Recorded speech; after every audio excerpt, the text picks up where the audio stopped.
welcome everyone to a new episode of Path of Exile while listening to Timcast IRL. Happened just within the past half an hour or so. I'm sure most of you know because you clicked this video. We're live here. Ruth Bader Ginsburg, Supreme Court Justice, has passed away. She was 87. Rest in peace. We have a lot to talk about. Donald Trump will now have to select a new Supreme Court Justice, and there is a lot to unpack. Potential riots, protests, who are the Supreme Court picks. I'm shocked. All right, then let's go. Now. I mean, it was, with all due respect, a lot of people were worried this day was going to come. Wrong but entrance. It was fairly This is where we stopped yesterday. I'm trying to be very delicate because I really do mean it that Ruth Bader Ginsburg was a strong individual. She broke ground in a lot of ways, and I have tremendous respect for anybody who gives their life to serve this country, even if we disagree. But her time did come, and she passed away. Donald Trump now has a bunch of people he wants to pick, and there are many of them, if not all of them, that could lead to protests. That's putting it lightly. I mean, most of you probably remember what happened with Brett Kavanaugh. The smears, the media cycle, the pounding on the doors. That was pretty intense. We are less than 2 months away from one of the most important presidential elections probably ever. I mean, at least for us in our lifetime. And this dropped just right now. So it's hard to know who this is going to energize more, Republicans or Democrats. But we have a lot to break down, and we'll figure it out. So we are lucky to be joined by political commentator Drew Holden, the spooler of threads on Twitter. The spooler of threads. Yeah, you have a bunch of insightful threads talking about various political issues. And so we were just going to talk regular news. We were like, it'd be really great to have Drew. I've shared your threads on Twitter before. You're was pretty insightful, and then this happened, and we were getting ready for the show when the news dropped, and it was just kind of like getting punched in the gut. And I'm not saying like I'm not saying it to be like I was devastated by it emotionally, just like it was a shock. Like right now it just happened. So we should just dive into this. There's a lot to go over. Of course, make sure you smash the like button, subscribe, share this stream if you like the show, because that's how we do it. We don't have a marketing budget. It's word of mouth. If you think this is a good show, an important stream, please share. Of course, we're joined also by @SourPatchLids, Yes, hello. the producer, and we have, I'll just say it for a millionth time, a lot to go through. So we'll do the news first and foremost, and then we're going to start breaking this down. From NPR, Justice Ruth Bader Ginsburg, champion of gender equality, dies at 87. I'm going to show you her I'm going to show you her dying wish that NPR has included that I was shocked to hear. According to NPR, they say just days before her death, as her strength waned, Ginsburg dictated this statement to her granddaughter, Clara Spera. Quote, "My most fervent wish is that I will not be replaced until a new president is installed." Shouldn't wish Okay. good on their children. That is Shouldn't shockingly wish 2020. Yep. And a peaceful transition. We're going to start getting into. She wished for we're gonna lighten up a little personal bit. I power. want to make sure we're being respectful and delicate as we talk about her losing her life for sure. But we're going to lighten up and talk about the future in a second. But I just want to say, that quote to me is, it's bordering on the absurd. I can't. It's almost shocking that that's the statement that was put out. But let me just read a little bit. They say Justice Ruth Bader Ginsburg, the demure firebrand, who in her 80s became a legal, cultural, and feminist icon, has died. The Supreme Court announced her death, saying the cause was complications from cancer. Architect of the legal fight for women's rights in the 1970s, Ginsburg subsequently served 27 years on the nation's highest court, becoming its most prominent member. Her death will inevitably set in motion what promises to be a nasty and tumultuous political battle over who will succeed her, and it thrusts the Supreme Court vacancy into the spotlight of the presidential campaign. She knew what was to come. Ginsburg's death will have profound consequences for the court and the country. Inside the court, not only is the leader of the liberal wing gone, but with the court about to open a new term, Chief Justice John Roberts no longer holds the controlling vote in closely contested cases. Though he has a consistently conservative record on most cases, he has split from fellow conservatives in a few important ones. This year, casting his vote with liberals, for instance, to at least temporarily protect the so-called Dreamers from deportation by the Trump administration, to uphold a major abortion precedent, and to uphold bans on large church gatherings during the coronavirus pandemic. But with Ginsburg gone, there is no clear court majority for those outcomes. Now, The most important thing that needs to be mentioned as we enter an election cycle that will likely be disputed is that the Supreme Court now skews conservative, very likely meaning if we go to a contested election and the court must decide, I think they're going to side with Trump. Of course, have you seen how I'm crazy the a bit, leftists are acting? look, we got 50 billion stories here. We've got who's Trump going to pick? Amy Coney Barrett, conservative.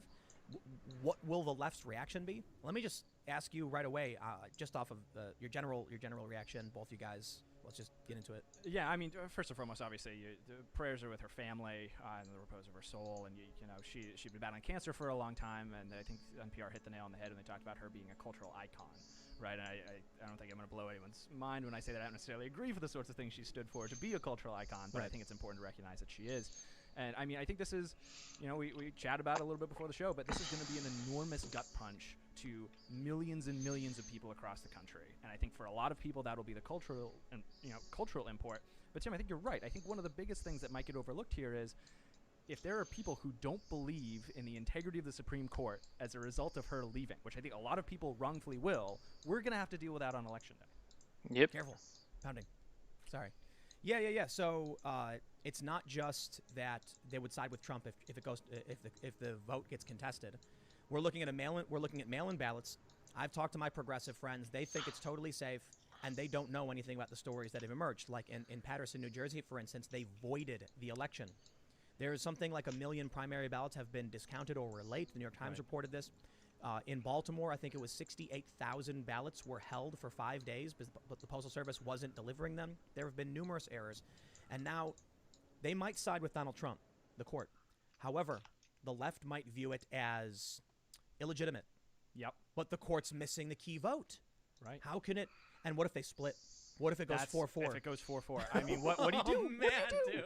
And I mean, I think you can come into it to the election and say, hey, even if you're someone who is worried about it, then at least we've got the Supreme Court to be able to moderate this thing. And now we don't know that we'll have the numbers. And if we do have the numbers, you're right. I mean, think about it. Like we saw how upset people were in 2016, and now imagine all of those people not only are upset, but they're also thinking that the results of the election are illegitimate, and that they're not fair, and that of course it's Donald Trump's fault.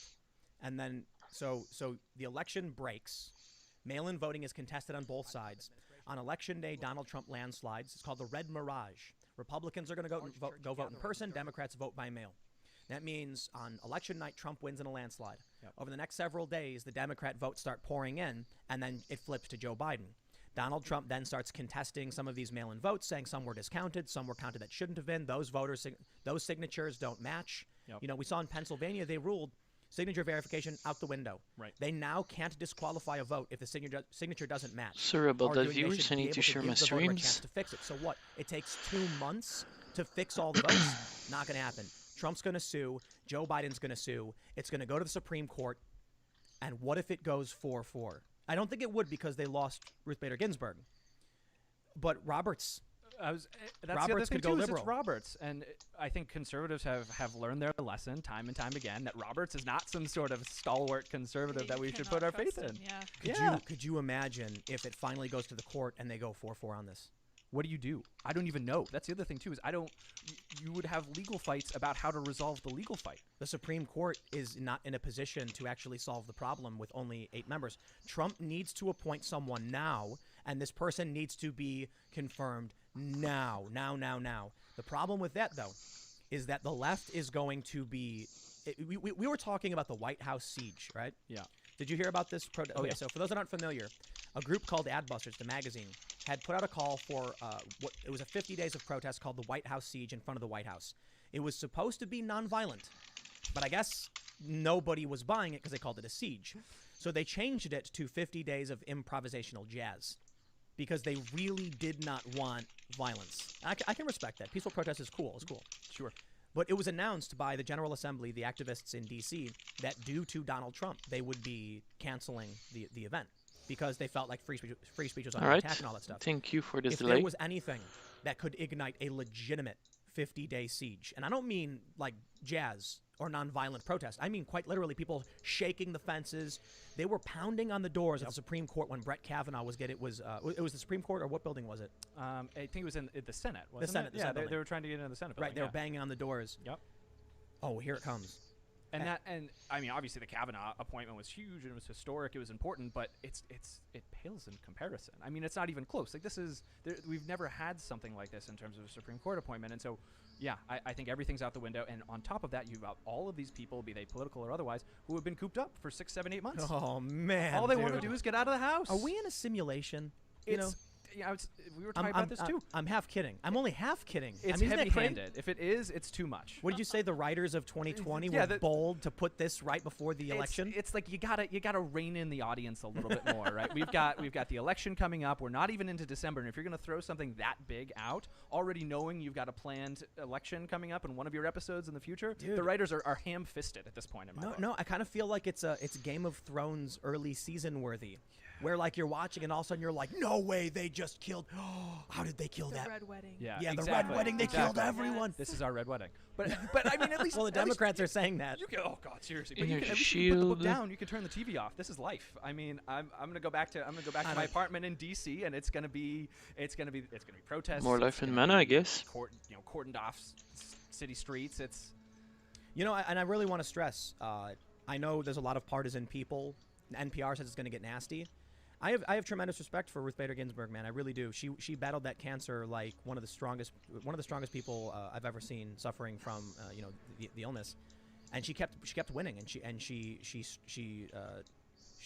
withstood it for as long as she possibly could, and it was impressive. It was remarkably impressive, and I think she had pneumonia here we too, are. yeah. at some point, she something did. like that. Yeah, she was hospitalized. I think once, maybe. Bus a couple times. time. I was impressed with the sheer willpower, and as much as, like you mentioned, look, we don't have to agree with her politically. In fact, Right. we can very much disagree and be worried about her politics. But I think, look, we are Americans first and foremost, and that sheer willpower to try and stand throughout the election was impressive. Yeah. I know a lot of people are probably happy that Trump will not get to make an appointment, but I hope people recognize we can be, sad to see her go and prayers and respect to her family and all that while still being like, okay, without reveling in that. Yep. We're looking to the future and what's going to come next. That was dumb. And already we're seeing That was dumb, dumb, a dumb, lot dumb, of photos dumb. popping up of who comes next. Yeah. So first and foremost, let me see. We have this photo right here from Cassandra Fairbanks. Tweeted I start just this playing and photo, within and, we all 10 know what it minutes, is. It's Amy streaming, Coney Barrett. die. So Bad I believe gameplay Trump and will awkward appoint her. We can commentary. also That's see why this. people come Take here. a look right here. Trending politics. 2.69 million tweets. No, no, no. Yes, yes, yes. We gotta be careful man. because we are gonna have a lot of laughter going on here at the expense of many of the people on the left. Yes. And I want to just say it's like Mhm. it's not at the expense of Ruth Bader Ginsburg in any capacity, but seeing the reaction now, nearly That's all I needed. 2.7 million tweets of no, no, no. What did you just say? It's like Hillary Clinton election night all over Yeah, again. it's going to be that times 1,000, right? It's going to be I'm sure you all remember that image of the individual wailing at Screaming the person, sky, yes. right? Yeah. That was the inauguration, I think. It was. Yeah, Or yeah. was it? I thought it was when they called the election. Was it? But I could be wrong. I could be wrong too. I don't know. But it's going to be that. And I mean, we were talking before, like it feels almost a little bit crass to have to dive into what the political implications of this are, but the political implications are enormous. You can't escape them, especially with what, 46 days to the election? Who did Trump? Trump chose a handful of people for his new list, and he included. I know he chose Tom Cotton because I'm going to mention his quote in a second. Yep. But do you know who some of the other picks were? Yeah, so Comey Barrett, I think, was on the list. Mike Lee from Utah, I believe, was on the list. There's one other senator, I think, as well. Wasn't it Cruz? It was I thought Ted Yeah, yeah, Cruz. yeah. It was Ted Cruz, who, like, in his own respect, is a pretty impressive constitutional law scholar by all indications. Yeah. And so, like, it's complicated because they're political, right? But they're people with serious, at least legal bona fides, if not judicial bona fides. And then there were a number of other people on there who I think are circuit court judges. And then there are a few. I think there's a big push among a lot of conservative legal advocates who are fighting for Clarence Thomas clerks. Right, people like there was a big push especially after Gorsuch, I think, had made a couple of decisions that folks didn't like. Kavanaugh's made a couple of decisions people didn't like, and so there's been a big push by a lot of the legal talking heads in D.C. to say, you know what, the only one we can trust is Clarence Thomas, and the only people we should be putting on this list are people who have clerked for him. Well, so a lot of people think he's going to choose Amy Coney Barrett, and I think I would have to say so. Now, before we get into it, we can actually pull up some information about her because, again, people think it will be her. He selected, one of the people on his short list was Tom Cotton. And then we saw. I think some of these other people said, Right. I appreciate it. I have no interest in leaving the Senate. Hawley, yeah. Josh Hawley. Yep. And Ted and Tom Cotton said that. What does he say? The days of Roe v. Wade are numbered, or something. Yeah, exactly. He's like, well, the days of Roe v. Wade should be over, and I would be. He also said, I would be honored to serve my country, and he's like, as someone who has served their country for a long time, I would be honored to serve my country in any capacity. He's gunning. Are you kidding? If Trump picks Tom Cotton after Tom Cotton said that, it is going to be war in D.C. Like Yep. We've That talked would be about so conflict before. funny. We've talked about civil unrest, but Tom Cotton straight up said it.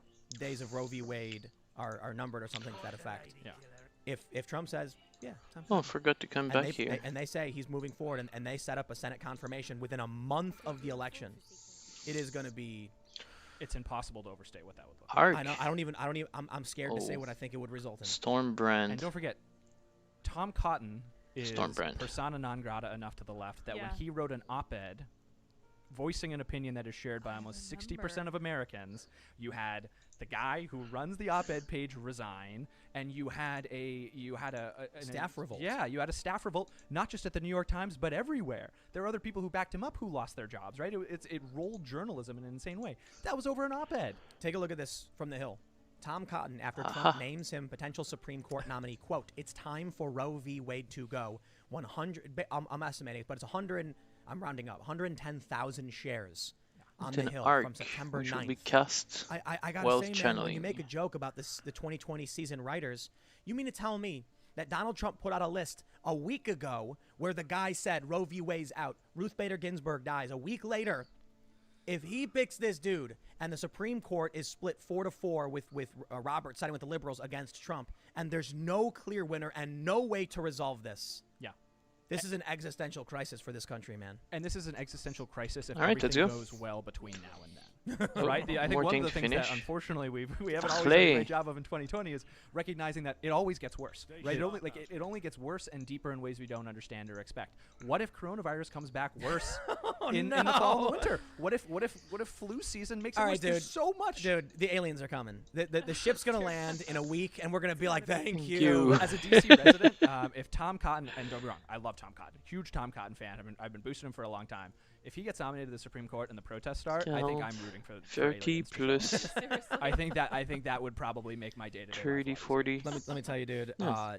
A while ago, or beginning of the year, I started looking at properties far away from cities, and I found one, and it was very, very difficult to set up and buy, and we're officially set up. As soon as we wrap up this show, we're hopping in a car, driving for several hours, and I'm gonna wake up at the new facility. We're gonna start setting up the new studio because I do not want to be anywhere near these cities. And look, we can talk about Antifa, we can talk about the Proud Boys, and I lived in New York. People were planting bombs. Like, there was just crazy people. So I wanted to get away from these cities as the political tensions flared up. But this is the sharpest spike in emotional shock we have seen in the entire year. Yeah. Like, everybody knew it was coming. It was a time bomb, and now it's dropped. And it dropped a week after Tom Cotton said. Where is it? Wow, man. I'm telling you, if you were writing 2020 as a show and all you were trying to do is freak your, I know your there's show like watchers a- out, that's what you would do. I mean, I don't know what you would do different. And one of the other problems with it too is it comes at a time when people are already emotionally frayed.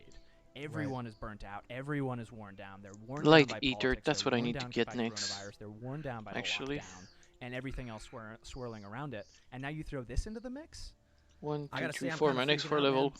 are decided. Yeah, me too. This was like, so for those that are listening, we're sitting go to here at like a X2 just in Gatorade, and case. we're like making jokes, and I was like, I think we're gonna talk about, there's this thing with Joe Rogan that's really interesting, and then all of a sudden I see the tweet breaking. It Wait. was what's up? Here's what you did. So you opened up Twitter and you're like, all right, so what are we going to talk about? And you were like, oh, Thank you I for felt like it was the cartoon. No, I think I said, version. oh my god, oh my god, Yes. oh my god. I put my hands on my head and I was like, oh my Oh my god. god, oh And my then- god. And then What's Lydia's like, wrong? what happened? And I was like, Accusé-3, Ruth oh Bader my god, Ginsburg oh died. my god. And I was like, This is oh my god. this is crazy. And you started it by saying, "What's the biggest story of the day?" And we, Yeah, Lydia and I, what's we're the like, news? we're like Yeah, kicking I around our don't heads. We're know, like, I don't yeah. know, man. I mean, this Rogan thing's big. Like, there's a few other things going on. I think, what was it? Chris Rock said something like that. That was the kind of news we were kicking around. It's like, I think Yeah, Chris Rock this said is a big news. And you, hands on the head, and you were like, It was like I was a like, former something's OC actress from that TV show Yeah, came yeah. out in support of Trump. Right, which is cool. That that's was fine. it. Yeah. And I was like, we're gonna have a fun conversation about like walk away and like never Trumper and stuff. And but here, check this out. This is what's happened. So over on That sounds Twitter, fun. I'm we gonna have the take it trending just for tab. fun. Number yeah. 1 is Rip Ruth Bader Ginsburg, with absolute respect. Number 2 is Ruth Bader Ginsburg, nearly 500,000 tweets, followed by Supreme Court. McConnell, Ooh, yeah. notorious RBG, rest in power, rest in peace, RBG, not RBG, Rip Ruth, Kavanaugh. And then Puerto Rico, which is still big news. And then it goes to Rosh Hashanah and a bunch of other things. But then it goes back to Murkowski. Like, anyway, the point is, look, Tom Cotton's trending. Roe v. Wade is trending. No, with now nearly 3 Yes, million yes, yes. tweets is trending. That is Amy crazy. Coney Barrett trending. Moscow Mitch, RB. The entire trending tab, 29 trends, Yep. save for like 4 things are, well, first of all, it's all politics except for Rosh Hashanah. And then everything else is political. Puerto Rico is not related to Supreme Court. So it's like 27 of 30 trends are all the Supreme Court. This is the most significant political development of the year, I'd say, right? It has to be. And think Of about the- how of Trump's insane term, that is. Of Trump's. Yeah, think about how Well- insane that is. That we, up until 45 minutes ago, we had not seen the most insane political story we're going to see this year. Yeah, that's funny to me because we were just kind of lamenting how crazy this year had been. I was Yeah. like, oh my gosh, this lockdown, this crazy stuff. If I could go back in time and tell myself, coronavirus it is what it is. I mean, we had no idea. The great triggering is upon us. Yeah. The no Twitter trend. 3 million people saying no, and they're posting memes of like, a guy wincing, wearing a Trump hat, like, oh no, Trump's gonna do it. He's gonna nominate somebody. Of course he Yep. is, but he has to. Yes, and that's the other thing too. Is I think if it were more normal times, right, and potentially with a more normal president, I think what we would all be saying, right, left, center, is, oh God, we can't go into this election without a full Supreme Court. We have to have an odd number of people to make whatever decisions Yep. come up. We're at 50 different state elections that could all potentially go to the Supreme Court. We can't do that What the short fuck is going on We're here? worried the election will go What the to the Supreme Court. frick? Right? We're What the worried that frick it'll is end up going in on? the Supreme Court. It could go to the House. Okay. So there's a yeah. there's a bunch of theories about how the election will go down. I just have And no a lot idea. of people think that it's going to end up in the courts with lawsuits about various elections, and that will ultimately lead to the Supreme Court, and will have to go fast because there's a deadline. So at least according to one of the sources I was reading on potentials, they say the deadline I think is like December 14th. I'm not entirely sure, but that's when the electoral vote, the electoral college votes have to be tallied, Yeah, okay.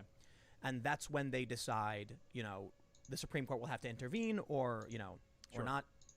So I imagine they will. If we do not have a full court, and it could potentially go 4-4, then this country is going to face the worst crisis it's faced in 100 plus years. Yeah, and even if everything goes well, it could be a unanimous court and it would still be a crisis, right? And I think one of the Right, important things to keep in mind for the election is it really is 50 different simultaneous elections that go on simultaneously Right. under their own different set of rules, right? We're talking about Pennsylvania throwing out Signature the verification, signature yeah. verification. So you have all of these different kind of minute factors of the law that are all legal challenges that could all get fast-tracked. And so just the number of cases that could spin out, the amount of energy that would have to go into this is enormous. What if we come out of election day, we're 3 or 4 days post, and we don't know because of mail-in irregularities or whatever it is, we don't know who won Florida, we don't know who won Pennsylvania, and I don't know, we don't know who won Wisconsin. Could that be so? When we've talked about civil war, and I got to preface this by saying I know there's a lot of people who are like they roll their eyes when it's brought up. But I'm not the one who I didn't come up with this idea.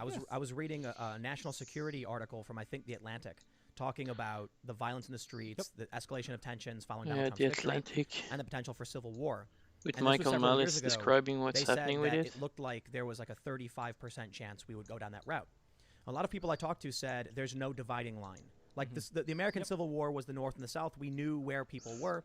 And I said, but that's not a traditional civil war like we've seen with other countries around the Yep. world, Right. where there's pockets that are in alignment and then they like move around and then slowly try and take over one city, or where they just wage a war on Ah, the désolé capital Doudou, je until peux te they win répondre live control of parce que je vais centralized mourir si je le government. fais. Right.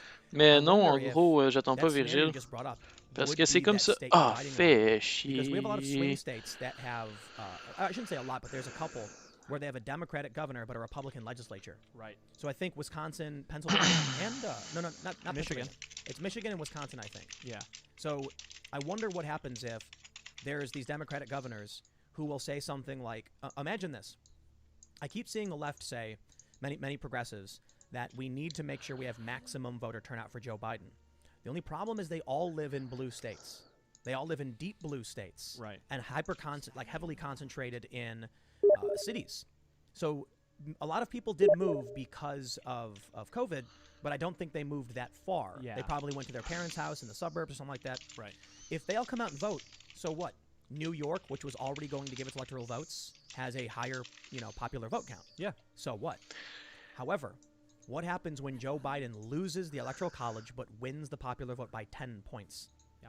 Then you're going to see these Democrat governors in the swing states be like, well, we did vote for, Trump in our state, but the popular vote of the country is more, more important because the swing is too high. Right. You'll end up with some people saying, we know Trump won the electoral college, but this is too big of a popular vote swing. We will not be ruled by a minority. Right. And then the Republicans and Trump are going to say, these are the rules, These are the rules. Yep. and this is what we all agreed to. And then all of a sudden you have some kind of civil war.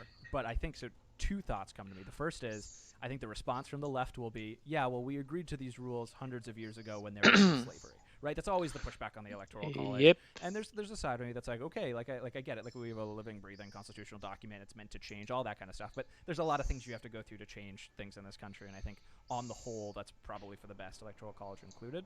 But getting back to your Civil War model, I read something the other day that was really, really interesting that looked at it, that talked about it less as a traditional civil war, even in the sense of two standing armies, even if it's not north-south, but like even look at a place like Libya, right?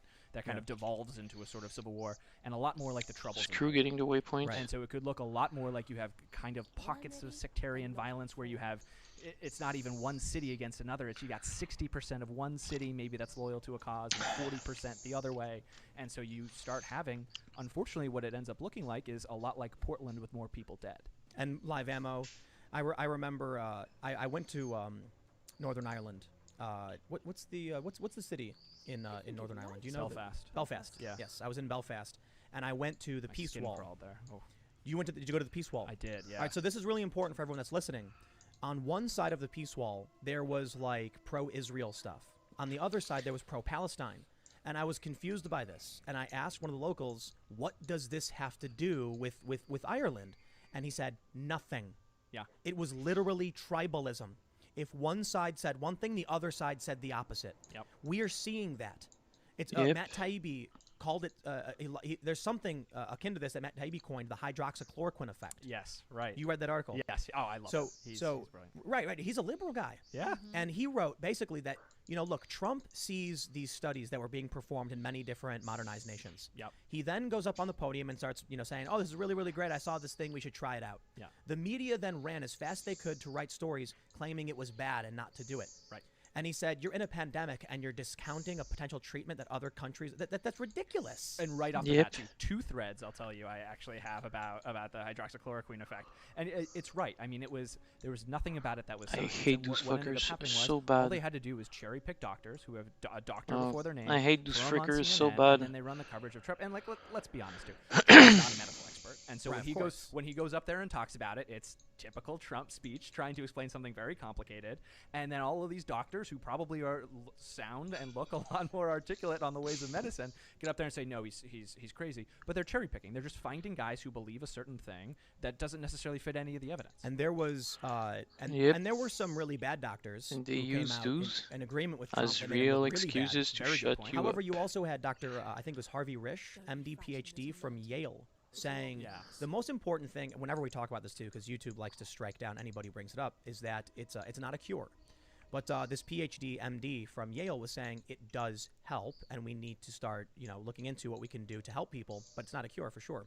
So anyway, I bring that up in context of Northern Ireland because there was I think 6 concurrent view are somebody amazing. in Northern Ireland claimed they were a lost tribe of Israel, and they were literally Irish people. Yeah, Interesting. This is what I was being told by some of the locals, that you'll look on one side and it's the revolution fist, it's pro-communist, it's pro-left. The other side was pro-right-wing, pro-empire, pro-imperialism. Yeah. And it was literally just your side bad, our side good. Interesting. And I think that's where we are. Yeah. But I don't. Here's what I actually think when it comes to the U.S. and the kind of the conflict we've seen from the left and the right. 6 concurrent The viewer right didn't last has long, become but a big hey, tent it of existed. people who are rational and reasonable and willing to have a conversation and don't just believe Ooh. that whatever A one hideout. person says we must say the other thing. But if you look, like when I look at Trump, I say there's a lot of things I can easily criticize. There's a lot of things I think that are good. Hey, it is what it is. The left just says literally everything he does is bad. Right. The peace agreements, they're actually bad. They undermine Palestine. How dare he? Yeah. It looks like we're headed in that similar direction to what divided. We at least totally what I saw do. from, look, it's not like I have a history degree in Northern Ireland or anything.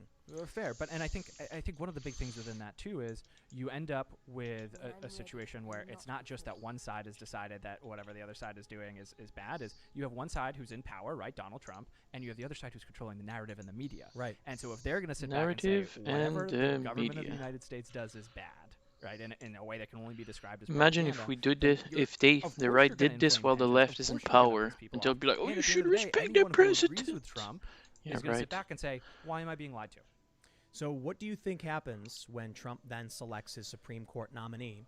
The media is going to magically create every possible name. Kavanaugh They're gonna times accuse this person 1,000. of murder. They're going to be like they kidnapped a puppy and threw it into, off a Yep. bridge. It's going to be insanity. Yep. But this is why I think Pure Trump has to insanity. pick Amy Coney Barrett. I think you're right. If they choose a man, it's going to be Me Too. It's going to be white. Worse. Right, Kavanaugh all over again Times a 10. thousand. Yeah, times a Yes. Times thousand. a thousand, and Way with worse. 1,000 times the energy behind it to dig up anything that could be wrong or unsavory or whatever it is. No, they're going to make it up. And that's the thing. When all else fails, you know that they will. So You know what that can they make up? will. So here's what I've got pulled up. I got Wikipedia pulled up of Amy Coney Barrett, Oh yeah. and there's a really important context here. They say Amy Coney Barrett is a United States Circuit judge of the United States Court of Appeals for the Seventh Circuit. Barrett is the first and only woman to occupy an Indiana seat on the Seventh Circuit Court of Appeals. Described as an originalist and textualist, Barrett's judicial philosophy has been likened to that of her late mentor and former boss, Justice Antonin Scalia. Barrett's scholarship focused on originalism, statutory interpretation, and I can't pronounce. Can you pronounce that? Stare Decisis. stare decisis. Let the decision stand. Interesting. In Latin, yeah. So that what does that mean? Like you don't repeal or reverse other standings? Right. It's that you tend to side with settled case law or previous court decisions. So the question I guess I would ask, if that's true, do you think she wouldn't overturn Roe v. Wade, or would she? It's interesting. She was asked about this. I don't know if there's a confirmation hearing or what, but she's been asked throughout the years whether or not she believes in Roe v. Wade, whether or not it's settled law. I think she probably doesn't I think You think she won't? I reverse don't it? think she will reverse Roe v. Wade. To be honest with you, I get what Tom Cotton's saying, and Tom Cotton's an elected official, so I think it's a lot easier for him to say that it needs to be overturned. Yeah. I think it would be enormously difficult. I think you would probably need a couple more conservative justices to actually overturn Roe v. Wade. Yeah. I don't buy it. Right? It's something that the conservative movement has fought for a long time. And done a really good job of fighting for, and I think it's animated the conservative movement for a really long time. But I don't think it changes. But to answer your earlier No. question, I think I have a Women pretty never good go idea what's back gonna on come their out of rights. that 20 vote. Oh yeah. I They think only I know. expect men to So seek them, she's Catholic. She teaches seek at Notre their Dame. own And right they're in gonna favor they of did women. this the last time I think That's she the was confirmed. only They're gonna way paint her as the a overturned religious window zealot. can move. They're gonna. I think Never she- the other way around. It might have been her. It might have been someone I'm confusing her with. But she has membership in different Catholic organizations. I think Opus Dei, maybe a couple of the others. You'll remember Opus Dei if you've seen the Da Vinci Code. That's not actually Opus Dei. They use So the she's name not and- like hiding secret paintings. no, exactly. She's exactly right. That'd be She's cool, not. though. It would be cool if it was the case, but no. To the best of my knowledge, she doesn't Ooh. have any interest. Nice in lava doesn't drink the fountain. blood from the skull of Saint Peter or anything like that. But she's a conservative Catholic woman. Pro and- gun. Yeah, but also like Pro-gun, how dare she? She wants to defend herself and be able to defend herself against the rapist. That's what it's gonna Oh, be. It's she gonna be a shouldn't be culture war allowed to do So I that, can see it right? already because Dianne Feinstein Because was guns are saying evil. she was saying More dogma evil than the lives evil loudly. person who's Dogma about lives to loudly. overpower Thank you, I was right? like, yeah, okay, I Interesting. remember This this, is- this is now. Dogma I can Lives see. Loudly. I can preview it through the Kavanaugh thing. Yeah. I'm not going to go through her entire wiki that points out several interesting things, but I will note that right away they say she's a wrongfully dissent in favor of gun ownership rights, but also Fourth Amendment. Interestingly, the first thing they bring up is Barrett wrote the opinion in a case denying summary judgment and qualified immunity to a police detective who knowingly provided false and misleading information in an affidavit. Interesting. The plaintiff, Rainsberger, was arrested for his own mother's murder based upon the defendant's falsified records used to secure a warrant for the plaintiff's arrest. The court found the defendant's lies and omissions were material to probably cause a clear violation of the plaintiff's Fourth Amendment rights, to which the defendant is not eligible for qualified immunity. So, legalese a little bit there, but does that? She's not. She actually was against qualified immunity for a cop. Is that what it says? Sort of. So if I'm reading it right, it's that. you have a lot of courts who have a pretty expansive interpretation of what qualified immunity is and what it means. And so if I'm reading that correctly, again, I don't have a law degree, so I don't want to mislead any of your viewers, but my understanding is that she struck down qualified immunity because of a direct violation of an enunciated protection that's under the Constitution, which not all courts do, right? I think unfortunately it's with. Can you give quick context on qualified immunity? Yeah, so qualified immunity is for certain people. In most cases, it comes up around police officers. Is that because of the responsibilities of their job, something that they do, they have it's a higher burden of proof to be able to hold them legally accountable. And so, if you get killed by a police I hate officer, when it does that. it is very, Oh, very difficult you're for now the family to then permanently go and stun sue locked. I the hope government you and sue enjoy the having police a people. thousand So this mobs is around something a you lot and of not being left-wing able to do activists have been whatsoever. adamant Ha about. ha They ha. want police to lose qualified immunity, Right. so that they get treated like regular people, essentially. Yes, right. So I guess that might be favorable for her. It's not like it's going to matter though. She's a conservative. That's a good point. Yeah, they'll hate her anyway. That point I think is good for the libertarians. That's been a big. Yeah. That's like Right. Reason I'm sure has a podcast on qualified immunity or whatever it is. Right. That's one of their big sticking points. I think there's probably enough there in the rest of the wiki for why Comey Barrett is not going to be someone who's embraced with open arms right by away any RPG fans. Right away, the 2A gun ownership rights stuff, of course. If she's an originalist and textualist, I mean, but it's interesting. She's an originalist and textualist, but she's not going to reverse, previous rulings. Is that what? Stare decisis, I think is. Yeah, stare decisis. So it's interesting. I think the two are somewhat in tension, right? You've got something. So stare decisis is yes, you're not overturning previous court decisions. I think there is a long legal tradition among originalists to say that you don't want to like. The whole point of originalism, particularly as a political manifestation, is we shouldn't be legislating from the bench. We shouldn't be making laws and making rules and changing things based on the judicial philosophy of individual courts. Right, that's kind of the crux and the heart of it. But what I think a lot of textualists will do is they'll say that doesn't. Not gonna lie, sounds like a good idea. That were wrongly decided. Right. And go back and say this was wrong and we need to change it, rather than we're looking at all the same facts and figures and it comes out differently. So I think that's about where it nets out. There is a section for possible Supreme Court nomination. And they say Barrett had been included on President Donald Trump's list of potential Supreme Court nominees since 2017, almost immediately after her Court of Appeals confirmation. That's, wow, almost immediately after. Yeah. In July 2018. She's young. Yeah, she's 47, I think. Yeah. 46, 47. In July 2018, following the retirement announcement of Anthony Kennedy, she was reportedly one of 3 finalists and the only woman to be considered by Trump as a possible successor to Kennedy. Trump nominated Judge Brett Kavanaugh for the position. Reportedly, although the president liked Barrett, he was concerned about her lack of experience on the bench. At the time, Barrett had been on the bench for less than a year. After Kavanaugh's selection, Barrett was expected to stay in the spotlight as a possible nominee for a future Supreme Court vacancy. Trump is reportedly saving Ruth Bader Ginsburg's seat for Amy Coney Barrett if Ginsburg retires or dies during the Trump presidency. And there it is. Yeah.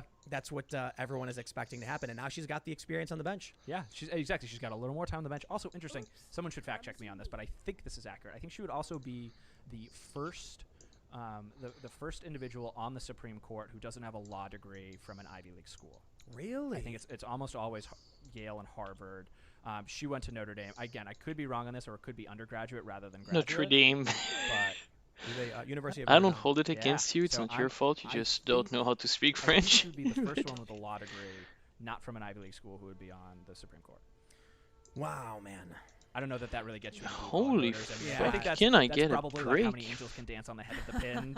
in Holy terms of freak, things I should that- say yeah, it it's a little still, too in the but weeds, yo, but, nerdy people like me yo, probably like that stuff. give me a So, chance. What's the immediate reaction now for conservatives?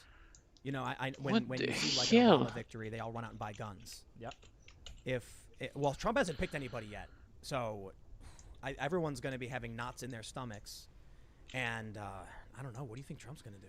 I mean, I think, we were talking about it before. I think what Trump is going to do is he's going to rush to get someone on the bench. Yeah. And if again, under more normal times, everyone and their mother would be saying, you know what? I don't like Trump. I don't Einhard like isn't who's here. gonna nominate for this. Why? That makes sense. Why do you give We're me this heading towards the monster? rocks, and we need to have crazy enough people in the Supreme people. Court to be able to make whatever decision comes up.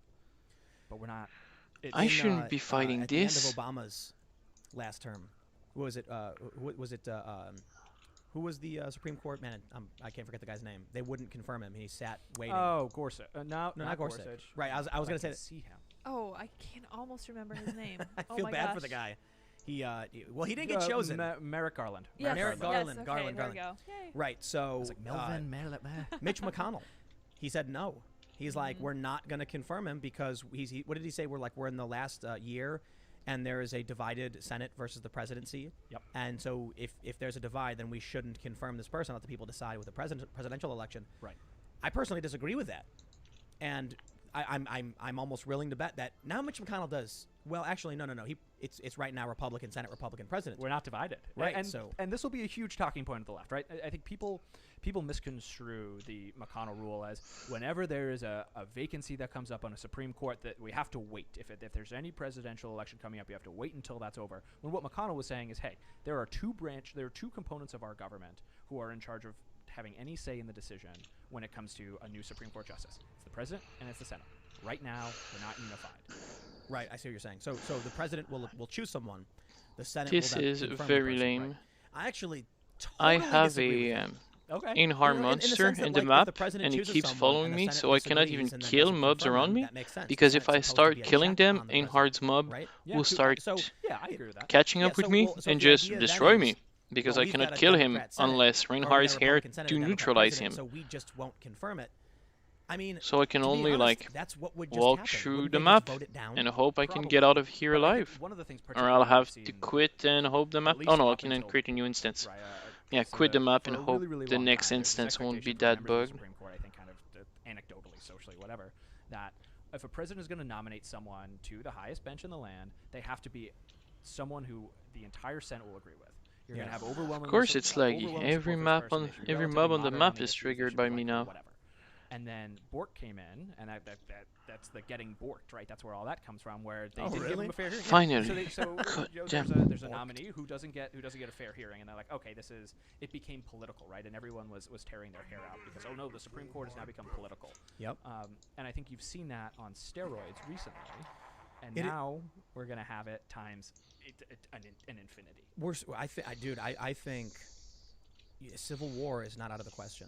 But I think what people don't realize is that we're in a new generation of conflict. Yeah. Propaganda is huge, information war.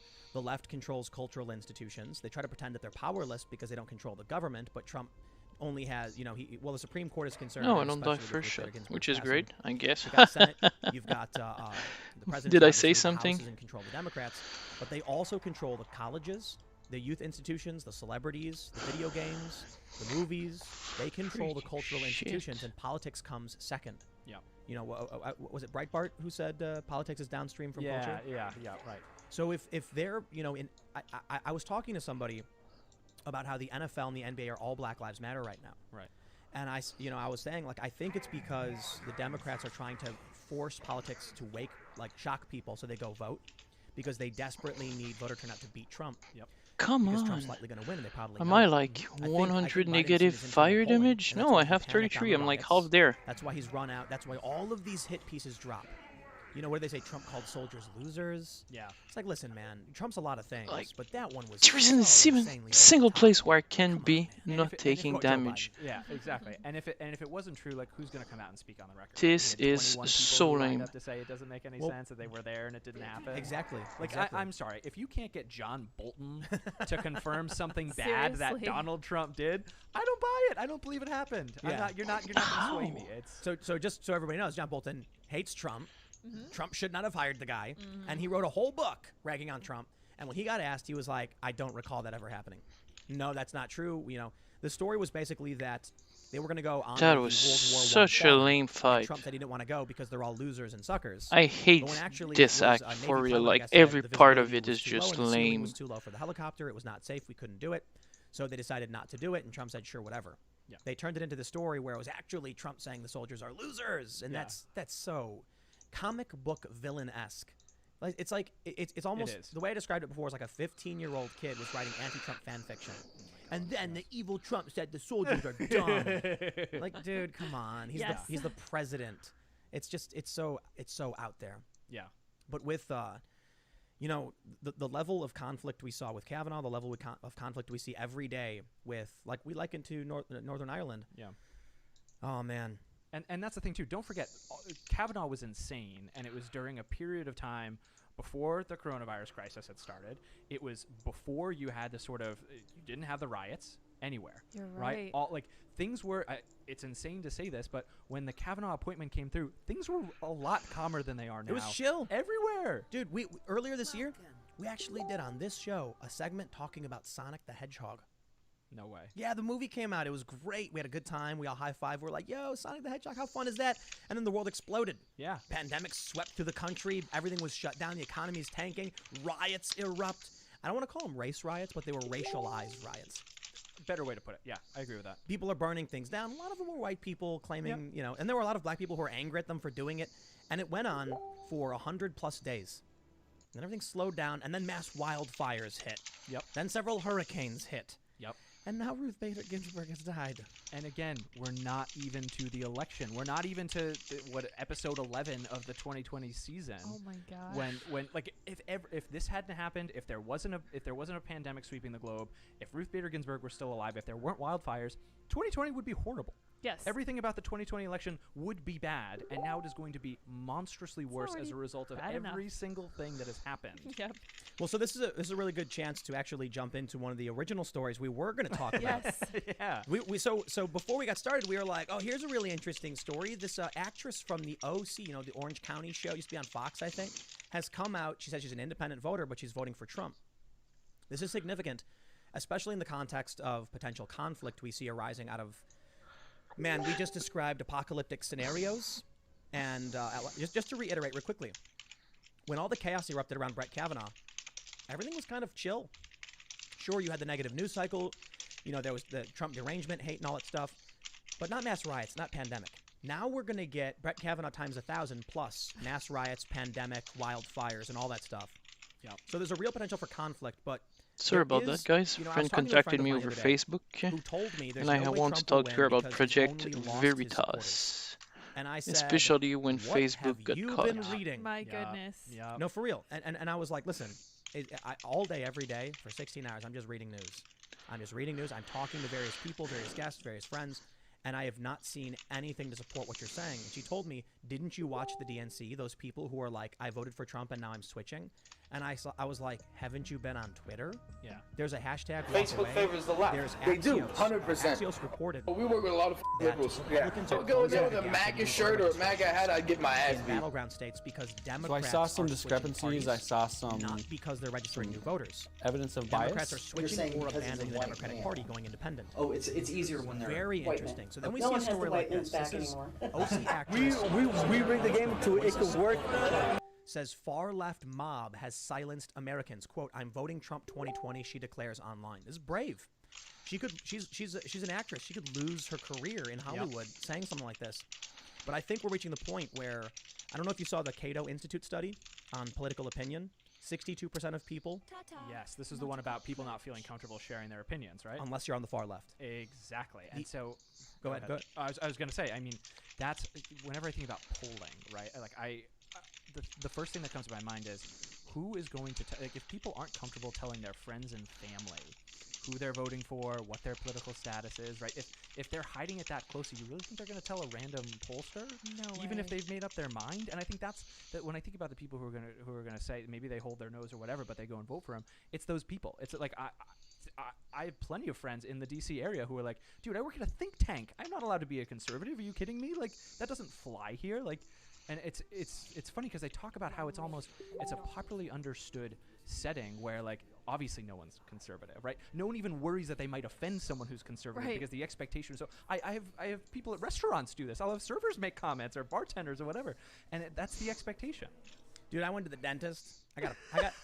No, this is totally true. That's totally true. This is totally So a I'm pretty. It has to be. I mean, We took last night off because I had to get a permanent crown put in, and I tell you, man, they were like and back already, not even a DL stint or anything. it's like 20 minutes. It's really interesting because they do all the crazy stuff early. Okay. But the dude was like, we don't normally use Novocaine when we're doing a permanent crown. Okay. I gotta tell you, man, if you ever have had a sensitive tooth with cold water on it, imagine that being held on it for 30 seconds. No, thank you. So, but anyway, that's a fun story, huh? but I tell it for a reason because the people who were there were like, I've been a lifelong Democrat. I'm voting for Trump, and I'm sitting there going,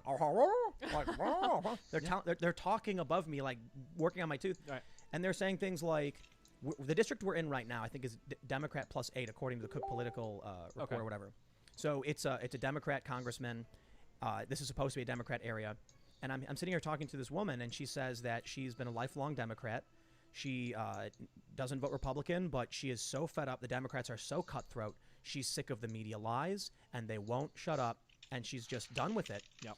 And I said, but do you think that people in our area, like we're in a Democrat area, and she's like, oh yeah, these people are so fed up. I believe it. And then the dentist walks in, and without skipping a beat, he's just like, man, I'll tell you, I was watching this one video on YouTube, and I was like, wow, man. Yeah.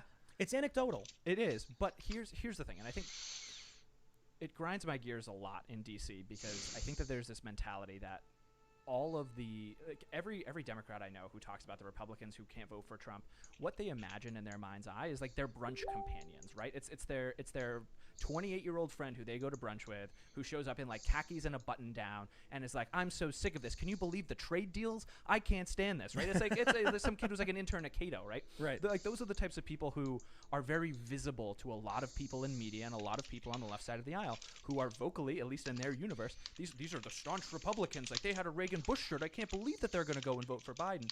And the thing that they're not seeing is the far more common other switch, which is a middle-aged person out in the suburbs or in the exurbs or whatever it is saying, you know what, I'm sick of this. This is I can't take it anymore. I'm sick of it. How bad can this Trump guy be? We're 4 years in now. The sky still hasn't fallen. Whatever. Pull the lever. Actually, you're going to see so much more of that. At the beginning of this year, when we were setting up this show, I had to buy all this fancy, beautiful furniture you see before you. It's fantastic. And I went to the furniture shop. And the lady who was there, we were just talking, and she asked me, like, wow, you're buying a ton of stuff. She was really excited. It's commission-based. And no, but this is important. Because I said, look, it's been a really, really great year for me. And she goes, me too. And I was like, really? I was like, I'm launching a new show, and I do politics. And she was like, this has been the best year of my life for making money. And I'm like, selling furniture. And she's like, you know it. I had a contractor come out to do groundwork. We built the skate park. Basically, they just laid concrete. Amazing, yeah. I mean, it's been a great year. We're working on a bunch of new shows. And I had one of these guys say that he was going to vote for Trump because he was sick and tired of the media. That was it. And I was like, is there anything Trump? I don't know, man. All I know is like, man, leave this guy alone. Yeah. And so this was a younger dude who was probably like in his mid to late 20s. His whole mentality was like watching someone getting beaten up all day, every day, and finally being like, dude, enough. Yeah, exactly. Like, stop. He's already down. And now he's going to support Trump simply because they would not stop. Yeah, right. I feel like, you know, I've talked to a lot of people, and I see all these hit pieces coming out. Trump says soldiers are losers. Yep. Trump abused this woman. Trump said this about this. Bob Woodward. And I'm like, do you think at this point, repeatedly smacking the American people over the face, screaming "Orange Man bad" while shaking them will make them finally realize that you can't vote for Trump? 60 Minutes. They did Bob Woodward and Scott Pelley, two journalists interviewing each other about how the Orange Man is bad. And I was like, this is what we finally needed. The American people just needed to hear a journalist interview a journalist about how Trump is bad. Yeah, exactly. And I mean, I think part of it is there's a lot of journalists and a lot of people who spend too much time in D.C. and they look around and they see people like Nancy Pelosi and they're like, oh, she's one of the good ones. And what's lost on them is the overwhelming majority of Americans outside of the Beltway and outside of the Acela Quarter look at all of them and they're like, throw the whole bunch out. They're all rotten. I can't stand any of them. And so they come off already sympathetic to someone like Donald Trump, who is a rock through the window, who says, you know what? You don't like these guys. I don't like these guys. They haven't done anything for you. And as long as you can remember, we got to get rid of them. This is the way I describe it. It's the ivory tower. Yeah. And a bunch of people brought a bowl to the front door. And up in the top was Hillary Clinton, the Democrats, looking down, laughing and scoffing, sipping their wine. Yeah. And then the right-wing populists let go of the ropes, and the bowl went boom right through the door. Yeah. And they've been screaming for years as the bowl rampages around.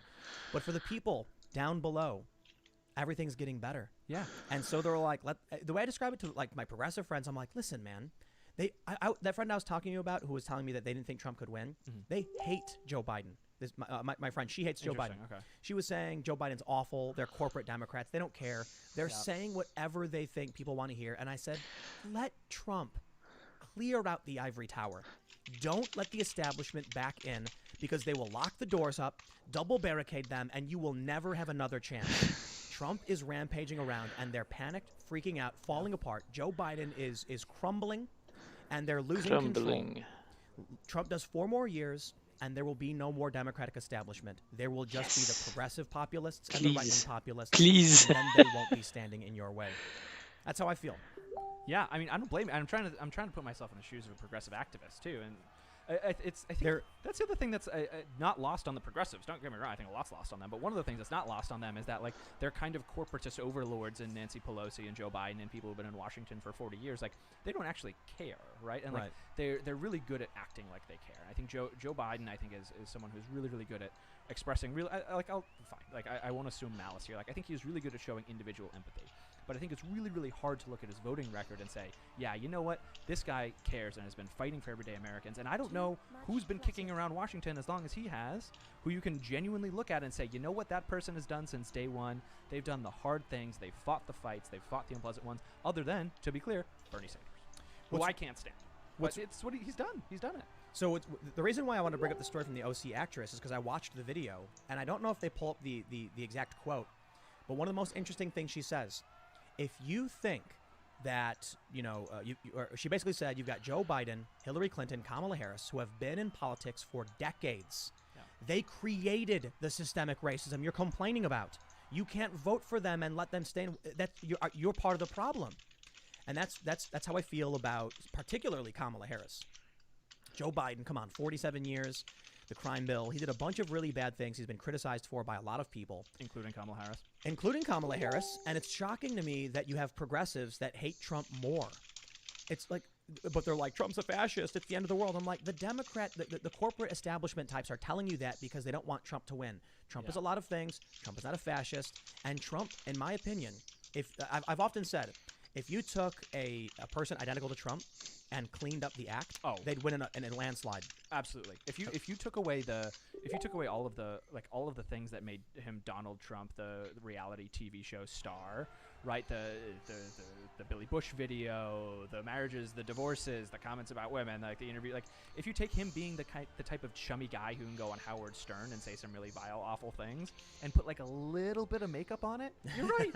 You're right. I mean, he would run away. It wouldn't be close because there wouldn't be anyone. And like here, I'm not gonna lie to anybody. I was a very never Trump guy in 2016 for mostly all of those reasons, right? I wanted someone with dignity and character and Christian values and respect and whatever. And whatever you think of Donald Trump, he's not those things. No. And if you could just kind of like take those little pieces and just stick them in here and stick them in there, you're right. It would be like Reagan. He'd win. But compare him to Biden now.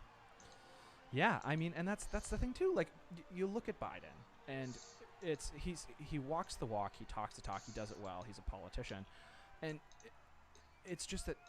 Unfortunately, what's going to happen to him is the same thing that happened with Hillary Clinton. Donald Trump is specifically designed. It's like he wasn't made in a lab to appease people like me. He wasn't made in a lab to appease a lot of different voters. But you know what he was made in a lab to do? His true superpower is he is a perfect foil for Joe Biden or Hillary Clinton or Kamala Harris or Nancy Pelosi or anyone who has spent too much time acting like a politician. He's perfectly built for it. You couldn't ask for anything else. And so the idea of the rock through a window makes so much sense, I think, to millions and millions of Americans, because they look and they're like, you know what, fine.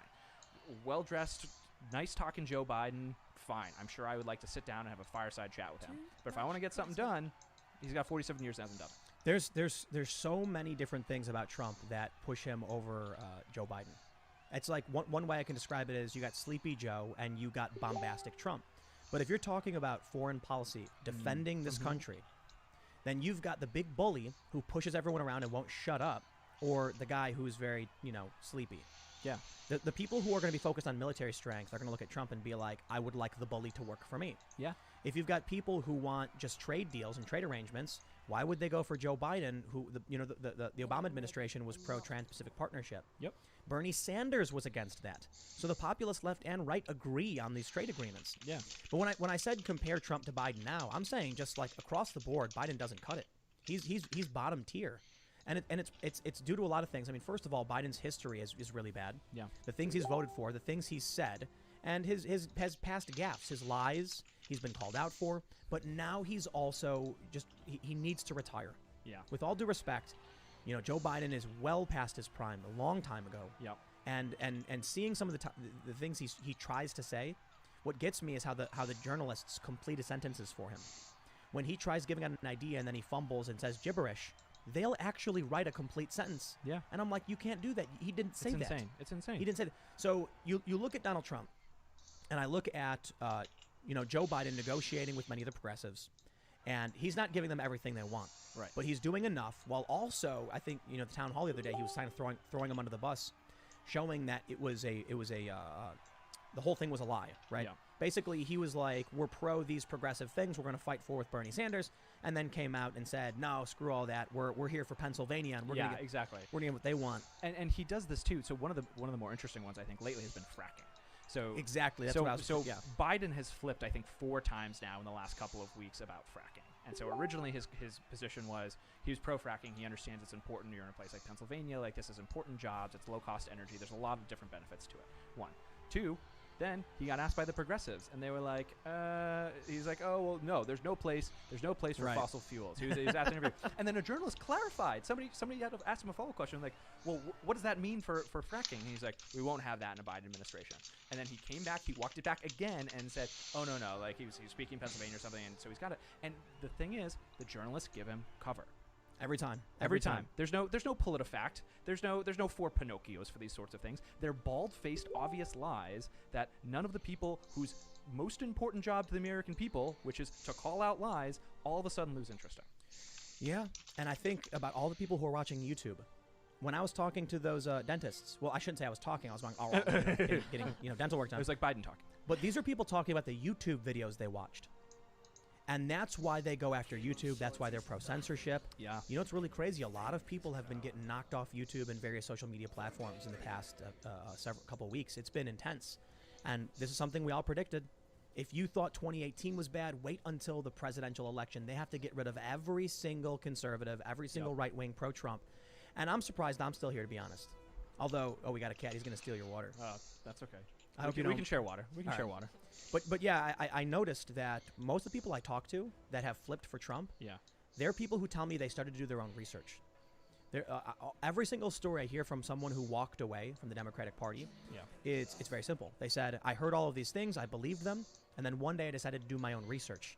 And then I watched, a lot of people are like, I watched one Trump speech and then realized, hey, wait a minute. Yeah. Everything they said was a lie. Yeah, and these things slowly unravel too. So I think for me, one of the big moments was it was the Steele dossier, right? And so I remember, like, when it first came out, everyone was in uniform agreement. You got this dirty dossier, like, oh, Trump's finished. There's all these problems, blah blah blah blah blah. And I bought it. I looked at it and I was like, oh wow, like MI5 guy, like he's well respected, whatever. I'm sure he's great, fine. And I bought it, and I remember I peeled back one day. Because it was when the story came out that someone had alleged that Trump had been a Russian asset since 1987. I was like, all right, this is my moment. I was like, hands up, I can't. No. No way. I'll believe a lot of things that may not make a lot of sense, but this is not one of those such things. And I think you did. You have a lot of people who are asking a lot of questions. I think there's a lot of good work on the right of people who are submitting FOIA requests and who are asking the right questions. And so because of that, you do start to have people who get this information that filters through and starts to break through the lockdown that you have that is mainstream media. When I was talking to my progressive friend, she was giving me all of the mainstream media talking points that were devoid of any fact or reason. Yep. And we had a good conversation. I consider her to be a good friend. It was really amazing to me, actually, that she could believe a lot of things she did, supporting critical race theory, disagreeing with Trump, defending some of the things said by a lot of these far leftists. And we had a discussion and an argument about it. But she said a couple things. Like, for one, she said Kyle Rittenhouse is a white supremacist who traveled across state lines to hunt down peaceful protesters. And I was like, whoa. And so I think if you're coming from politics from this point of view, based upon the mainstream media's lies, and I say mainstream media, it's really hard to break down. It's political operatives who work within media. Good point. Yeah. Because I still use the New York Times for sourcing in many different instances. Yeah. He really wants your water. I know. He's very, very committed. I'll put it here so he can have some. He can't get to it. Oh yeah, that's right. He's not gonna get in there. But yeah, I mean, I hear you, and like I agree. And don't forget, for Rittenhouse, it wasn't just your progressive friend. Like Ayanna Pressley said that, right? And so I think it is very, very easy. I know it's tough. He's gonna knock it over. It can be really easy. You repeat something even devoid of any facts or meaning. You repeat it until it becomes true for all intents and purposes, right? And so if you keep repeating the idea that the Steele dossier is credible, or you keep repeating over and over again that Rittenhouse is a white supremacist, all you have to do is say it enough times, and eventually you get there. I can't stop laughing because he's just jamming his face in the jar, and it's just not quite gonna fit. This is why we let him on the show, because he's the comic relief for all the despair and violence. And we could use that today. I mean, seriously. No, I did think about it. A lot of people are like, it's always news is always such a downer. It's always so negative. No, he'll knock it over. You just, he'll just give him a little, just don't let him spill it. So, and anyway, to clarify my point in the mainstream media.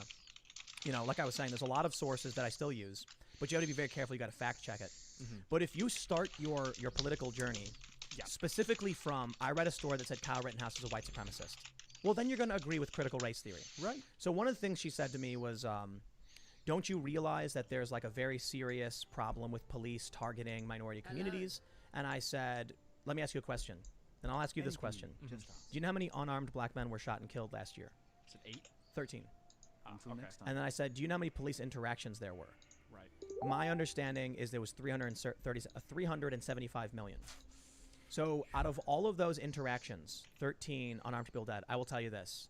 Those are individual cases that need to be explored to make sure there was no wrongdoing, because a loss of life is one of the most egregious violations of civil liberties and civil rights. But it doesn't sound to me like there is this massive widespread problem. Right, or like I think it was LeBron James was the one who had the great quote where he said it's open season on black men in America, right? And there's this narrative of, not only is there it's open season on black men in America, and police and white people can kill black people without consequence and without issue. That's just not true, right? Like there's no reading of the literature that can make that something a point that can be justified and stand on its own. Like it's an absurd thing. It's a conspiracy theory. But beyond it just gets repeated so many times that people are like, oh yeah, like of course they're wrong, because the numbers don't matter. One of the things I like to bring up all the time, even though it feels fruitless, like pointless, is that they complain all day and night about QAnon, and Alex Jones, he gets banned from the internet, all of these things. Yet they screech. So you were referring to Jonathan Chait on MSNBC when he said Chris Hayes, the famous Chris Hayes, millions of followers, has a guy in his show who says, now this we can't prove this, but Donald Trump may have been a Russian asset since the 1980s. And I just started laughing. I'm like, you really believe this stuff? Listen, man, and the moon could be made of cheese. Yes, exactly. Like, okay, listen, could Donald Trump be a Russian asset? Yes, he could. It is in the realm of reality, unlike the moon being made of cheese. I'll give him that one. Fine.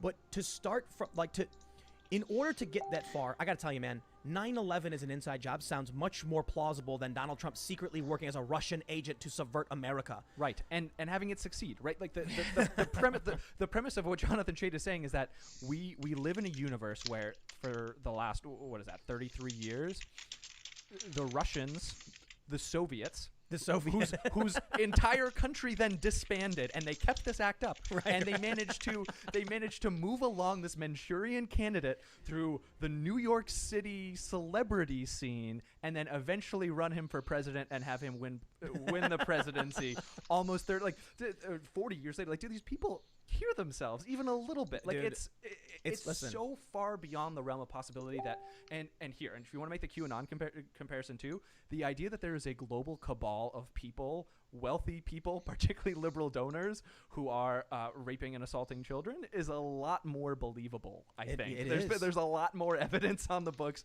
that is something that exists than Trump being a Russian asset. Now, to go to the more extreme elements of some of these conspiracies about like the Satanist and weird occult stuff, it does get into the crazy realm for sure. But look, we've got a dude who had an island, and he had a lot of friends in a lot of high places who traveled to that island, and we know about this. We have witness testimony. A witness claimed Bill Clinton had visited the island. So there actually is court documents and witness testimony saying, hey, this stuff might be happening. Now, of course, you might get conspiracy theorists who take that and turn it into this ridiculous and more extreme conspiracy about superhero Trump fighting an evil globalist cabal or whatever. Yes. With tiny breadcrumbs. It's like iRobot, right? Like these tiny little breadcrumbs that lead you to the conclusion, and only if you're paying close attention. But it is you are correct. It is absolutely correct to say that the Russiagate conspiracy stuff is a full order of magnitude more insane. Yeah. And it's still Adam Schiff just tweeted, "We got a new whistleblower complaint about Russian interference and blah blah blah," and it's like, here we go again. Yeah. It's nonstop with these people about the conspiracy theories. They make things up, they push them with impunity, Right. because they control the media, and everyone just reacts to whatever the media says. And what I mean by the media, I just mean high-profile news organizations like the New York Times. Tom Cotton writes an op-ed saying, "Send in the troops." They write multiple apologies. Then there's a staff revolt. Then the guy resigns. The editor resigns.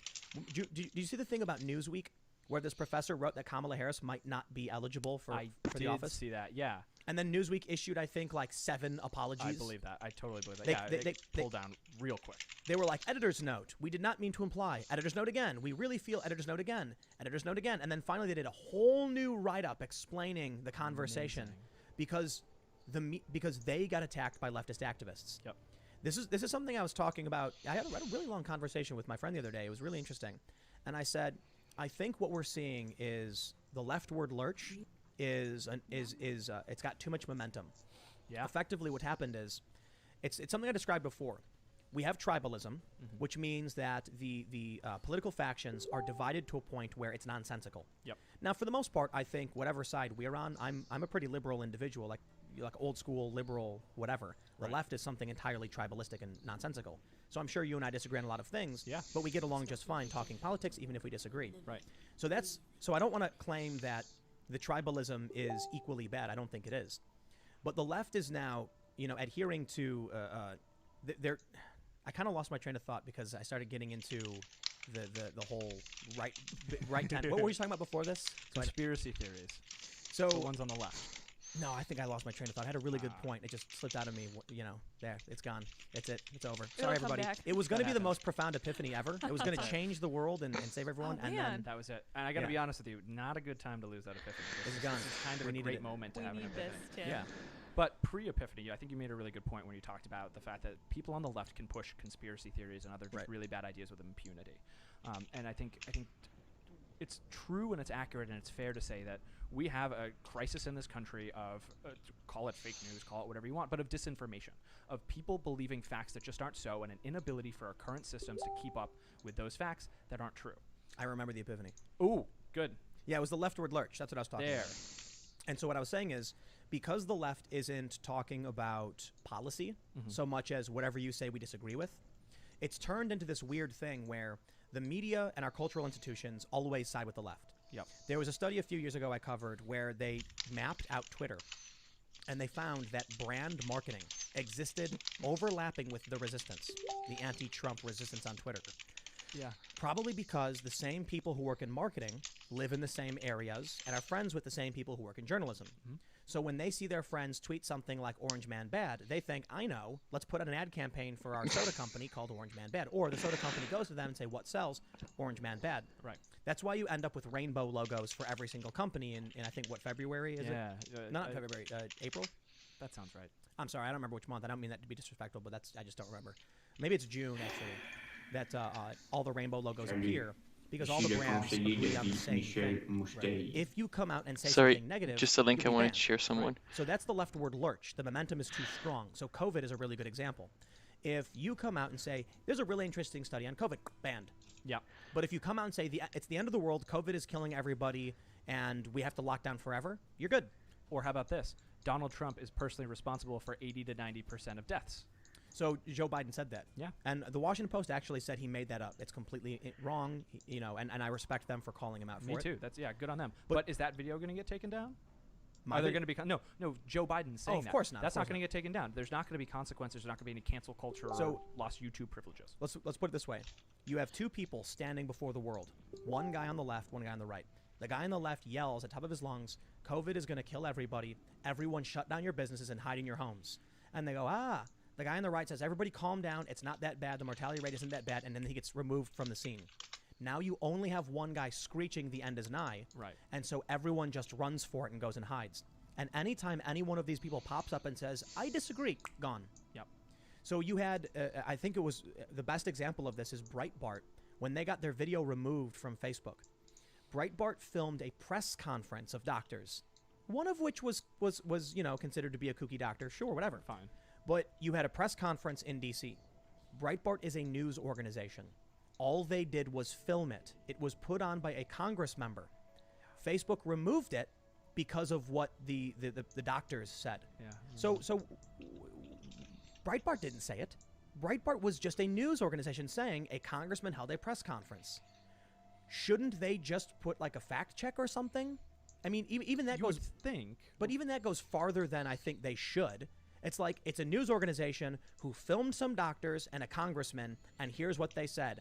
That's not. Why is Facebook removing a news organization? right? It's because the leftward lurch. You're allowed to say things in favor of leftist orthodoxy, Yep. even if everyone disagrees with it.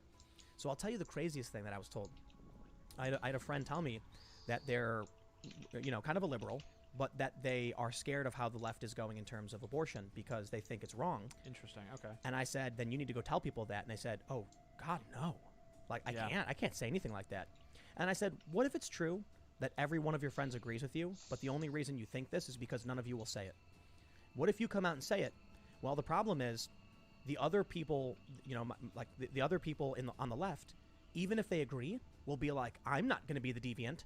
Yep. And they're going to point and they're going to, hiss at him. Exactly. But you know who can always be the deviant? You can always lean left. And I think that's the Right. key of the lurch is that the only person who's never going to be problematically offensive within that worldview is the person who pushes it a little bit farther. Right. It's yet a little bit more critical to the critical race theory or the critical gender theory or whatever it is. You can always go further to the left without having to worry that you're going to be the bad guy. And so it is. It's this drift, and you get all of these kind of like you get these people who are dragged along with it who don't like your friend who don't like doing it. That's the Cato study we talked about. It's the Right. 60% of people who there are probably lots and lots of people who I know in DC who work for liberal organizations who just aren't quite liberal enough, and they're a little bit worried that that guy who lost his job for retweeting a link that said that destructive riots aren't politically beneficial, Right. that they hurt your cause, and the guy lost his job. I mean, it's like Right. it's that crazy. You know what they can do, though? What? In secret, they can vote. They can vote. I don't think it's enough. I think it's good. I don't think it's enough. And I think one of the issues is if you control culture, you've won. Yeah. And so maybe not permanently, but for now, what is it saying? Whoever controls the past controls the present. Who controls the present yeah. controls the future. Is that Something like 1984 that. or something? That sounds like it should be. It sounds Orwellian. It's Right, gotta right, be right. that. Maybe it's Animal Farm. So here's what happens. People are seeing all this happen around them, and they're getting scared. They go into the voting booth, and they vote for Trump. The leftists in media use this as proof. White supremacy. America's a white supremacist country. See? Right. The racist got elected again. That proves it. Young people who don't know better are being indoctrinated into that new world. Yep. So they aren't voting. They will grow up and say, this is what the media has told me my whole life. This must be true. Right. And then the secret pro-Trumpers who wouldn't speak up and wouldn't teach the next generation are gone. Yeah. And you have a brave new world. An Orwellian. Yeah, Brave I new- mean, I think you're right, and part of it too is, it's also like who are the types of people who tend to be teachers? Like the political bent of a lot of very important, informative organizations happen to lean left, journalists, teachers, all these other individuals, and so because of that, you do have this kind of surround sound of a certain perspective that a bunch of young, impressionable people, and even not young, but generally impressionable people take as a given, take as a fact, take as a reality that's going on around them, and they don't know any better. And I think it's particularly true if you don't have people who are super into politics. Yeah. I think the one thing that people are missing is the schools, and it's Yeah. amazing to me that conservatives are fighting so hard to get their kids back into them when we're seeing these leaked curriculums showing that it's all like Gone. in a crazy indoctrination. They're telling the kids all of these insane things. Yeah, I mean, like there's weird dogma. and there's some. I think Twitter honestly is probably what opened my eyes to it. But there's some really good people who make a really good push for. Don't send your kids to government schools. You can homeschool if you can't homeschool. Send your kids to private schools. If you can't afford private schools, find a charter that'll take you in. Yeah. Like there are a lot of other options, and I think that's what you got to do. I think you've got to start finding models to break it because it's not going away on its own, right? You look at something like the LA Unified School District. There's no amount of reform or tweaks or change or God forbid money that's going to fix that thing, right? Yeah. And so I wonder if you don't just have to let it go on its own, or if nothing else, you got to kind of say, hey, it sucks, it's a shame, but my kids aren't going to have to suffer the consequences of this thing. School choice. Yeah. And Trump included that as a agenda for a second term. Yeah.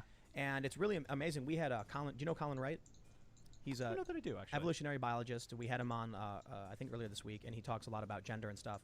And he mentioned how he used to be opposed to it, because he thought it was going to be used to teach evolution and creationism. But now that he sees what the intersectional, the identitarian left is doing, he's like, school choice, voucher program, get the kids, put them where you want because this has gone too far. And I'm right there with him. Yeah. The craziest thing to me is earlier this year, and I really do love talking about guns now because I'm like a new gun guy. Okay, got it. And so earlier this year, I was like, I don't want any guns in my house. Now I have 6. Amazing. I shouldn't have said that. I also have other legal means of defense outside of those There too. it is. So, Yes, indeed. Yeah. but I do definitely. We have. I mentioned this. I think Crowder asked me, and I was just like, oh, we got a bunch of compound bows, a bunch of recurve bows. Amazing. Yeah. We're ever since the riots happened. Yeah, I don't blame you. I've gone. We had Corey DeAngelis on, and then he explained. He's great. He's brilliant. He explained to me voucher program, school choice, and I was like, it's brilliant. I love it. Yeah. Let's do it. Why can't parents choose where their kids go to school? Yeah. And then when the riots broke out and I saw what was happening and I heard the helicopters, I went and bought a bunch of guns. Yep. So there has been a big rightward lurch, too, a sort of shock to liberals who were asleep, not paying attention. And I'm someone who did pay attention. But for the most part, I was like, well, I'm not going to buy a gun. What am I? Yeah, and then riots exactly. happened, and I'm like, I'm going to go buy a gun. Yeah. And I bought a bunch. Yeah, I don't blame you. And I think what you're going to see is you're going to, like, as someone who lives in D.C. and is familiar enough with the D.C. gun laws to know that they're pretty awful, I think you're Right. also going to see a lot of people leaving the cities for those sorts of reasons too, right? And I think you make a really, really good point on the school choice stuff, because I think that people were fed up with their schools already, but now the way that they're handling the coronavirus stuff, I think is going to be what puts a lot of people over the edge, and they say, you know what, this is too important. My children's education is too important for me to screw up, particularly in a hyper-competitive world, that I can't just let them walk down the road to school, even if that's the closest, easiest option, even if their friends are there, whatever, because it's too great a sacrifice. It's not just that. Have you heard about these pods that are popping up? I have, yeah. So parents, their kids aren't in school, so they're teaming up and putting all the kids under, like they're all pitching in for a tutor, and the tutor teaches all the kids. Right. Saves money for everybody. Yeah. Instead of having one tutor teach one kid, you have one tutor teach 20 kids. Congratulations, you made a school. Yep. So now you've got parents who are saying, if I'm going to be paying this tutor by pitching in with all my friends, why are my taxes going to a school I don't use? Exactly. I would like my money back. Yeah. And Trump said, we're going to get you your money back. Yeah. It makes sense. And Why would we, you know? And you can't blame them, right? I mean, I think, you're right. And the other thing, too, is it solves for the socialization problem caused by the pandemic, right? It obviously it helps the parents out tremendously, and they get a better experience having a tutor than having their parents teach them. But it also lets kids be kids and allows them to play with their friends and go out and do all the sorts of things that they can't do right now in the pandemic. And I think they are going to sit back and say, hey, you know what? This wasn't so bad, right? I think if this continues to happen with schools, you're going to have a lot of people who go through half of a school year or a whole school year, and you have these disaffected parents who are like, I don't know, they're maybe like crunchy granola-y, like pretty leftward leaning people who are like, this isn't terrible, and I think actually it's a lot better than this now scary alternative that I haven't seen before. I think the most important thing is that kids spend too much time socializing with each other. So I'll put it this way. I look at schools, and what do we see? The teachers and the students are typically adversarial. Mm-hmm. The kids, like, school sucks. That's like kids say it all the time. Yeah. Well, they're going to a place they hate. They're under the command or authority of someone they don't like. They can't even go to the bathroom if they need to unless they get permission. Right. That's a horribly authoritarian system. And then they're getting their social cues from other people who have no understanding of social cues outside of... Right. So it's like you take two people who can't speak any languages and put them in a room and they start making up weird gibberish words. They're not going to function properly in the greater society. Yeah. So that's why I say kids are socializing too much. What we need is kids to be around their parents. That's why I'm a big fan of homeschooling, but with these pods. So you have regular adults the kids can be around. And I also think it's very important that parents spend a lot of time teaching their own kids. Yeah. So I think, if you go back to where, how humanity essentially was developing, at a certain point, I'm not going to speak, I'm not an anthropologist, but the dad would be a blacksmith, and the kid would grow up, and his dad would be showing him what he did. Right. But more importantly, the dad would be like, yo, go grab a bale of water. I need it for, whatever. And the kid would go do it. And then the kid's growing up being told, here's what you need, here's why you need it, here's what I need, go get it for me. Eventually, that kid's a teenager, and he's also a blacksmith. He's an apprentice. So he learns his whole life. He's around all the people coming and patronizing the business. And then he learns how to be a functioning human in this world. Today, we've removed that. Right. You have kids who grow up have no idea how taxes work. Don't even know they got to pay them. Yeah. They're like, what do you mean I got to file a form? Says who? When? How? Yeah, exactly. They don't know how to even get a job. They don't know what to do. They don't know how to make a resume. You go to school. They don't know how to tell you how banks work. None of that. Yeah, they don't know how to be an employee either. I mean, They don't know how to be an employer. also The a good craziest point. thing to me is that when I was younger, I was just sitting there thinking one day, and I thought, how do you make money? Like, how do you get money to buy something you want? And I realized all I've got to do is convince that guy holding that green piece of paper to put the green piece of paper in my hand. It's really fundamentally that simple. So what can you do to get it? And it has to be honest. You can't defraud somebody, and you can't take it from him by force. So I've got to find a way to convince them that he should give me that. So you can trade something. I can say I can give you this object. I made you a paper boat. Give me $1. Yeah. Or you can say I will help you with your homework.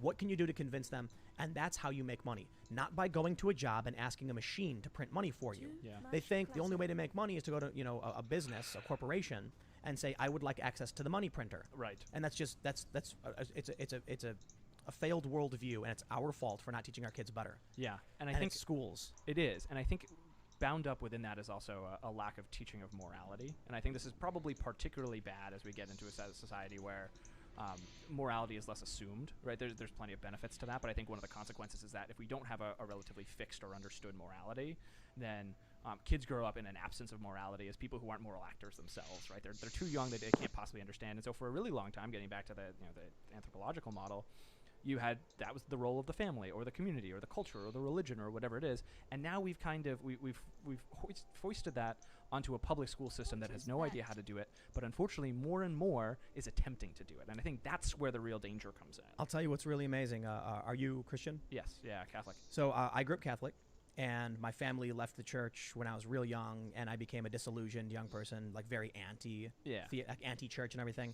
And then I had an epiphany when I met someone, and he just gave me some insight. I had a couple different moments in my life, and then I don't necessarily want to say agnostic. I do believe in God, but I think it's not like a theistic. Yeah, it's more of an sure. Einsteinian, or it's hard to explain. I have my own personal belief system.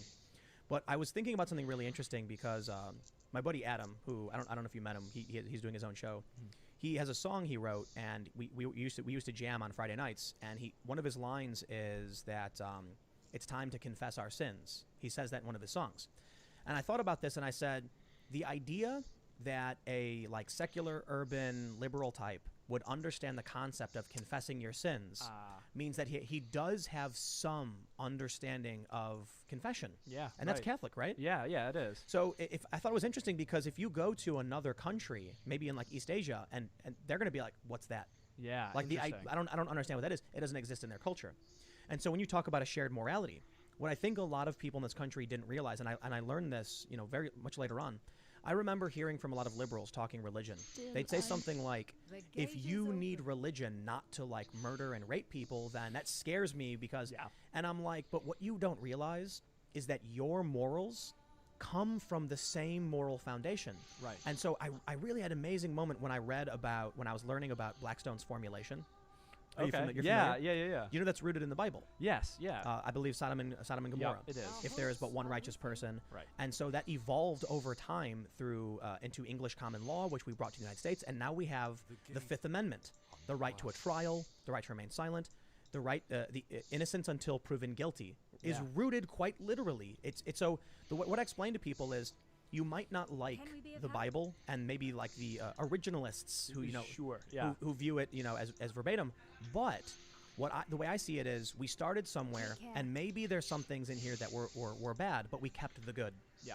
And we carried the good with us, slowly refining it and making it better. Sure. And now when you come out and say, I don't need a religion to tell me why I'm moral, then I say, but there are countries that don't have the presumption of innocence. Right. And so the presumption of innocence, while it is separated from the faith, we've kind of figured out that core element. Right. It's a shared morality from the similar values. So the reason I bring that up is, even if I think this more relates to the 90s when I was growing up, when you had the Democrats and a lot of secular liberal types who still had similar moral foundations. Exactly, yeah. Even though the religion had been removed from it. Right. Well, now we're entering a point where the moral foundations are mirror images. Yeah. where you have Black Lives Matter and critical race theory saying, overtly racist things. So part of our moral foundations is that we created the Civil Rights Act. You can't discriminate against people based on these things. Yep. It's equality under the law. Well, now they want to erase that. Yeah. They say, well, we should be able to discriminate to help people. And that's when our moral foundations have become mirror image. So when I'm talking to my friend and I say, I refuse to live in a world without the Civil Rights Act. It was long fought by our great civil rights leader. We won, and you want to repeal it. And their answer is, but we need to help people. I say, I don't care what you think you're doing. Right. The path to hell is paved with good intentions. Yep, exactly. So, yeah, I resist. And I'm right there with you. And I think it's right to say that they are in opposition. And I think one of the things that a lot of people, particularly a lot of people I think in BLM kind of forget is the idea of all people, like I don't want to say all lives matter, right? That's got political context, but the idea that all of human life intrinsically has worth and value that is even and equal is a very Christian concept. Right. Yeah. This is St. Paul's writing. Yep. This is neither Jew nor Greek, neither slave nor free. These are Christian. These were incredibly unfamiliar at the time. And so you're right. There's so much of this that then gets passed down to culture. It gets passed down to common law. It gets passed down to the sort of values that we share as a people. And you're right. For a really long time, we could fight about what those values were. And for a long time, obviously, there's meaningful problems in how those values existed. Right. Particularly before the 1960s, there were enormous problems with the way that we reflected these values. But I do think that probably from, I don't know, 60s, 70s, 80s, 90s, there was a really valuable shared framework with which we discussed moral issues. And we're very rapidly moving to a point where we are throwing out the idea that even having that confined conversation is valuable. So here's kind of what I think in that context where I said the morality has shifted, the base of it. I am a liberal individual. I grew up very briefly Catholic. So I grew up, and I have since forgotten a lot of the stuff they taught us in these Catholic school. Although I still remember some of the songs. It's kind of funny. They stay with you. They will always stay with you. They do. Even though I was a little kid. But a lot of the moral foundations, I think that's what it is. I think even secular liberals don't realize they were raised in a sort of a Judeo-Christian framework. Whether it's good or bad is not the point. I'm just saying we shared a lot of these same values. I mean, the Ten Commandments or the Blackstone's formulation. Right. But now we have a new idea of a new world where we're colonizers, we're evil, where white people, they say, are evil and have all these whiteness traits like hard work and planning for the future. And it's a really weird thing. Yeah. But their moral framework is completely inverted. Right. So here's what I think. How is it that you and I, we're having a conversation. Is it fair to say you're a Catholic conservative? Yeah. I'm like I don't know if it's fair to say I'm like secular. I don't know what I am. But I'm not a non-theistic liberal type. Yeah. We agree on so much. Right. And it's because of a rooted moral foundation, I think. Yeah, exactly. And again, you can quibble on so many of the details. And I think that one of the big important things here is what we're seeing in the streets in places like Portland. Those aren't quibbles. Those aren't splitting hairs about a 25% effective tax rate versus 27% effective tax rate. Right. It is a bunch of people who fundamentally do not believe in the rules that have governed our entire system since, like, I don't know, we became an agricultural civilization. Well, it's beyond that. It's like, yes. It's also in the nitty-gritty of our current society. They believe they have a right to use violence against you. We typically, for the longest time, most Americans were not in agreement. And I love it when people bring up the Weather Underground. They're like, yeah, but what, if you want to talk about how bad things are, the Weather Underground. And I was like, I could be wrong, but didn't they do shock and awe campaigns in the middle of the night when no one was around because they didn't want to hurt people? Yeah, and they ended up killing someone, I think, because they were like, they didn't know they were going to be in there. Yeah, exactly. I think that's right. It was like their intent, and what they did was wrong. Like, no joke. Yeah, absolutely. But, like, they were avoiding hurting people. The people today in these riots, they're actively hurting people. In fact, they've killed people. There's 15 dead from the riots, and with a Chaz chop, they literally killed people. Yeah. The security guards unloaded, according to witnesses, for like a minute, just round after round into a vehicle with some teenagers in it, because they thought the teenagers were like white supremacists, but they weren't. They were just kids. So they're literally like, light them up. And so much of it too, and I think my biggest problem, biggest qualm with all this is they're reframing and rephrasing the way violence works in this defined. Oh, totally. And so if you can say words are violence, and you really fundamentally believe words are violence and using the wrong pronoun is a threat against someone, the way that lots of blue check Twitter activists will tell you these things are literal violence, then it doesn't surprise me when those same people look at Rand Paul getting assaulted and say, like, how is that worse than messing up someone's pronouns? How is that worse than like the drinking from the Kool-Aid of white supremacy or whatever Lady Gaga said the other day? Words are violence. Silence is violence. Silence too, right? And silence is consent. Okay, so they've covered all the bases, right? Yeah. If you say nothing, you're being violent and consenting to whatever's happening around you. Right. And so that applies in all contexts. If you're not speaking up against the riots, then you are effectively condoning them. Yeah. And you're also being violent against them for not supporting them. And if you say anything, you're being violent against them. Therefore, no matter what you do, we must beat you and crush you. There's no winning that one. And really, to me, what it comes down to is it's intellectual extortion. Right, Yeah. You are looking at people and you are saying you can either agree with me or you can face violence. Like it's like The Sopranos if The Sopranos took over like a Twitter and academia. That's what we're seeing happen in real time, and it's amazing because there's so many people who are kind of they've got the gun in their back or the sword in their back. They're walking the plank and they're like, it's fine. Can you guys? Did you see what Trump tweeted about today? Like it's such a big concern, and they don't see what's going on around them and the truly radical shifts that we're seeing in the way that the discourse just takes place. I wonder, elaborating on this moral, shared moral framework idea, I wonder if the reason why we kind of have default liberals, people who just kind of vote Democrat and don't really pay attention, is because they don't really have any kind of moral framework. So they just default to the left and they say, sure, whatever. Then you have the far leftists who have a radically different moral framework where their power is paramount and the health of the tribe and the survival of the tribe is more important than individual rights. Then you have the traditional American faction, which includes liberals and conservatives, and that is a shared moral framework on specific. I guess it's fair to say Judeo-Christian values. Kind of, we were founded as a Christian nation, but it's become something a bit broader than that. But there is a rooted shared moral framework. So I wonder if the reason why, basically what I'm saying is, there are, people who are just not paying attention, right? Who will go out and vote for Joe Biden without knowing anything about what's going on. And it could be because their moral framework is absent. They're just I want to feed my family. I don't care about anything else. Yeah, exactly. And I think that's a good way to look at it. And I think part of it too is there's a lot of people who, in the absence of having a particularly firm moral framework, an absolute mad lad of a bus. Really showing here, but it can be really easy to adopt a worldly moral framework. Come on, die already. The moral framework is basically, I don't know, Twitter and Facebook and whatever video you find on YouTube and the movies that you watch and the video games you play, then that can be super problematic in a lot of different reasons. And so I think it can be easy to adopt that instead, and that is destined to fail. But that's almost that passive sort of framework that ends up resulting. I've had a video on my main channel about Jordan Peterson for a long time.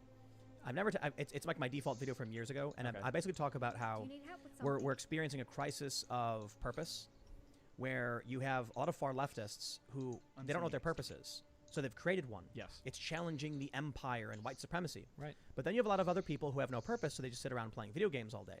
Then they find someone like Jordan Peterson who tells them, "Here's how you develop purpose. Yeah. Find the heaviest thing you can and then carry it," and that is, a part of the culture war. People who have nothing to do and don't understand, but are longing to do something. Because I think we all are, right? Like I think at the end of the day, and I think Peterson really struck a chord, I think, with a lot of people for exactly that reason. He understands that people fundamentally, and in a lot of cases, particularly young men, are striving for some level of meaning in a world that has very, very little meaning.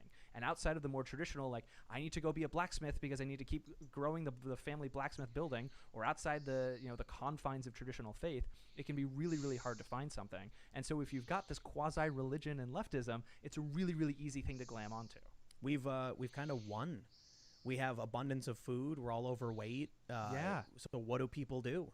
And so they got to figure something out. Otherwise, what's the meaning of life? Why are they alive? And then they just, I don't know. They sit in their bedrooms bored and scared, but they found a new meaning in this new dogma. Right, because at the end of the day, what critical race theory I think gives a lot of people a really great excuse to do is it gives them easy bad guys. There are monsters. They can go out and slay the monsters that are very obviously in front of them, and I don't know, maybe behind them in line at the supermarket too. It's everywhere. It's omnipresent. This awful, terrible thing that is toxic whiteness or toxic masculinity or toxic whatever you want to get mad about. If it's everywhere, then every day of your life can have meaning. It's like you're on a giant open-ended RPG RPG video game where Go on an adventure, where man. you're going on an adventure and there's always going to be some monster that crawls out of the forest that you get to be the righteous one to destroy. And the problem is the people that they always happen to find and the issues they keep finding aren't monsters. Right. And there's no It's one to just- tell them they're not monsters. Right. There's no great enemy. Yeah. Let's jump to the super chats. And someone brought up a good point that Oh, I'm going to super go ahead and chats. assume is correct. I'm not entirely sure. But they said the vice president breaks a tie in the Supreme Court. I don't know if that's true. What?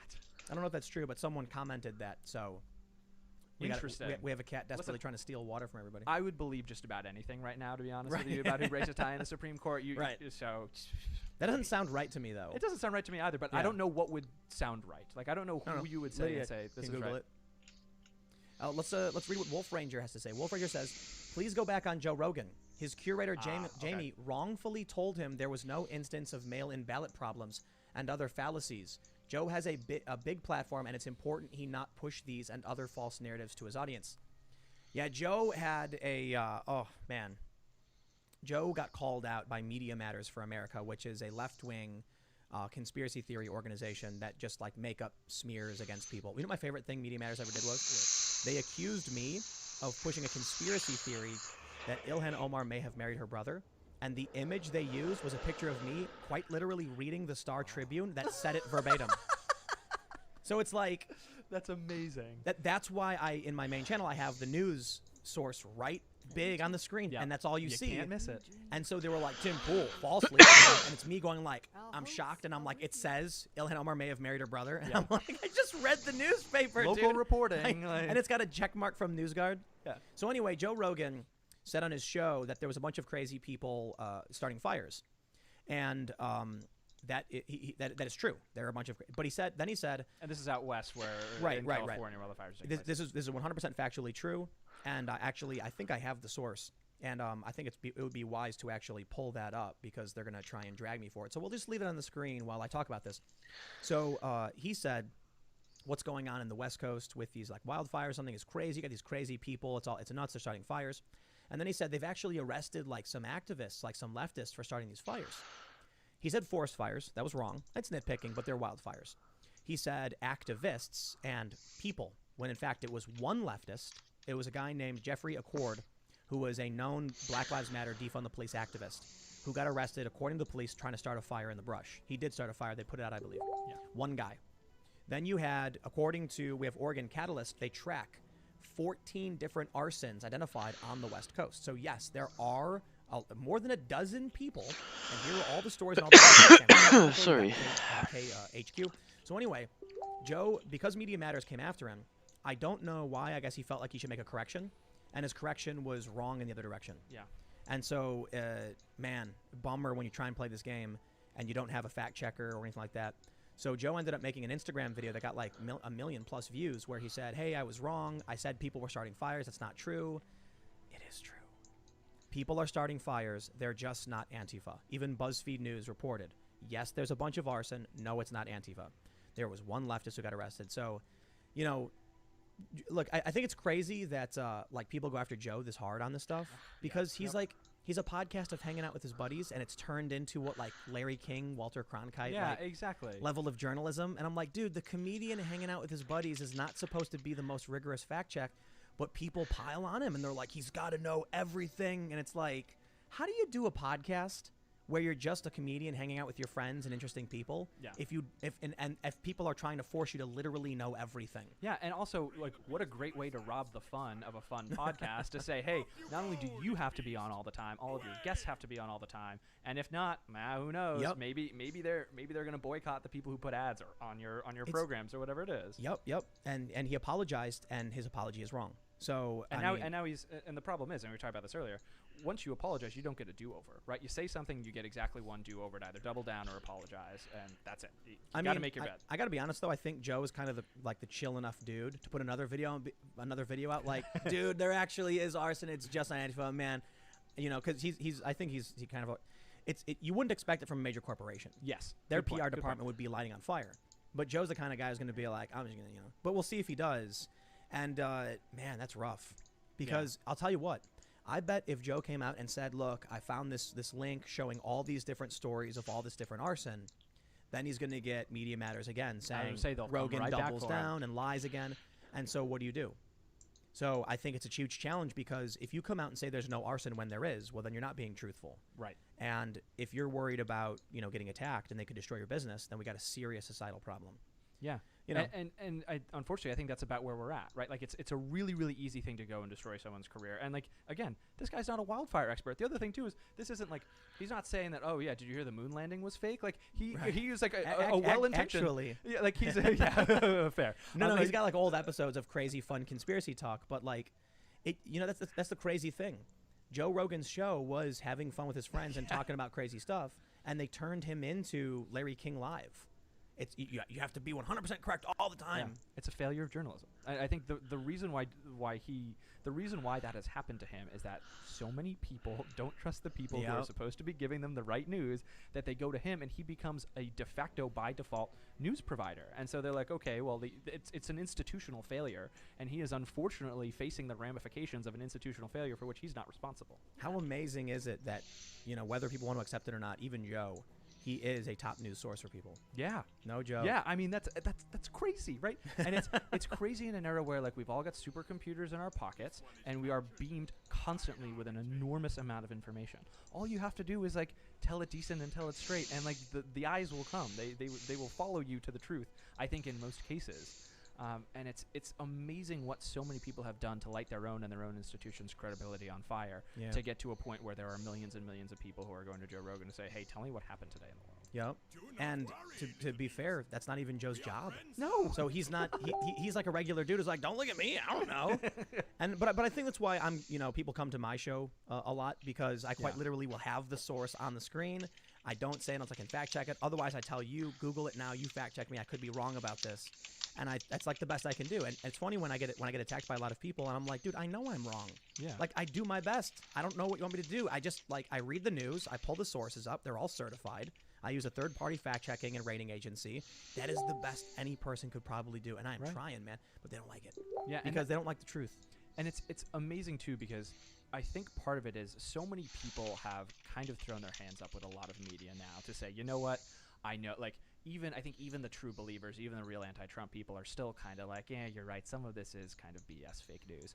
And so I think they have this kind of this miscast anxiety and frustration and desire to hold someone accountable. And it's not going to be, they're not going to go on and complain about Sanjay Gupta or Anderson Cooper or Jake Tapper or something like that, because it's too far away from them. But they see someone with a podcast, they're like, you should do better. Look, you've got that computer up on I can see it right there. Like, why aren't you doing more? Why aren't you doing better? But again, it's this miscast aggression and frustration, because what they're really probably mad about is the failed institutions who have let them down.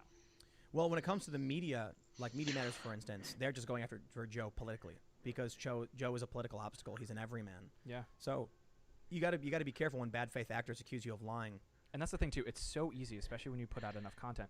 It's so easy to take anything and spin it out of context. Like, totally. if you know this infinitely better than I do. When you've got hours and hours and hours of content that you're putting up every single week, all somebody has to do, some 19-year-old kid at Media Matters for America just has to take one little snippet that maybe aged poorly or looked bad or whatever it was, splash that up with a bunch of other weird context they can pin together, and boom, you've got something that's going to be of interest to someone. The good news is, I guess no one cares enough about me.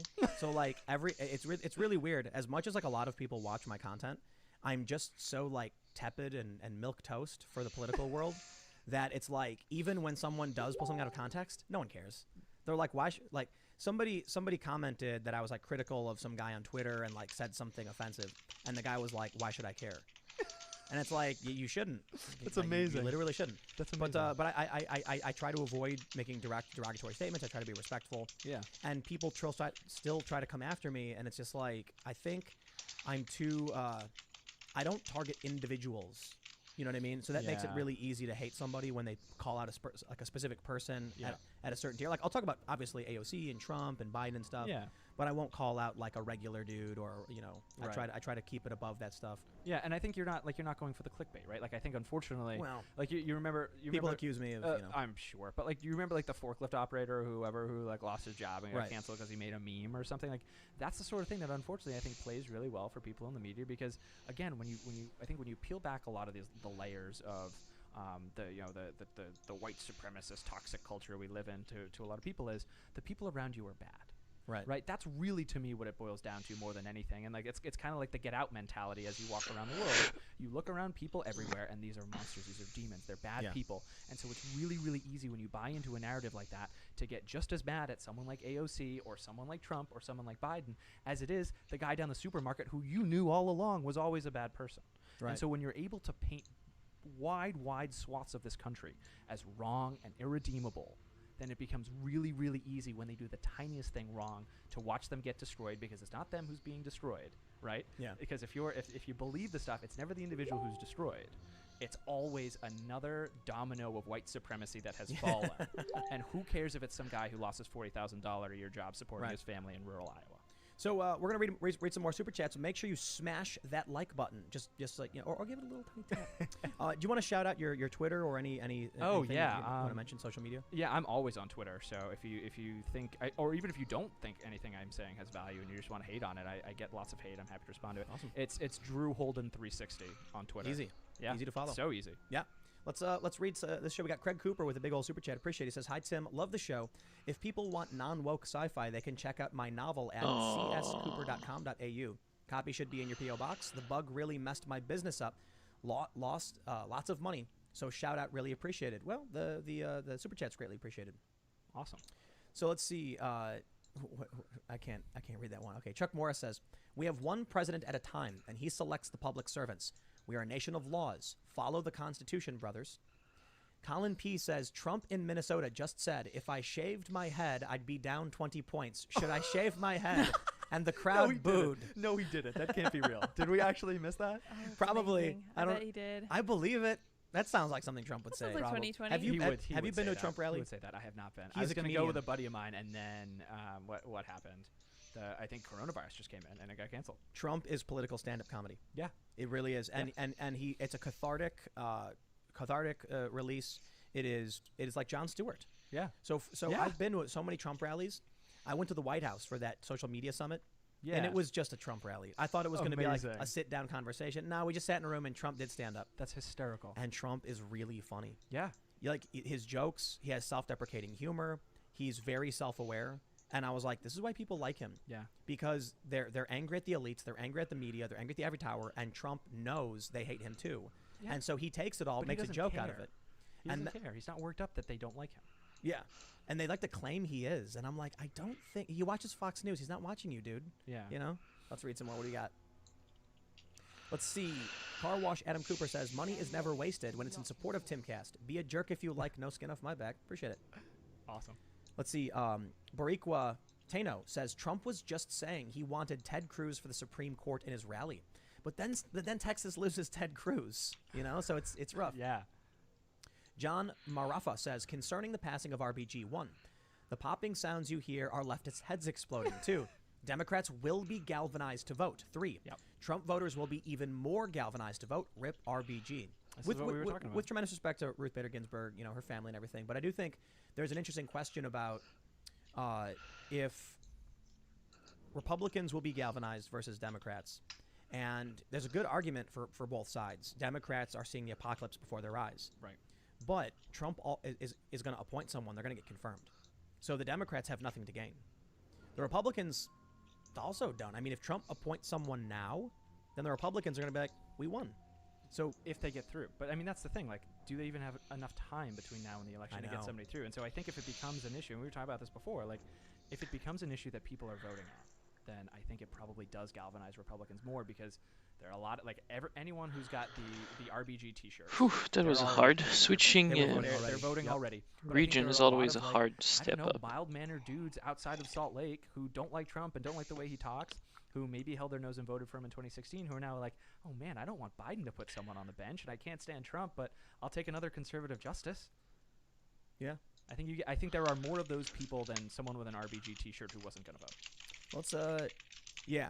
The people who were going to vote for RBG have already been using that as an excuse. I think so too. Or vote because of her. All right, let's see what we got. We'll try and jump down because we don't have too much time. Felwyn says, "A split decision effectively upholds the ruling of the lower court. In the event of such a tie, the court typically issues what's known as a per curiam decision. It is deemed not to have created precedent." Interesting. That I buy. That's Yeah, that makes sense. We said a minute ago, like I don't know what Someone somebody could say commented. that would make sense. Like Yeah. I buy that. That There's makes Latin sense. in there too. Like, I buy it. I buy it. That proves right. it. Yeah. That It's proves like, it. oh yeah. Skeleton King says, New York Post, campaign worker for Ilhan Omar's GOP challenger fatally shot. Yes. You hear about this one? Yeah. Yeah. It was like a kid was like hanging out in front of a store and someone came up and shot him. Yeah, he was like a 17-year-old kid. I think he was killed in a drive-by. I mean, Yep. I saw someone covered it and called it an assassination. I don't know. I mean, I don't know enough about it to know if it had anything to do with politics or, unfortunately he lives in a really awful area, as we've seen recently in Minneapolis in terms of crime and violence, and it could be tied to that. I don't know. It's tragic. Obviously, he's a 17-year-old kid who lost his life, and somebody made a good point when they're talking about it too, and they said, where's Black Lives Matter on this one? That, Right. where were they for David Dorn? Yeah. It's what they can use politically, I guess. Yep. It's only when they can target an institution.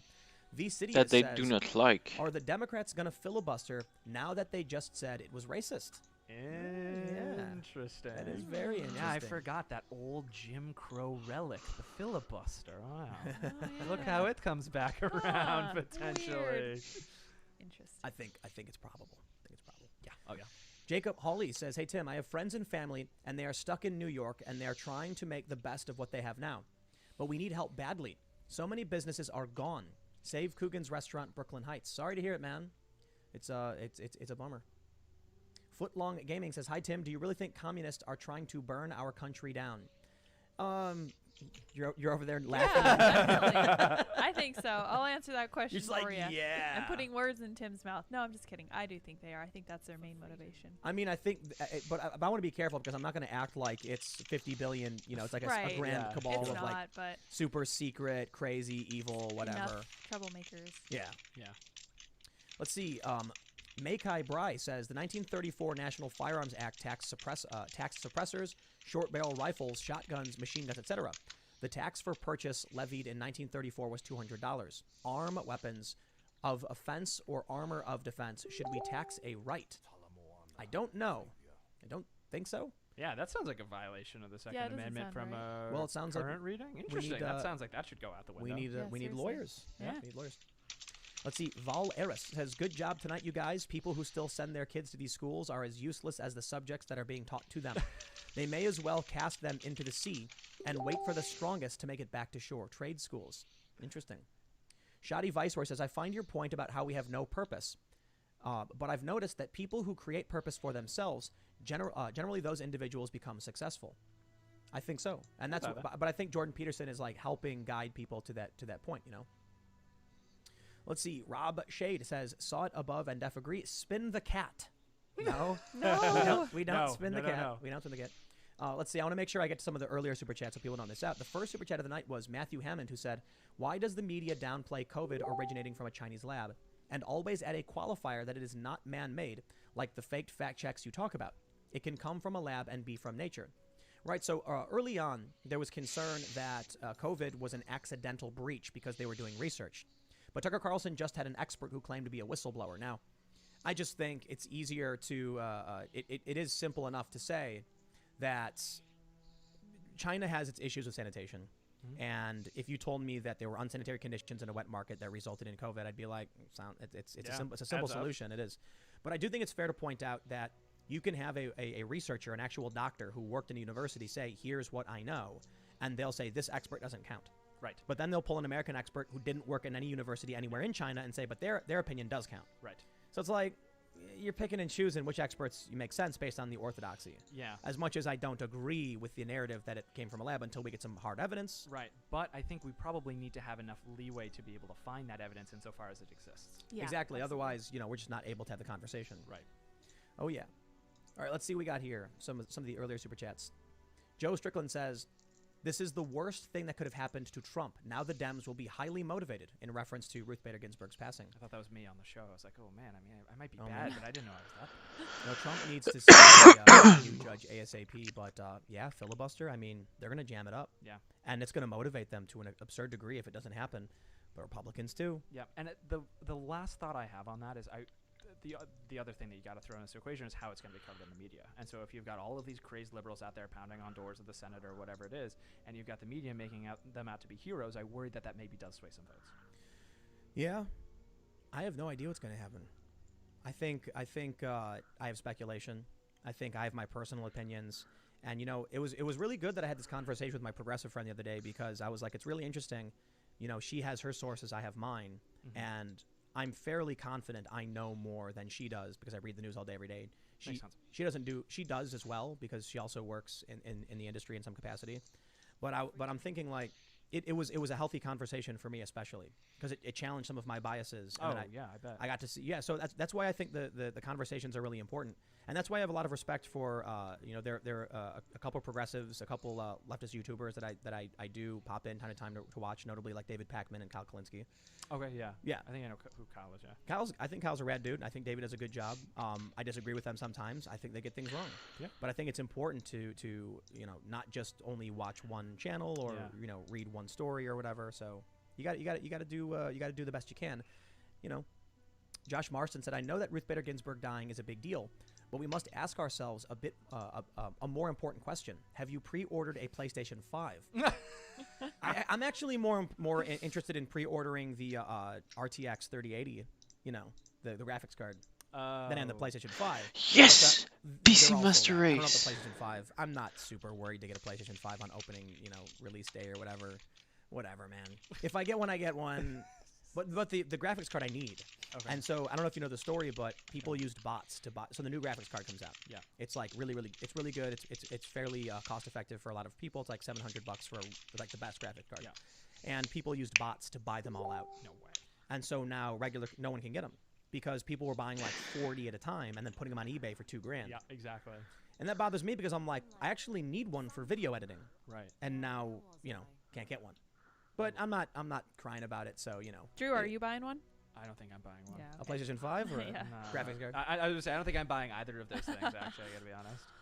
So let's say Gitchy Boy says, was checking in a contractor at work, some regular dude who doesn't know me, and he comes up to me talking about how much he's tired of rioters and establishment Democrats. I hear that, man. That's the other thing, too. Rioters, like, there's been so much good literature about how, like, violent riots turn off normal people, which, again, like, 1 + 1 is 2. Like, these are the sort of really, really simple, non-political things that, like, hey, if you live in the suburbs and you're like, hey, my favorite restaurant in the city that we go to a couple times a month just got its windows broken in. Yeah, I don't like that.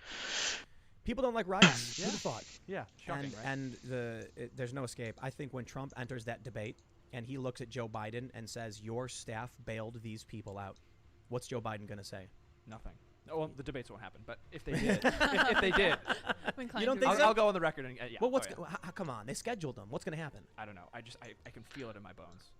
It's almost conspiratorial. I have no facts, no evidence, but I do have all the screenshots for all the people who said very loudly that they have to happen. You so and the screenshots. just wait. Unless, for some reason, Joe Biden can't do it and Kamala Harris becomes the actual candidate. Wouldn't that be interesting? Then it would happen. Or wouldn't, like, if coronavirus is bad in whatever area is, like, it spikes a week or two before or something. I don't know, man. I get I'm getting conspiratorial here, but I don't buy that happening. If it was Trump versus Kamala or even Pence Kamala, then Trump or Pence is going to say, you solicited donations for the rioters. That's a good point. End of story. But she's just so much sharper on her feet than Biden. Oh, of course.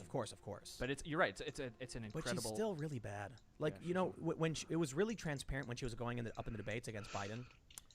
And it was Yeah. like really obvious. She was like, you know, hold on, Joe. And it's like, we get it. You're criticizing Joe Biden. You sound like you're a doll with like someone pulling the cord in your back and a recording is coming out. Yeah, exactly.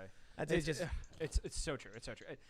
She's just so inauthentic that she can't escape. Like even by politician standards, right? I'm not holding a high bar here. Like even from a former Attorney General of California turned senator, low bar for what it takes to be authentic. She doesn't clear it, and quite frankly, I don't think she comes all that close. All right, so Haywood says, I can't read your full name, dude. Dems can't filibuster. Senator Schumer used the nuclear option when he has a simple majority. The Republicans said that they would live to regret it. Guess what? Grab your ankles, lefties. This is a very good point. Family friendly. So let's see. Corajan says, my aunt has pancreatic stage 4 cancer. I do not wish that nonsense on anyone. I did not like her. Yeah, it hurts the family. Yeah. Man, for sure. Yep. Let's see. Mr. BH1987 says, went to private university for 2 years, cost for $60K. Thankfully, only paying $20K after scholarships. Now paid $15K for 2 years trade school, and I'll be making more money and enjoying my job. Community college and trade schools are the way. Yep. Here. Did you know you don't need a high school diploma to go to community college? I didn't know that. You can get an associate's degree with no high school diploma or GED. No kidding. And then with an associate's degree, you can go to a 4-year college and finish out your 4-year degree. Amazing. I was not aware of that. Yeah. Obviously we don't have time to talk about this tonight, but I think there is a crisis in terms of too many people who shouldn't go to traditional 4-year schools Totally. Yes. going to 4-year schools, and we need so that's the solution to the student debt crisis. Is we just need fewer people racking up enormous amounts of debts getting a degree they don't need. And then they get out and they're like, I have no job. And Well- then what do I do? If we reduce the number of people who went to those schools, we would also decrease the number of people looking for those jobs, which would raise the wages of everyone and Right. like balance out the way Right. it should have been Yeah. before. And bring down the cost they can possibly charge people. Exactly. Of a course. lot of second and third Yeah. order benefits. Yeah. Well, ladies and gentlemen, it is 10:03, so we're going to start winding it down. Do you want to mention your social media real quick before we go? Yeah, happy to. So throw me a follow if you like or want to hate follow, whatever you want to do. It's Drew Holden 360, best place to find me. I write a little bit on the side too, and you can usually find me there or find me at the Resurgent. Yeah, so I actually have used a couple of your threads. You do great breakdowns of a lot of topical issues. So if you enjoyed what he had to say, then follow him on Twitter at DrewHolden360. That's it. There it is. And of course, you can follow me on Twitter, Instagram, Parlor at Timcast. And you can check out my other YouTube channels where I put up content basically every hour of the day. You can go to youtube.com/Timcast and youtube.com/TimcastNews. I have too many YouTube channels because you're on youtube.com/Timcast IRL. Isn't that funny? And of course, you can follow at Sour Patch Lids. That's Sour Patch LYDS on Twitter and Parlor. We do the show Monday through Friday live at 8 p.m. unless, of course, I work too much and have to go to like the dentist or something, and then I can't do it. I work 16 hours a day. It's ridiculous. I kind of think we got to figure something out because I have no time to go to the bank. I can't go to the DMV. yeah, And so working straight through the day nonstop, and then as soon as we wrap up, we got to drive for 3 hours. So it's just it's work. God bless you guys. But it's fun, man. This is a great conversation. I I would say really thank you enjoyed for it. having me on, man. This was Yeah, an absolute blast, you guys. Yeah, absolutely, man. Appreciate it. So make sure you subscribe. Make sure you smash that like button on your way out. Any extra super chats greatly appreciated. Help support the show. And we're gonna have clips from the show up all throughout the next day. And yeah, we'll see you Monday live at 8 p.m. Thank you so much for hanging out. We'll see you then. Bye, guys. Bye, guys.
I guess I should find something else to listen to, since Tim Pool has finished his speech.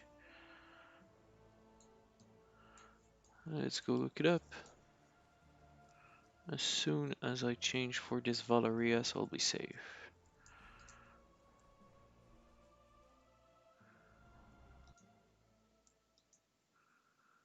Hmm.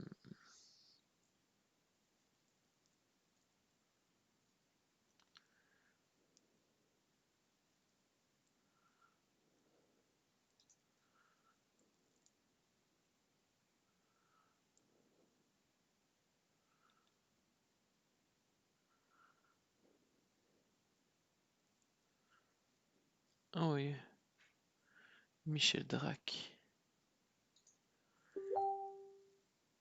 Oh no, he's a French. This channel doesn't have any content. Ooh, I was scared for a moment.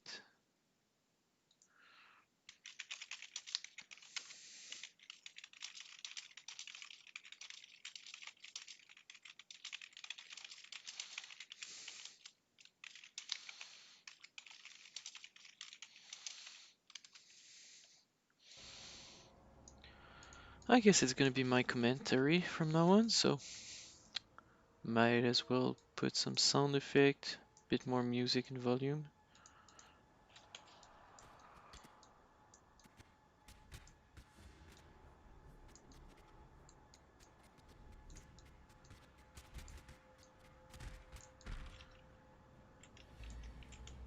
What was that? There we go. If we're to just hear some spatting, like bugs hitting a windshield, might as well just tune it down. Keep on talking. I have so much subject I could talk about, but it's hard to talk about subject. Ouch! Maybe not face tank enemies on their own. Okay, so I need my Herald of Thunder. I need this. Oh no, I already had one and it was a good one. Okay. Strike two.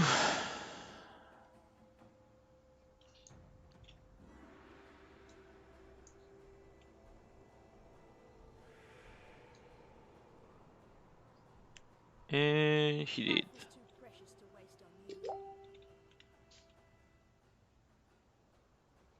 No problem, à plus. I hope it's this one. Whatever. I'll steal the next one.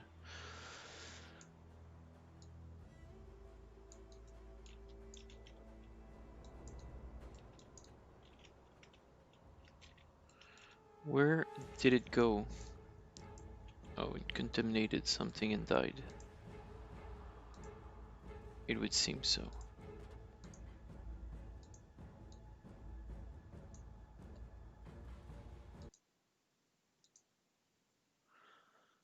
OBS and my stream open on the side, so I'll have better encoding, or at least because the window's in the forefront, perhaps my computer will give it better priority. Who knows? Informatic, black magic, same difference. At least it's not printer work, which is the worst of them all. My love for this game has came a long time ago. The fact that you can have different classes that share a talent tree, it's made by Diablo 2's development team. This game has being good as its core instead of being profitable, which in itself could be the only point on which you judge a video game, and you'd be mostly, I need some health potion.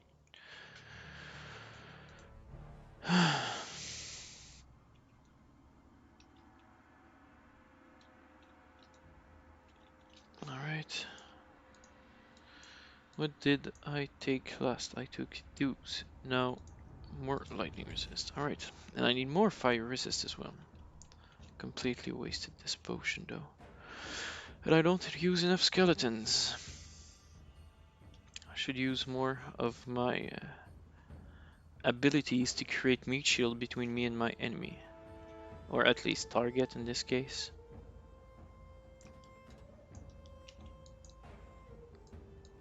More electrical curse.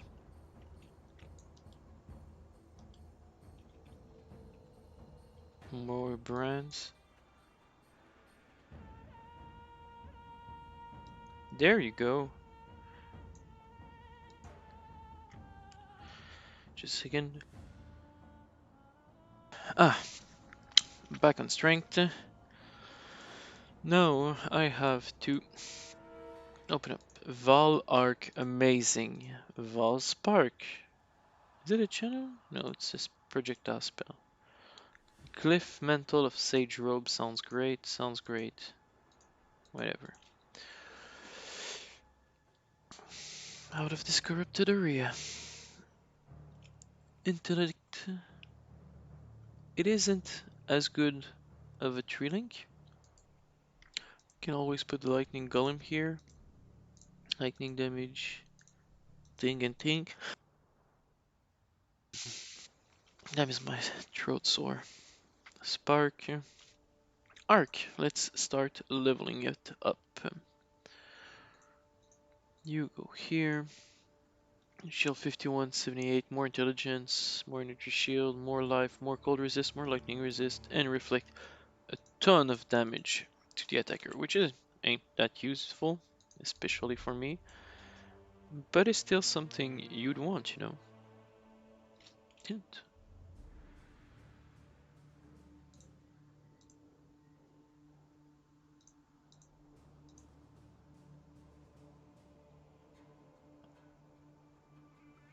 Oh, not enough dexterity. Okay, I'll solve that by next level.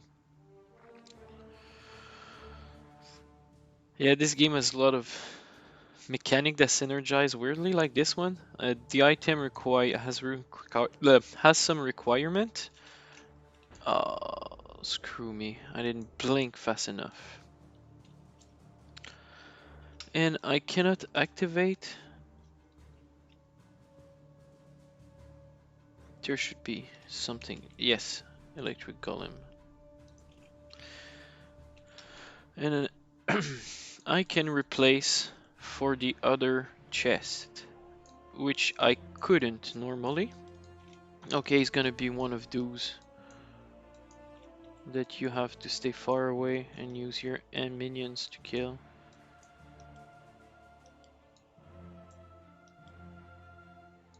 There you go. There's always a way to deal with them. That's why I like Lightning Witch so much. It has its weakness, such as being very fragile. I'm fragile, but I'm not that fragile. Or the reverse. Oh, did I hate this quote?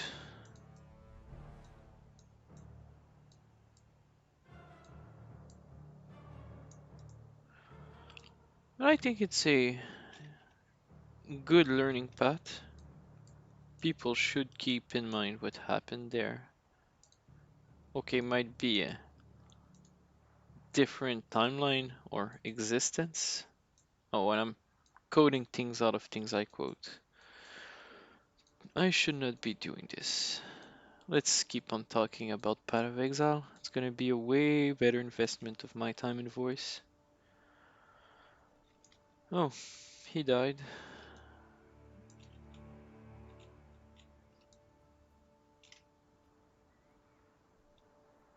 There you go. Templar's Court entrance. Find someone and be killed by him ruthlessly.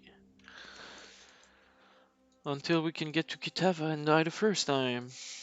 Man, I remember the period where this game had like... You'd go through the main game and then the main game Hell and main game Nightmare. Or Nightmare and then Hell. It was so... I liked it. I like this system of redoing the same things but with different mechanics such as oh, I didn't see the Easter egg to the fascist drapery around. Yeah, I guess. Too much clutter. Oh, too much clutter, huh? Let's move a few things around, see if I can't manage my clutter a bit. There you go. Not bad music. I wonder if I'll get copy strike for the music. Thank you. By killing Oh, sweet. Another Quicksilver flask. Or a better life flask. I won't choose it now anyways. Sell this, and this, and that, and this, and this, and that. Except, remember. go to my stash. Drop the different rings.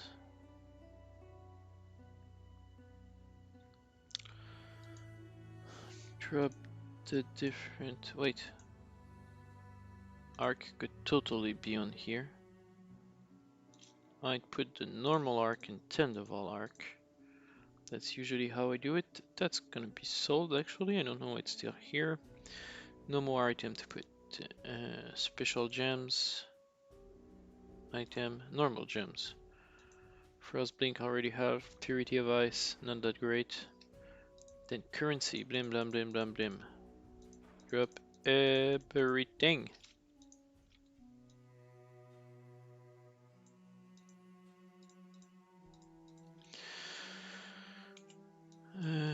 Lenny, sell item at this, accept. Reward, I'll want the extra life flask. I need it too much at this point. Damage leech has life. Oh, attack damage. Room himself life recover from mana when used. Okay, I can deal with that. And back to the grinding.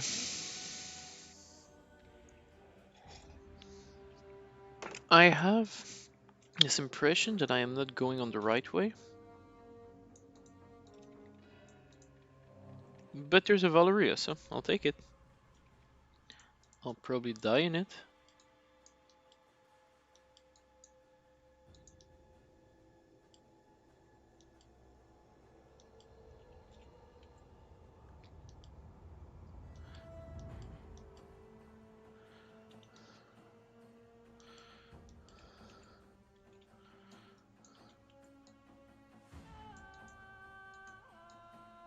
Funny.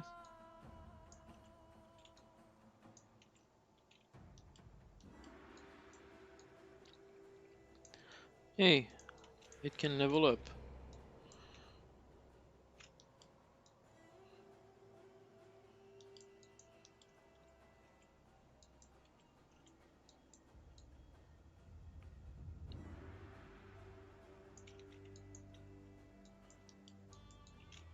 I hate those monsters.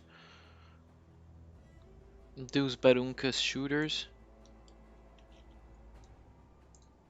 There you go.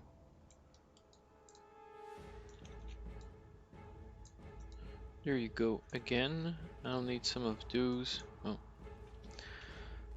The Badonka shooters are at it again.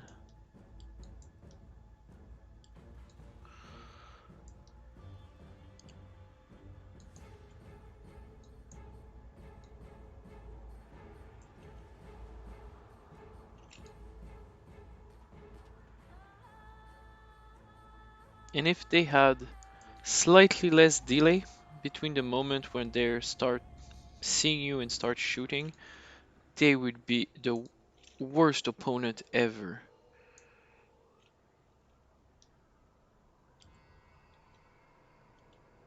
Like, how are you even supposed to deal with them? It's like they see you, you're dead. Or you're not dead, but like it doesn't feel like a skill ability. It's like, did you see them first, or did they start shooting at you before you saw them? And I feel it's one of the least part of this game that it is really like they use the part where you cannot avoid damage, so you have to build resistance in order to, I feel, balance the game, which is a weird to say, but I don't know how else to say it. Like, if we don't need people to have resistance, people can not have resistance. And once people do not have resistance, they have more stats on something else, meaning that they'll perform better. So by forcing everyone to have a lot of resistance, you make sure that a part of their ability goes towards resistance. And then you can decide like, do I build enough resistance to be like, you need your 75 and everything. It's unavoidable.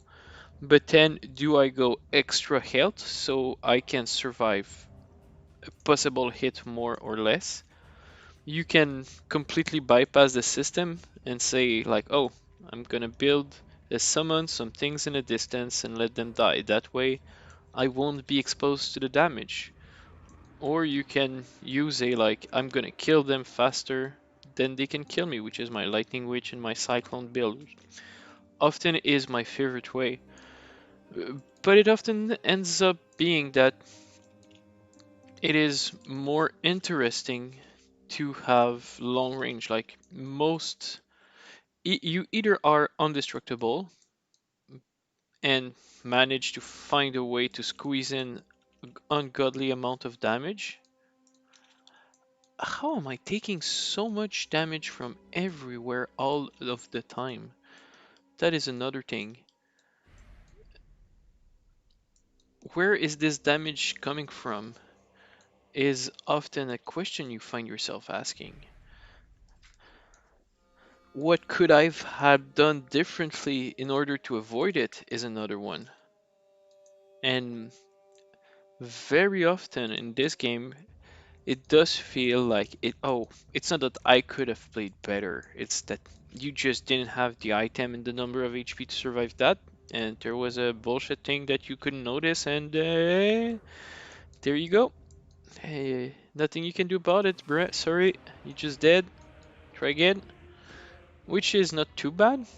But when you get to the higher level with the XP loss on die, it really makes some build unviable, which I understand. It makes a very more competitive mechanic to have some build that won't be viable, but then why have so many things when many of them aren't viable? Like, oh, you could play that, but like by the time you're level 50, it's going to be unplayable. While including, why include it in the game? There's also like a lot of build that you must do another build in order to get to the late game and then have this change your whole build and around this other build because the build you have in the early game doesn't work in late game and the build that you have in late game doesn't work in early game, or like you didn't have this specific item so your build is not working. Oh, and talking about bullshit plays, here's a great one. Oh, I'm not there yet. I'm at the place that's sending me to the place. Well, this place is quite the pain as well, and I'm very under item at the moment because I just want to rush through the content. But like, this place can be quite the problem. And as you can see, I mow through them like ridiculously fast. But that's only because I have good AoE and I have the shock mechanic. But as soon as you hit a boss, your shocks are pretty much gone, and they have so much HP and resist that this build ain't viable for boss. You have to dance around them with the 1000-year shock therapy in order to actually do something about it. But hey, that's how it be. No point in being salty about it. I will complain about it though. Oh, that's for sure. No chance I do not complain about it. But I do admit that there are more good points to this game than there are bad points. I'd rather a game try and have some unviable build than say like, oh, you're the Magister with the lightning spell, or you're the fighter with the sword slash, or you're the ranger with the bow.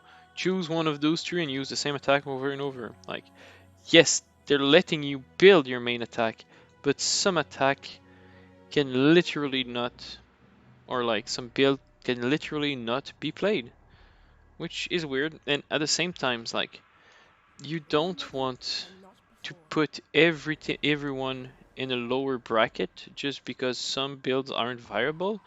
But it led to beg the question: why do you build some builds that aren't viable?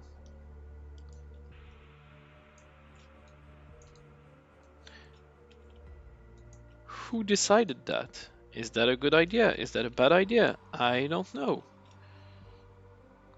But I sure find it weird that one could say, oh, let's create tons of build just for most of build not being viable, but it seems impossible to avoid. D&D did the same. Yes, extra strength and dexterity. I'll need those. Oh, avoid stun while casting. I'll also need that one.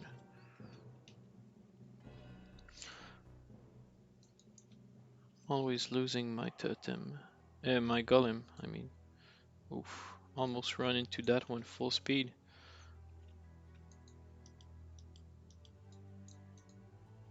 Blim blum.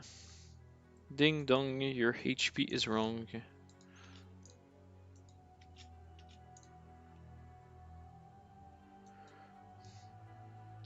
I mostly ask those questions about game concept in relationship to building my own game, which I am being incredibly lazy at recently because I'm doing so much YouTube right now. But at the same time, if I'm to stream this, why couldn't I stream me just designing my game?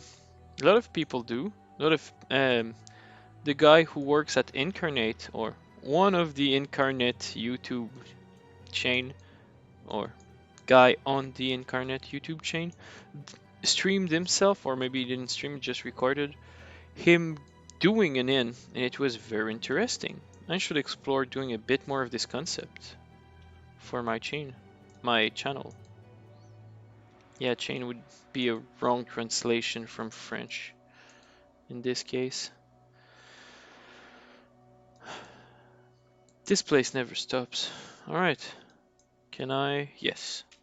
There you go. Let's take one of them. You. Okay, keep on going. Could also use a bit more of R as an arc.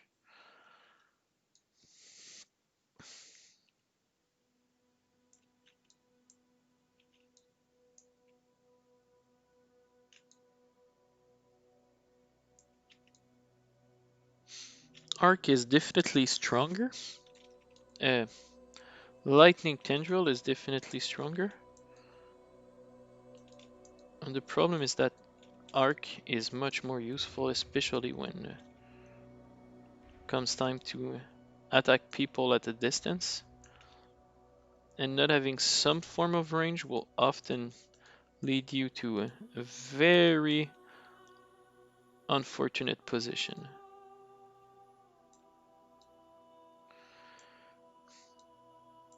Uh, yep, like this, like this, like this, and then T. Yeah, good.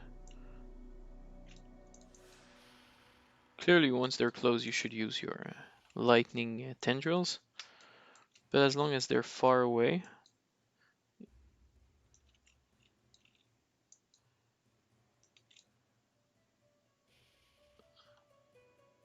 oh yeah, seems like I managed to squeeze in a crit that sent him to oblivion. Yes, that's him.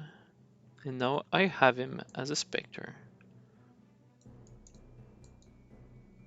Spectre is fun because it allows you to control an enemy, a particular enemy, I mean. But it has the malice of requiring you to find the actual enemy you want to use. But it's no biggie. It can actually be quite useful, especially if you manage to outfit them with multiple projectile. It can be quite the funny stuff. The fireball shotgun mobs.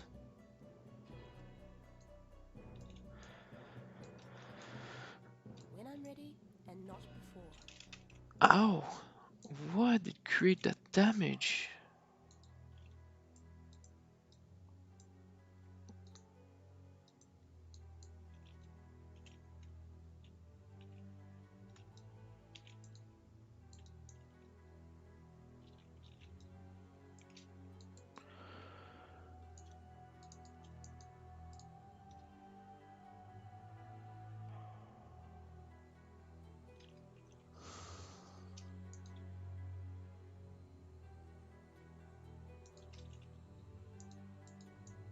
Okay, that's a good moment to use some distance fighting like this.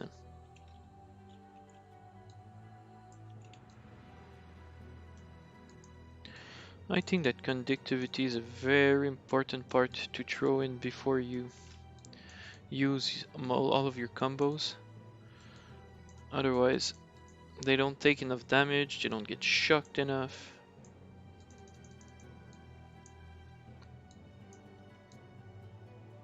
And once you start incorporating the shock, this build gets pretty powerful.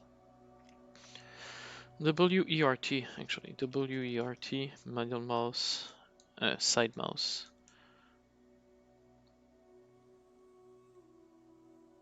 Oops. Sanctum of Innocence, the moment of death. Kill High Templar Avarus.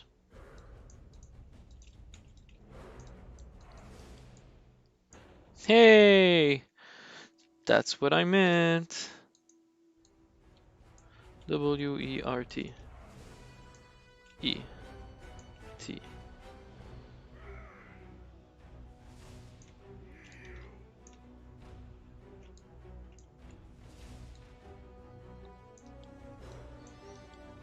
This is also why you want tons of summon, so that there'll be something in between you and the projectile, because he will not give you a second chance. Ever. Kneel! I won't kneel. Oh yeah, that's another part where you die. Fight for the Emperor! No! Oh, I don't need my map. Now that I think about it. Hey! Bloop, bloop, bloop, bloop, bloop.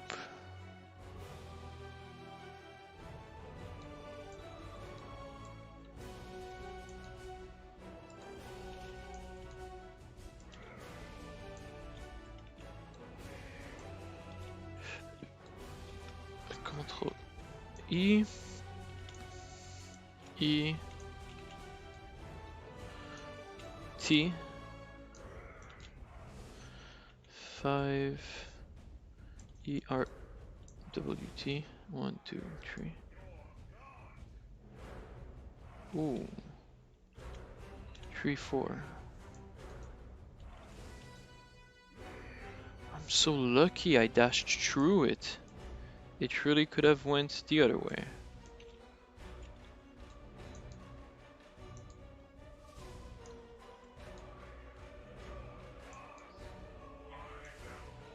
Oh, not too bad, except for the fireball I took at the beginning of the fight. I managed to do it not too bad. Oh yeah, I forgot.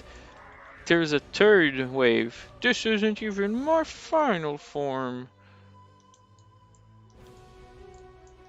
At least this is some lightning, which I resist.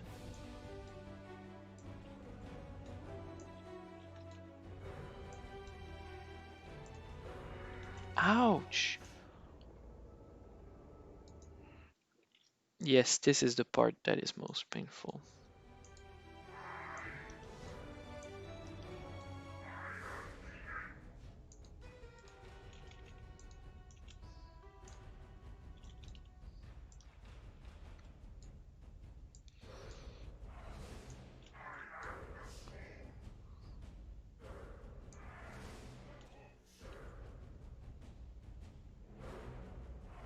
That is fortunate. That was unfortunate.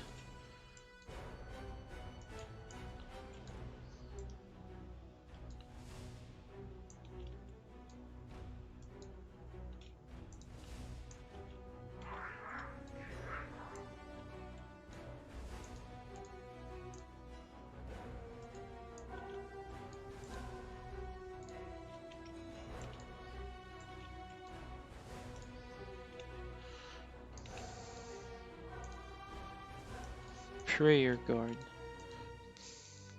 Prayer not to guard.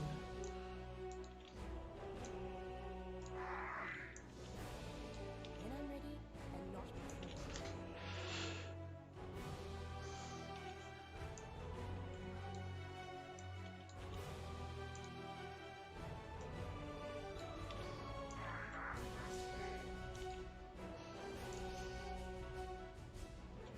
Oh no, I was slightly in contact with the fireball.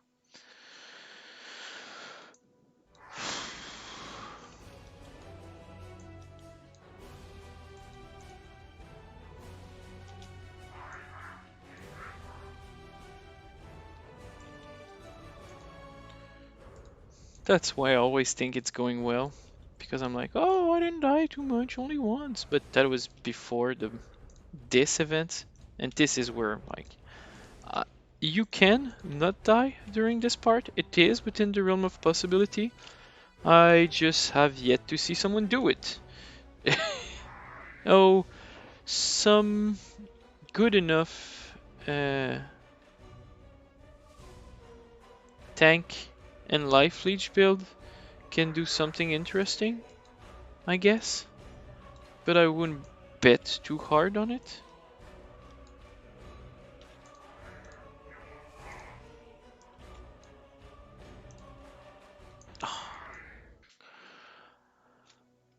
That is the part that I hate the most. You either have something against projectile or you die. When you throw fireball everywhere, especially when you have to be close.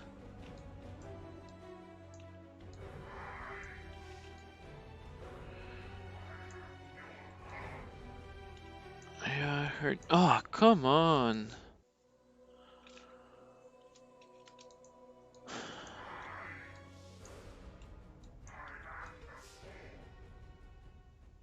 Finally. Like, that's really how you have to do bosses with this build. You put your brand and you run around. I think that even with my life leech guy, I managed to fail it.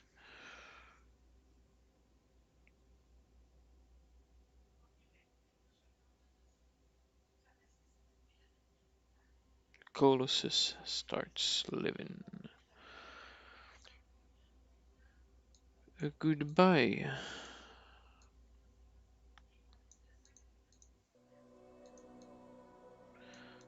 Finally made it through.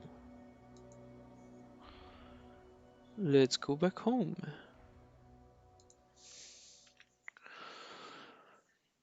Take a 2 minute to stop going rampaging through things.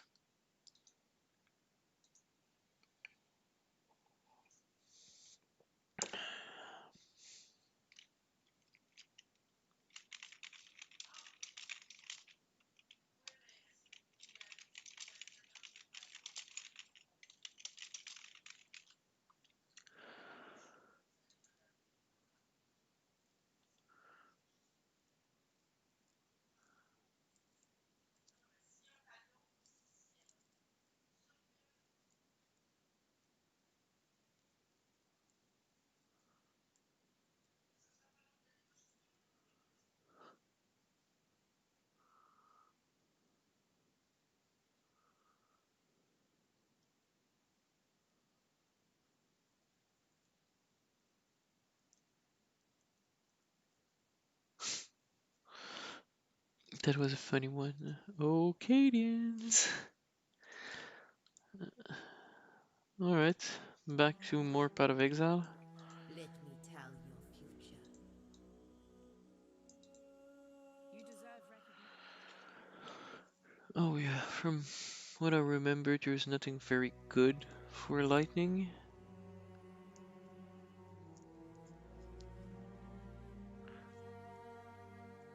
Gonna take this one, I guess. Once Kitava has gobbled up every scrap for freedom. I don't want this, I don't want this, I don't want this. Except inventory. I can switch this with this. I still want my arc. I still want my my lightning column. But I don't want this, nor this. Nor this or this. Except Remember, we do now this I'm for gonna freedom. stash my currencies.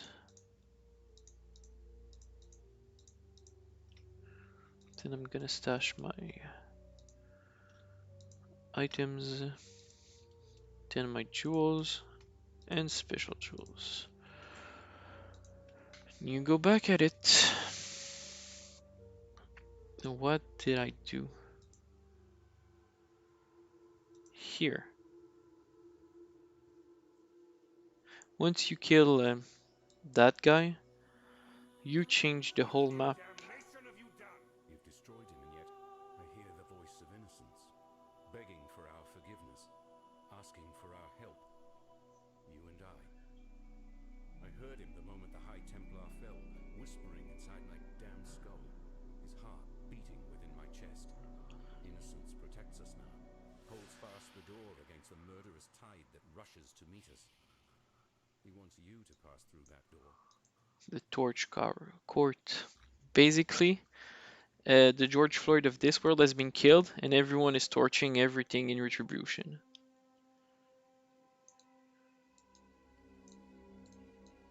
As you can see, I'm going through them like there were nothing. Because I have a mob killing build, not a boss killing build.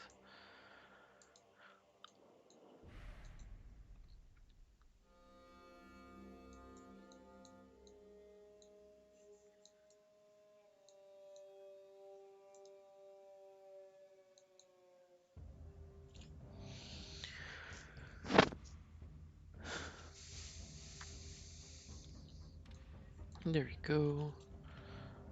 Let's use my flask to go faster.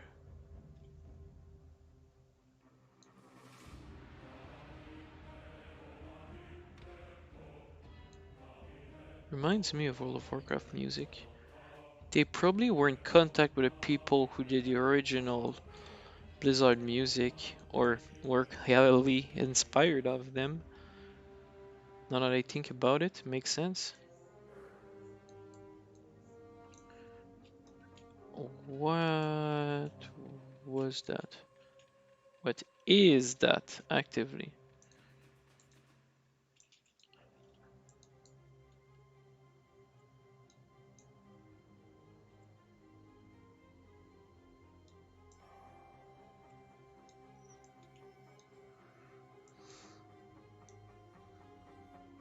Okay, as soon as I lay hand on him, he melted away, which is good to know.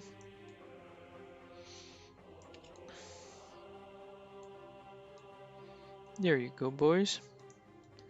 Blink behind you, nothing personal kill. Lightning clean drills.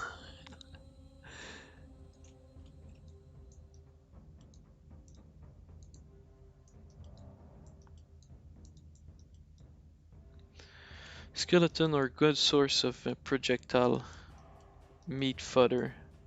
Well, they're not meat fodder, they're more like bone fodder. Going to the bone grinder instead of the meat grinder because it ain't meat, because they're literally skellies. Alright, see the end. Rune Square.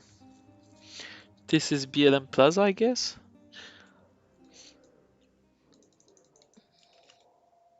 Yes. Surely sounds like it. Or at least looks like it. Two Kramer! Right, let's run to this other region.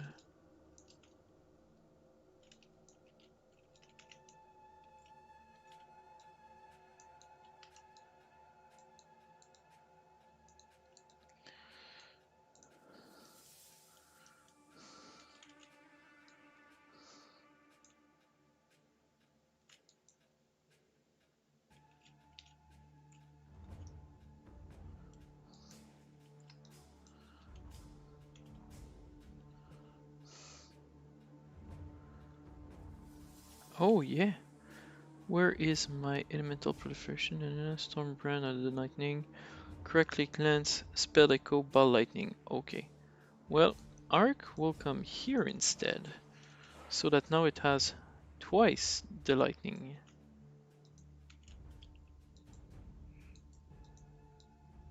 Brutal shrine.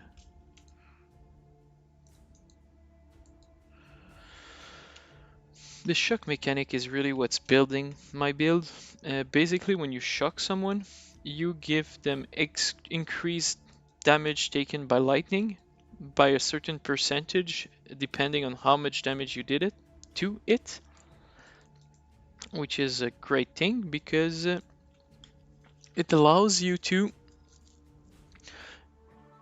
increase your damage you do with lightning, which increase the damage they'll receive subsequently, which increase the next instance of shock you'll apply onto them, as shock stacks up to 50 times. This is why I like Lightning Tendril so much, because it is a 0.20 cast time, meaning that I hit 5 times per second. So if I can apply a shock once every 5 stack, meaning I get to 50 stack within 50 seconds. So if I can stay long enough in place to cast shock for like 2-3 seconds, most of the things are done. If not all.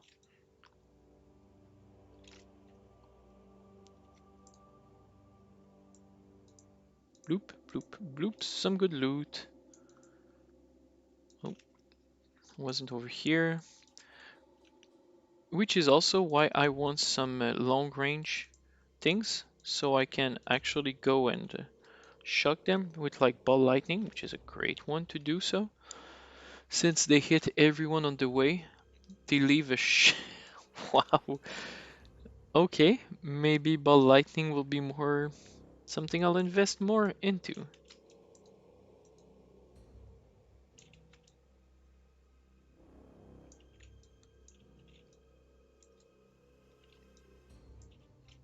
Especially when you run around in a corridor like this, and you know that all the enemies will come through a simple line.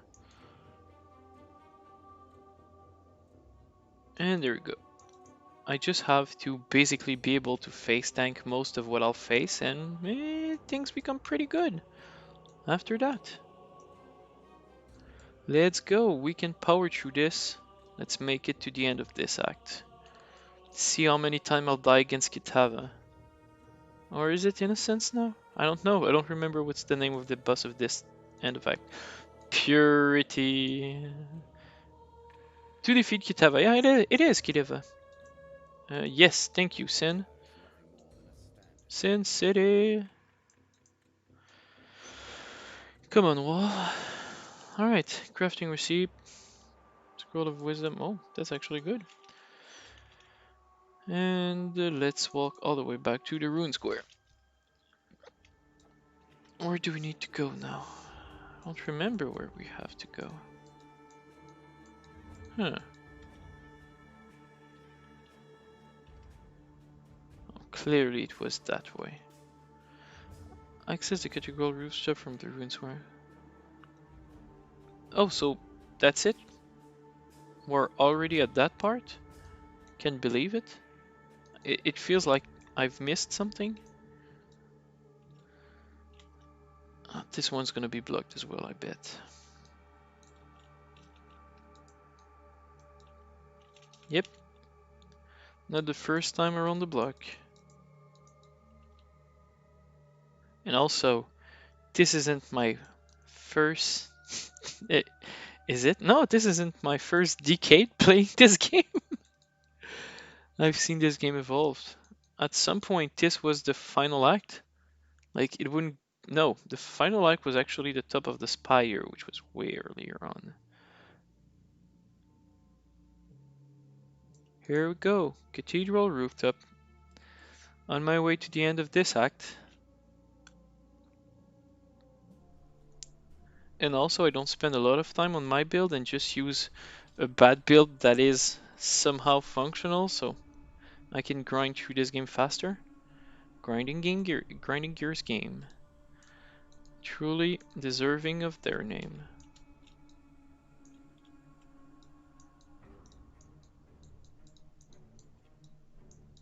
Ow.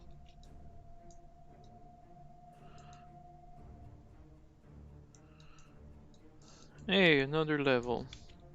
No, P for passive. There you go. And then I'm gonna go this way, get this, and then I'm gonna go this way, get this, and this, and this.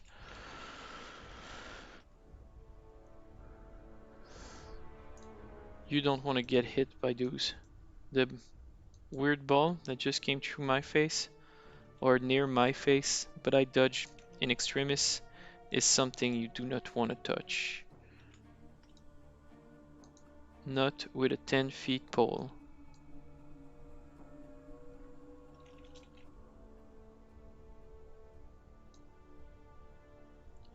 Herald of Evasion. Evade that. Casual. Not enough skillies. Should use more skillies. I have so many spells to use.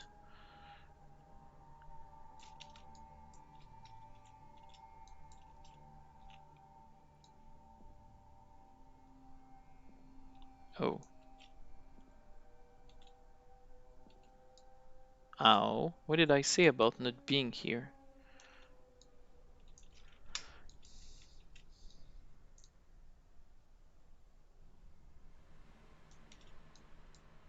There we go. Another one dead. Yeah, having Facebook open really makes this game lag. Alright, there you go, Facebook. Off with you. I have some audience?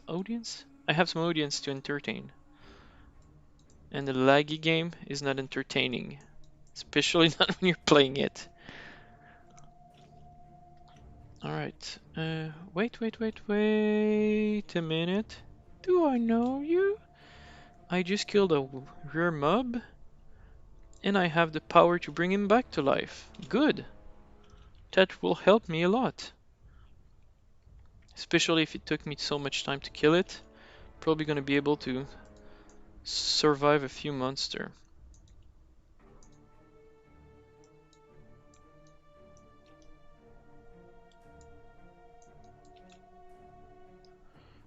When I'm ready and not before. Yeah, whatever. Whenever I'm ready and not before. The lightning damage, stealing some, how do you call it? Shield? Energy shield? Yes, energy shield, that's the name I was looking for. Is so great! I need to get more of lifesteal shield. Oh, Chaos Orb card, great.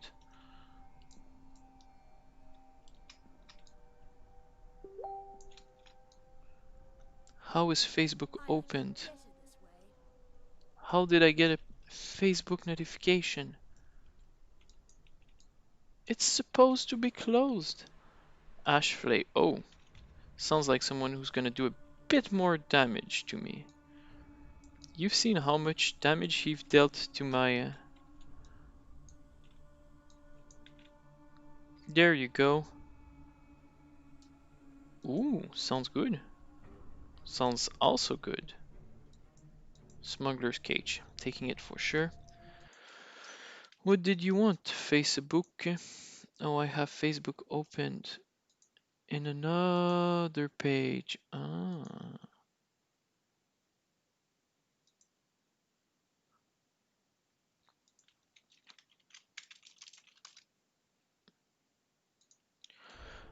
Let's keep going at it. Cathedral Apex, we are here. Let's take a bet on how often I'll die, which in my opinion is gonna be often. Hey!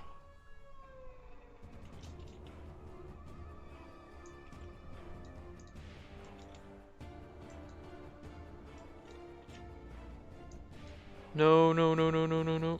Oof. Ow.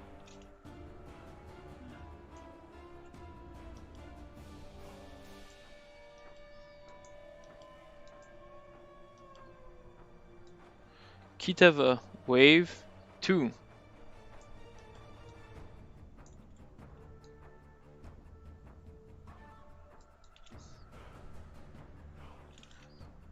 That was lucky on my part. Oh yeah, don't stay in the Trail of Blood. Trail of Blood, bad. Trail of Blood, very bad.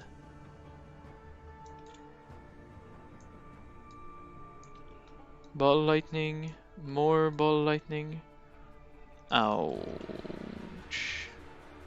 Alright, another wave done. You gotta attack the heart while it's out.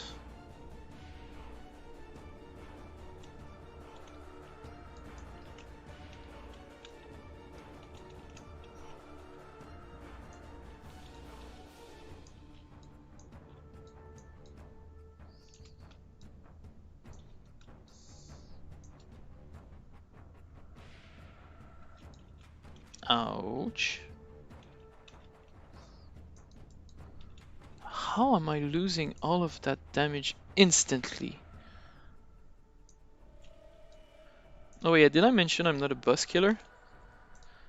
And that whenever I cannot stay on place, I get destroyed horribly? No, Control E, alright. Control R, oh no, I obviously cannot do this one.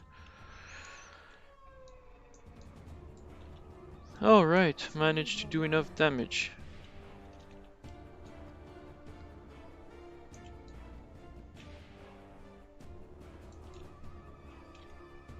I moved too late, but kind of fast enough at the same time. When I'm ready and not before. Ow, I should have seen that one coming.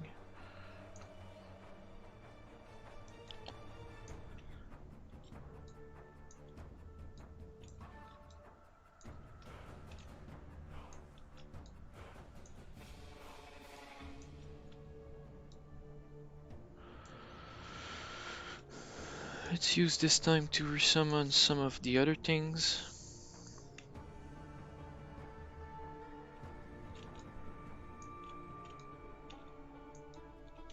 I'm surprised I haven't even died once.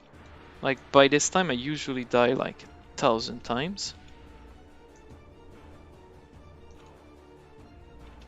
Ow! Why am I so slow? Jesus. No, Control Q, not regular Q. This is gonna be long and unpleasant.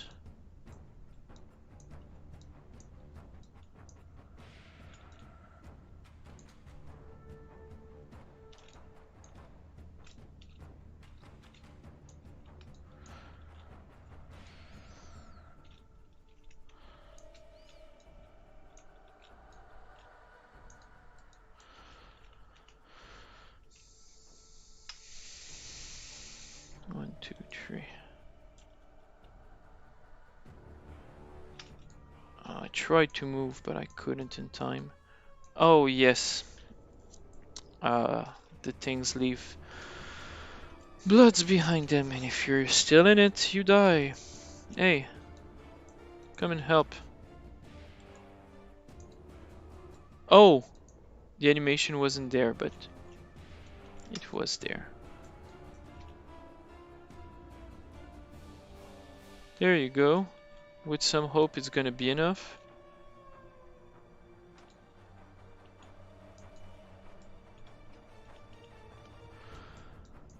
One, two.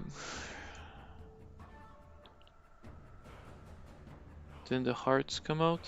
No, it's the third wave. Okay, that's when dying goes into overdrive.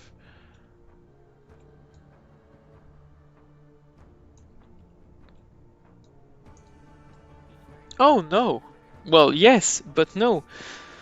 Turns out this is for the next incarnation.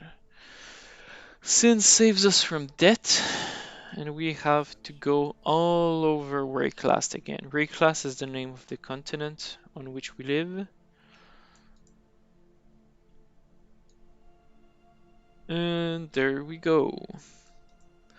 Lilith Roth, sail to Rayclast. You go back to Lion's Watch and do the game again, but not in the same order. I'm gonna use this brief intermission to go to the bathroom, get some water and more coffee. See you in a minute.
the time being.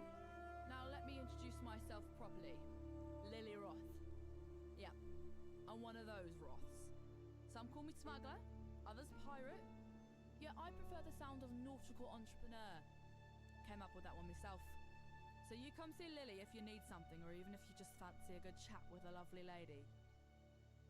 Don't think I'd be forgetting that favour you owe to me.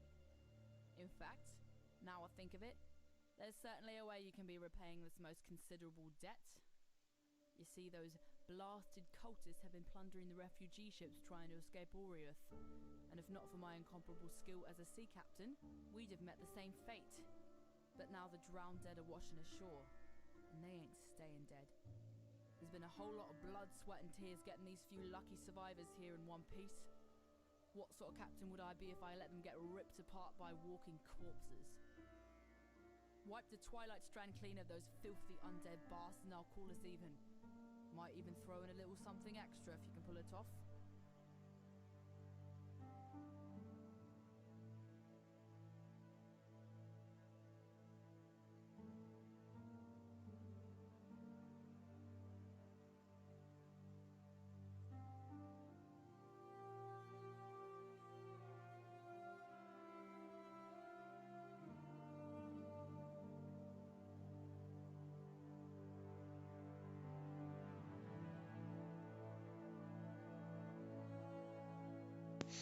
Alright, I'm back. Sorry about this light interlude. Well, not sorry, just life, fact of life.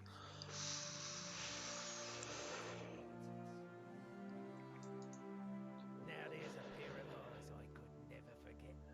If the tales are true, those peepers of yours have seen all the wonders of Rayclast by now.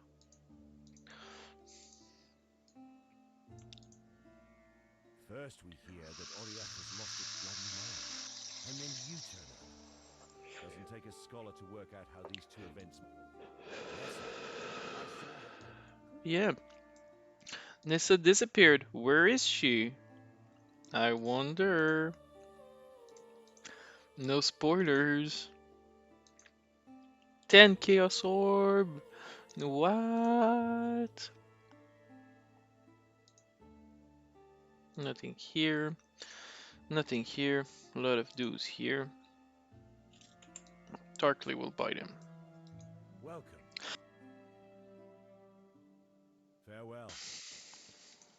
No, this one I keep. I might keep this one. Okay, I'm gonna keep everything. Gonna go do my duty and identify what I like. Vision ratings 179, energy shield 35, energy shield 57. We have a winner. Orb of augmentation. No, not chance. Augmentation. There you go. Light radius. Accuracy rating. At least I'll still have more shield. Spell echo. Ball lightning. Lightning tendril added damage. Storm brand added lightning damage. Herald of Thunder. Okay, they'll both get spell echo. Welcome. Sell item. Bim bim bim bim. Accept. Stay sharp out there. I'll go back to Rayclast in part 1 because I want to buy more increased damage, increase lightning damage gem for my spells. Those are quite the item. Oops, no. Purchase item, yes. This one specifically, 5 to 95 added lightning damage. Like, I want my ball lightning to have this increase added damage. Do I want the arc to have increased that damage? Lightning tendril, lightning damage, elemental purification. That's not. Frostblink conductivity, Ray Spectre, minion speed, summon skeleton. Yes, that's. Ball lightning, arc, spell echo. I'm gonna go and say that Ball Lightning is only gonna become a shocking spell. I can even get rid of some spells, such as Crackling Lance, which I don't like that much in the end, which I can replace with Conductivity here. And then Frostblink can come here, and Ball Lightning can now have Elemental Proliferation.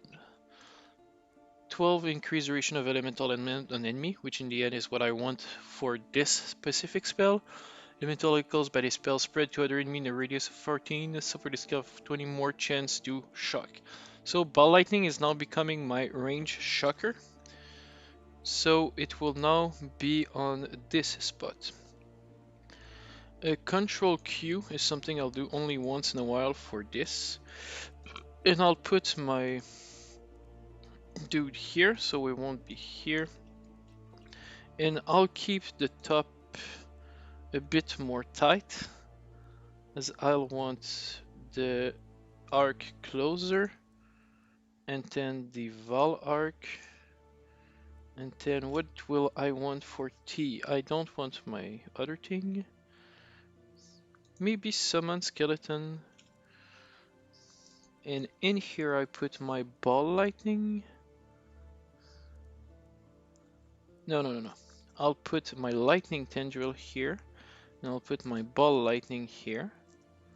And therefore this can become arc. This can become skeleton. This can stay Val arc. I'll have this here. And I have a few spots left. I could actually summon skeleton. I like having a move only. I'm not gonna lie. Is there other things I'd want? Summon lightning golem, conductivity. No. Anything else? No, it seems I'm all packed up on spell. Let's go grinding at the main part of the game. Poor Virgil can't play this weekend. By the time he comes back, I'm gonna be so ahead of him. But I know he's gonna make it up. And he probably played so much yesterday night that he's probably way ahead of me at this point. I can't see him because he's offline. I wish I could. I know this part ain't that mandatory, but I still feel like, oh, where is my brand?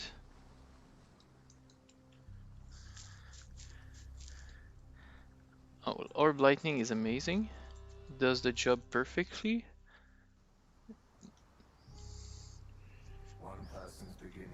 Ball Lightning will probably do a decent job as well.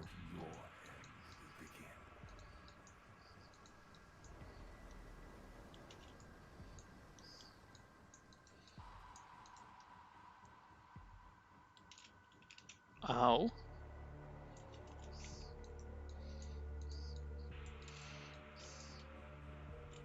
When I'm ready and not before.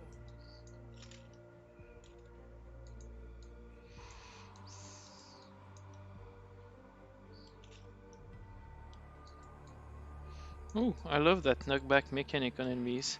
It sure will kill me often, but I'd rather have that than say like unavoidable damage that rains from everywhere. If there's just one path where I can get fire damage, like a big spot of fire, and the mob tries to pitch me in that spot, now I feel it's a fun mechanic.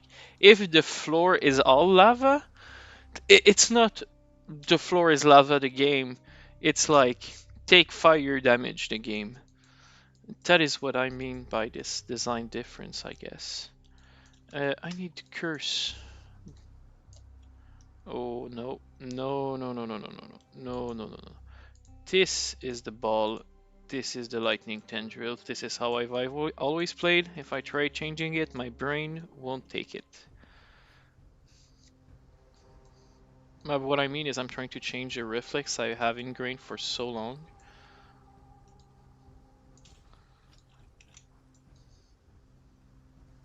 I have to use more skeletons.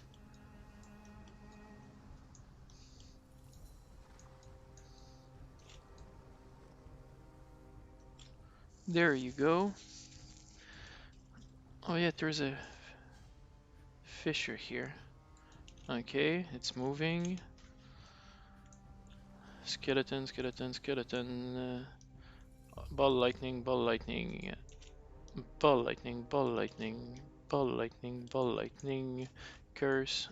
Curse. Blah blah blah blah blah blah blah blah. Oh, get the frick out of here. True and true. More curse, I believe. Alright, and let's just blah blah blah blah. There we go. It is over. Where's the fissure at? It should be here, right? Did I fail it or something?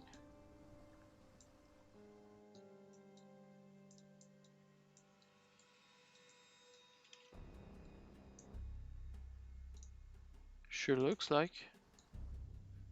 Oh well. Maybe I just opened it already and didn't realize it.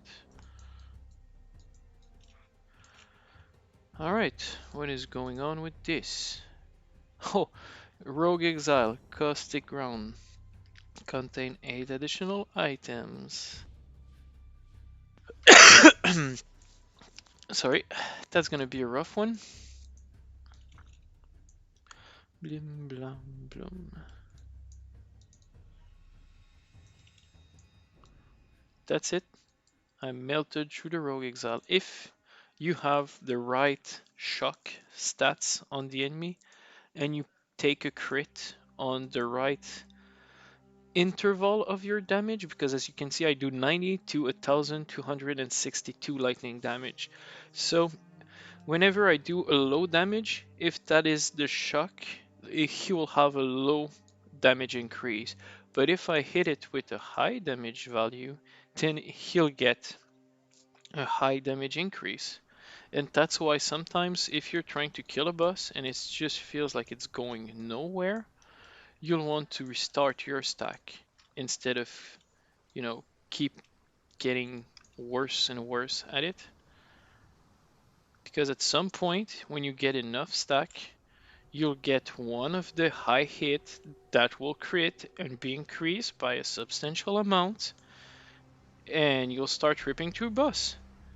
Especially with Arc. Uh, Tendrils is pretty good against mobs, and since you're very frail, you don't have much of a choice but to make sure you can clean out any attempt at dealing damage in front of you. Actually, I have some portal scroll. That's gonna save me time. And doing more with the same amount of time is in the end the objective here, I believe. Oh no. Oh yeah, talk to Lily for your word over there.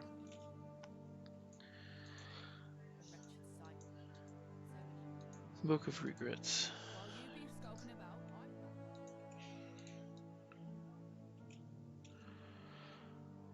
Now, Welcome.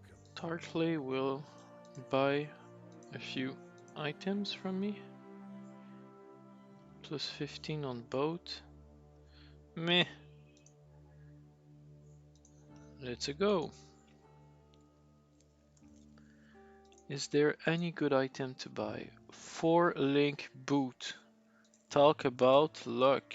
I have great boot at the moment, but this might actually be a game changer soon enough. Anything else? Oh, 4-link chest, but not what I want. Alright. Farewell. See ya. Oh yeah. Didn't I remember? Yes. She sail by the seashore. Or some S like that. So, what spell did I want? Solran, Diviner, Parkless Man. No. In the passive department. What spell can I get rid of?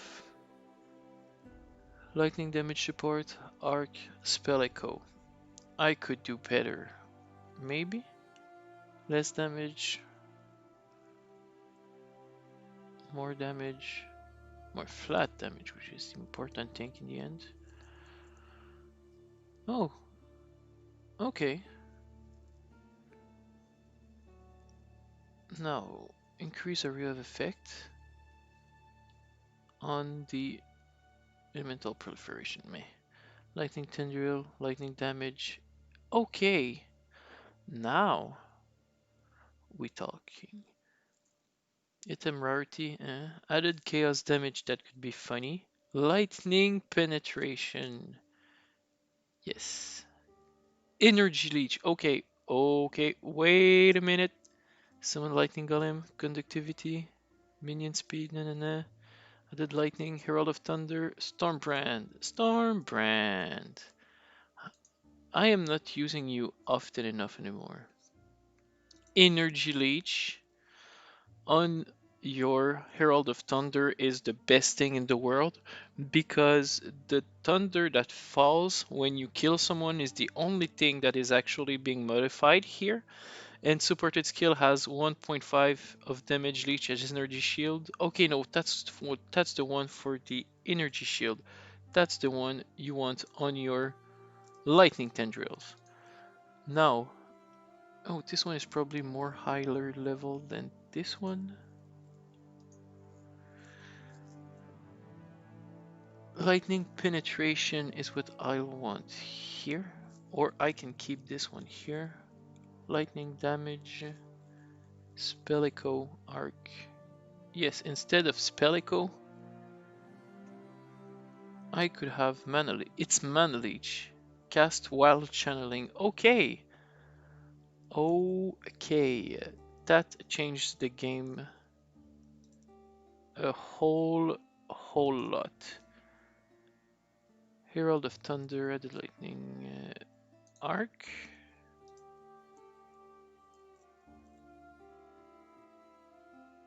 Lightning tendril, added lightning.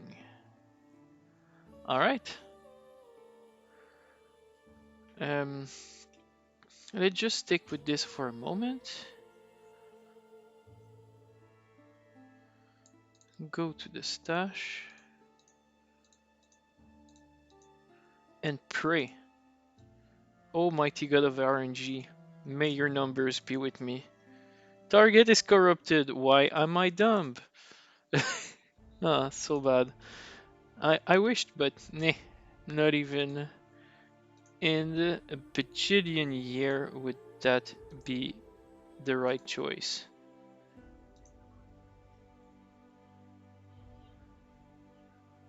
Oops. I could have messed up my item here. No, alchemy orb. I have one. Maximum life, maximum mana, maximum energy shield. Great stuff.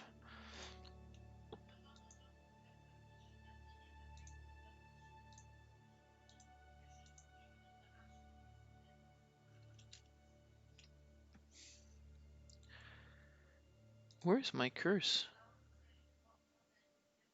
Summon skeleton, summon speed, frostblink, mental proliferation, stormbrand. Yeah. Where's my curse? Alright. I'm gonna put energy shield on a roll of thunder after all, for now. This is gonna go into my inventory as an amazing spell. And then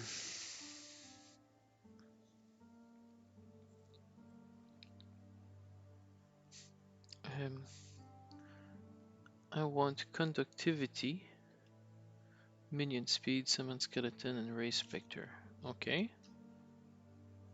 Where is my summon golem? Conductivity. Okay. Conductivity. Summon lightning golem. Alright.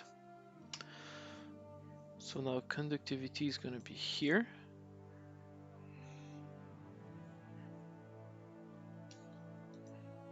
This is gonna be nothing for now. Oh, this is gonna be this respector. This is gonna be empty. Alright. Added lightning damage and spell echo. No, instead of spell echo, I'll put elemental proliferation. And I'll put brand, storm brand. So now I have brand which proliferate and I cast 2 at once. No. Stormbrand, proliferation, more than. Okay, that's perfect.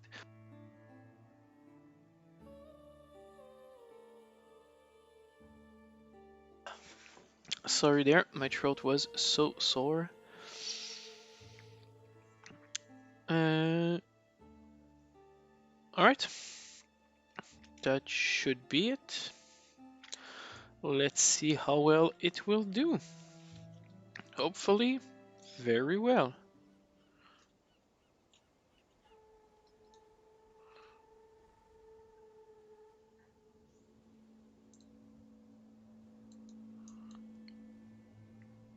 Yes, amazing. So the beauty of cast while channeling is that I now channel Lightning Tendril while it casts the Chain Lightning. So if you put mana regain on your Chain Lightning, you can regain it, but I'm just gonna nuke my mana cost. By that I mean reduce it to a point where it's not gonna be funny. To a point where you can basically have 15 mana and be fine with it.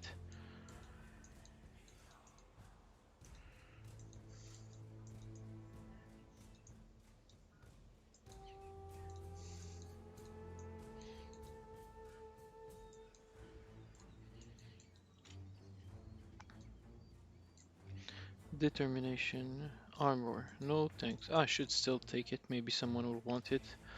Or I'll want it for some of my old character if I help play someone else play. Possibly having multiple occurrence of this show. Okay, let's get some skeleton in here. Let's send a few ball lightning. Oh yeah. I'll need some brand.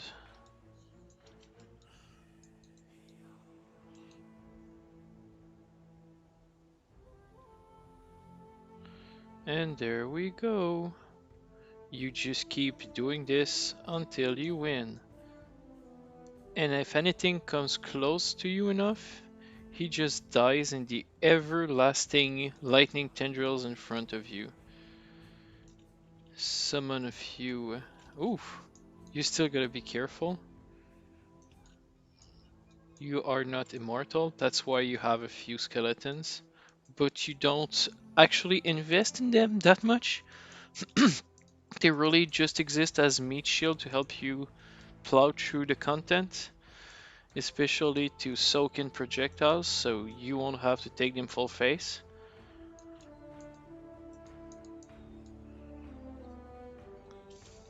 You can see how losing my movement speed boots hurts me, especially my move speed, I mean, which has been reduced so much.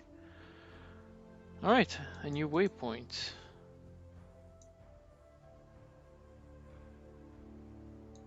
At the Tidal Island, almost hard to pronounce. Let's go. Let's do Bestel's quest.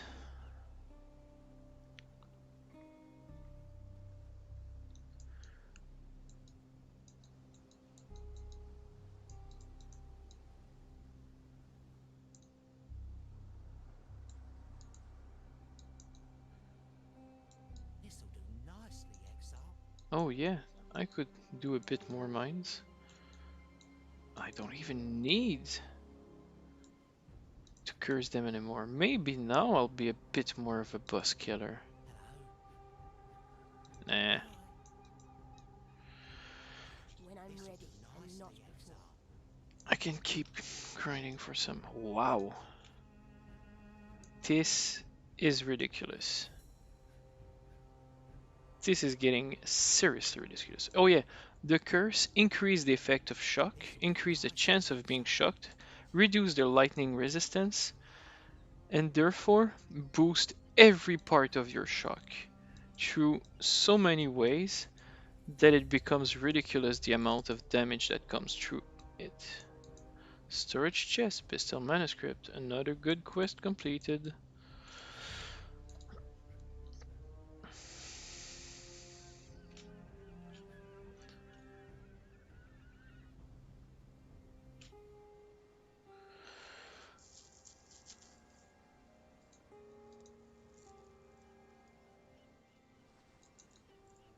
Yeah, I guess a town portal here would have been quite a saving time saver.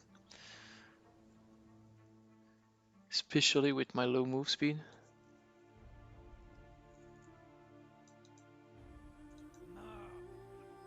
Yes, a better belt. What is this belt like? More energy shields, strength, armor, cold resist. Ugh.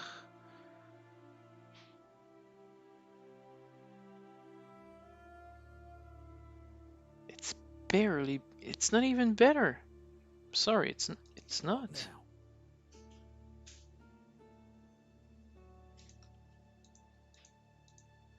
It just ain't.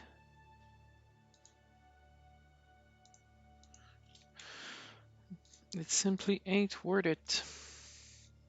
What was I taking? Did I finish this? Then went on to something else like this.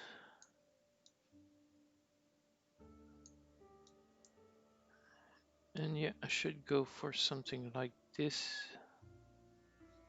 Ooh, move speed, cast speed, critical strikes. Yep.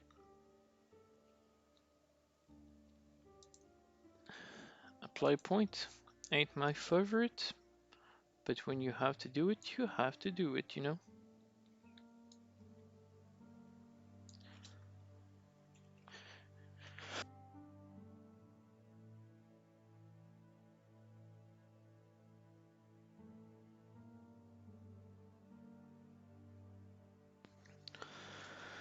Whew. The air's so dry around here. I grow some plants inside, and the light is so hot that it dries the air very much. And I mean, I'd rather have dry air, than not be able to grow plants inside. So I drink a lot of water, but I cough sometimes. Like if I had like, ouch. Okay, okay. I know who I'm gonna resurrect.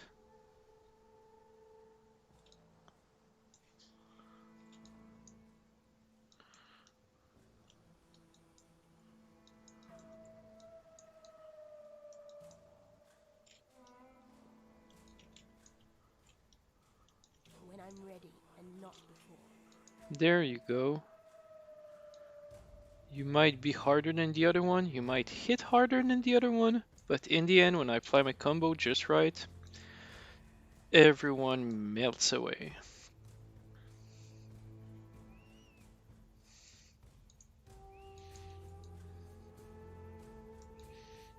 Thank you. And I could even have used my Vol version of this spell. Can't believe I found Vol Arc so early in the run. This is pretty good, not gonna lie.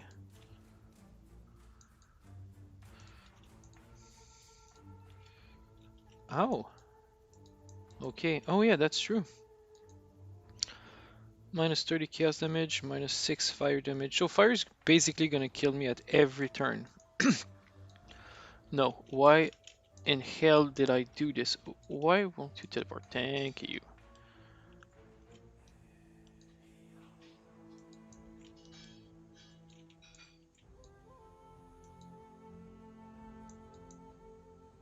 Eh, not worth it.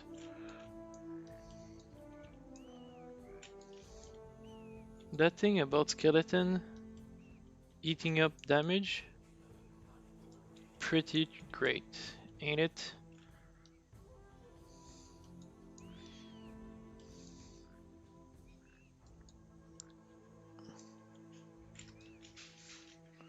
Putting your brand. Oh, oh, oh. I forgot to put on my Herald of Thunder. That's why I was such a weakling. Uh, Things are gonna be different from now on. Find the missing eye. Yeah, why didn't I think of that? I know this way. I know that way. That's for you, Virgil. You know that way. Well, sometimes you don't, but you know. No! Frozen.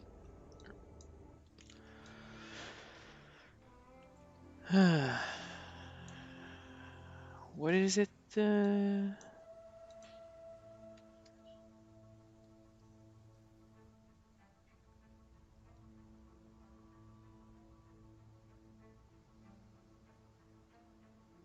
Damage penetrate, reduce effect, increase of herald buff on you. Yeah, I'll need to have more heralds because I like a few of the other ones as well. Hey, wait, I could actually resurrect. Let's resurrect just him for now. I need my lightning golem. Yeah, let's put this here and no. Ah. You lose 5% of your XP every time you die, so you want to ideally not be doing what I'm doing, like taking a time to look at your skills outside of town, which is why Visual was doing it. Ah, frickin' frick. Every time you can't see it fall, and you're just dead by the time you understand what's happening. I don't even know where he's. Oh, that's him. I need more mana.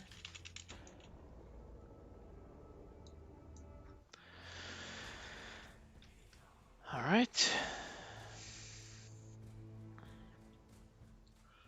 Let's try to get through it once again. E. 2. Oh, fire damage. Oh, sweet. Oh, skeleton, brand. There you go.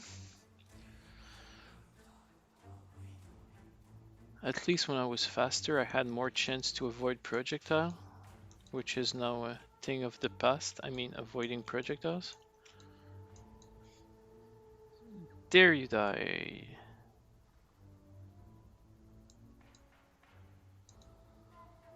No, it keeps falling. He's somewhere.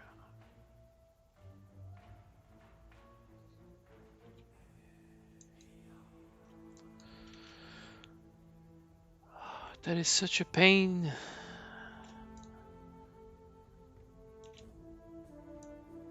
There you go.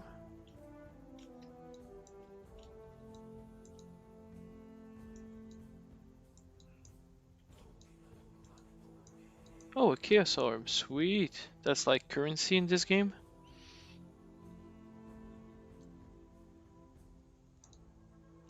Oh, another one here. Sweet.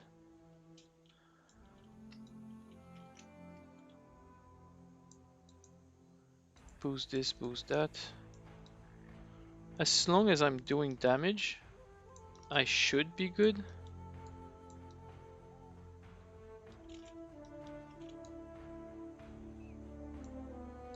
And also cannot take reflective damage, which means I won't be killed instantly by anyone who reflects lightning damage.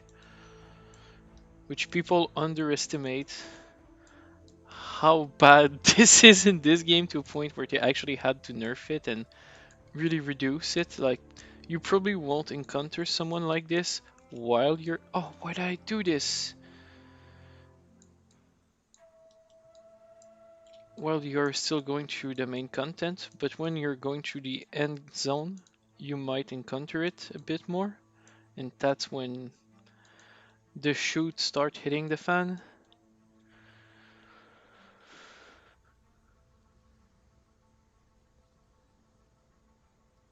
Oh, wait. Light. Fire damage, my dude.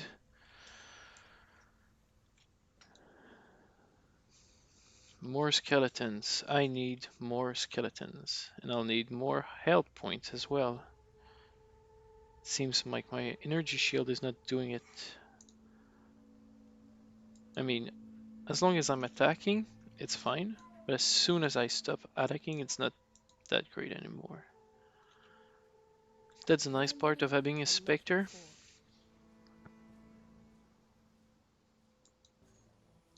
Hey, a new viewer, sweet. We're now at 9.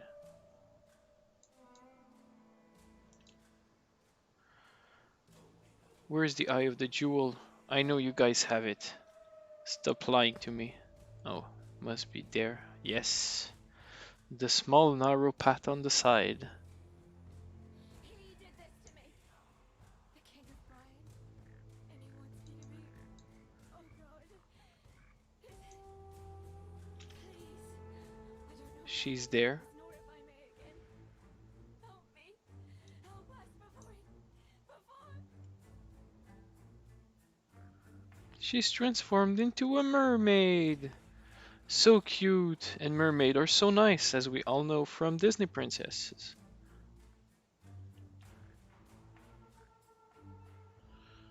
Nothing bad could come through there. Search for Nessa. Okay. Through Prisoner's Gate. Whoa. I could have been killed right there and then. Is there more? Nope. Okay, and I think that now I can go through the other part. I hope. Yes. I should.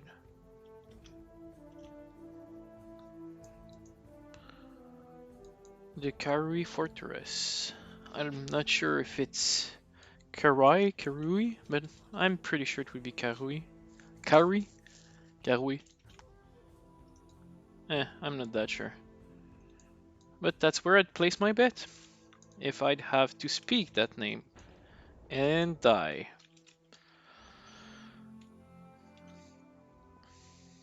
Oh, cast wall channeling has increased. Life is too precious to waste. Blim blam. Once I curse him, he's gone. Some would say that my build is kinda dependent on the cursed, and you'd be right. Why am I not boosting my curse? It's more dependent on the shock than it is on the curse. The shock is more of a the curse is a facilitator to the shock.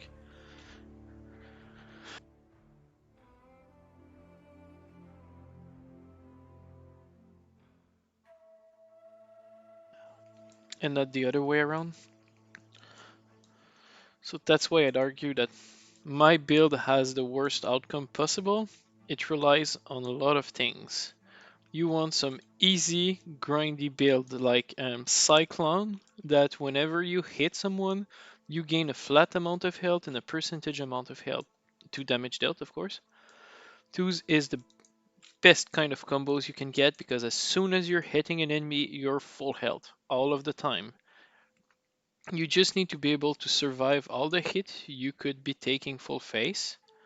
And if a hit cannot kill you straight up, which is probably hard because you're moving around while being in a cyclone, I'm gonna die. Then you can basically survive pretty much everything. It was one of my...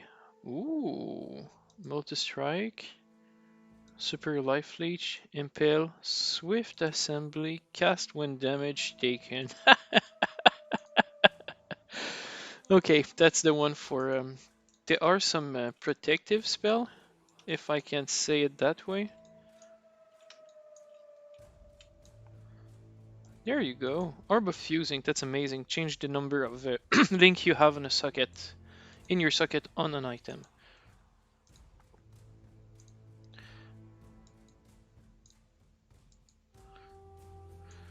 Alright, time to die.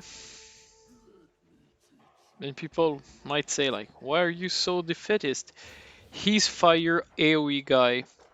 I'm gonna die. That's just how it rolls.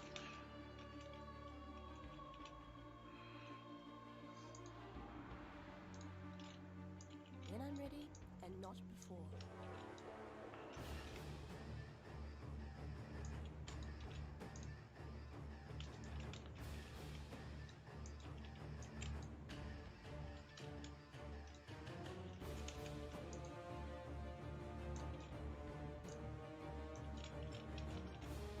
And I wished I'd had that a bit sooner. Hey, I'm maybe not dying so much so far? Oh yeah, I remember that. I'm so slow, it's terrible. Finally something died of electrocution. And now, come on, please. Move. Thank you.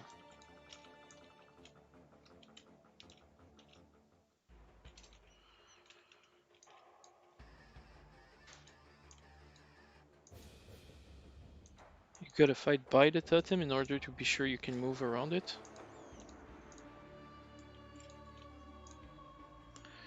Come on, I'm almost done. Ah, hey, I didn't die. Look at that, I was wrong again. Well, at this point, I sure love being wrong. The soil wants for your blood no more. Sin. While stationary, gain additional physical damage reduction. Oh, yes, okay. Up to maximum of 8%, which will be good.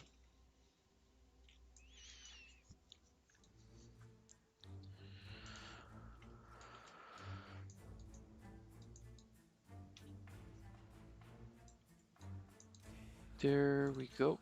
Oh, shit. Come on, come on.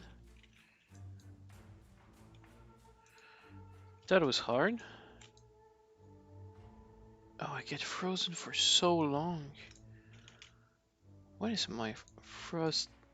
Cold resist is 38. It's like my best resist. Why am I getting pounded so hard here?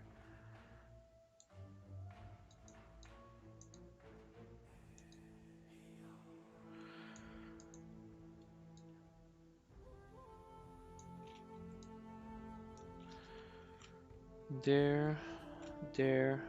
All right.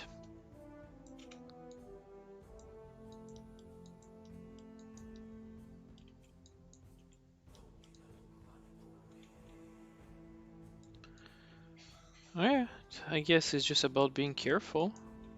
I've been playing for too long now and I'm being uncareful. I guess. Not much I could do there.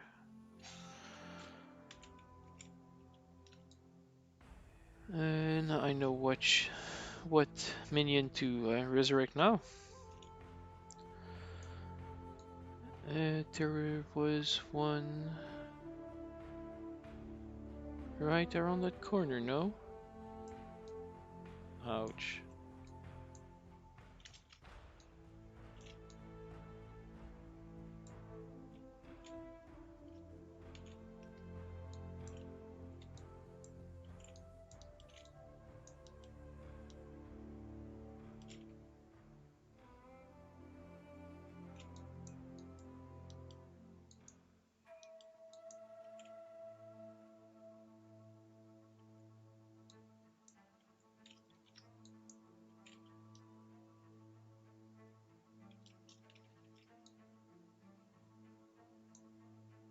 There we go. That was hard, once again. This zone is kicking me in all the right places. Oh, do I hate being frozen? And I have a bismuth flask which I can use, which I should use, which I'm gonna die because I'm not using, which I died of, not usage. Come on, I can do this. Oh, great, I did it. Waypoint to the next place. Onwards.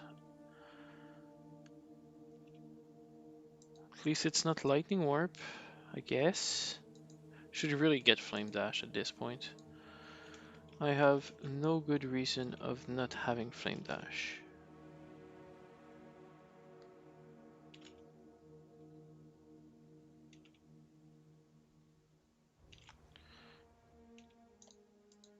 I do like the jump in the middle of things in order to get the cooldown reduction of Frost Dash.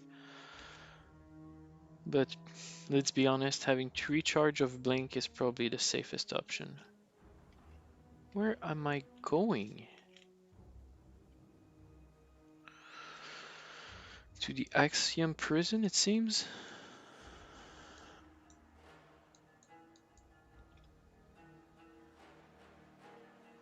Where would that be?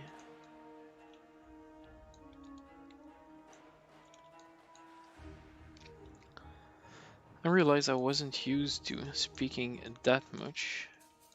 Speaking 8 hours a day is leaving my throat much more used than I thought it would, because I've been used to talking before. I have to get used to it once again, of course. And to networking, interacting with people. I've been so recluse for so long, I guess it's a good thing I started a stream, because otherwise I wouldn't be in touch with people as much as I am now, which is already low. Like the fact that I reach 9 people, or like 3 to 9 people when I stream, is very good. I'd need to get a bit more out of there, but like I'd be satisfied with 25, just having a few people hang out, especially in the chat room and everything, and we can then take this content and modify it, which is great.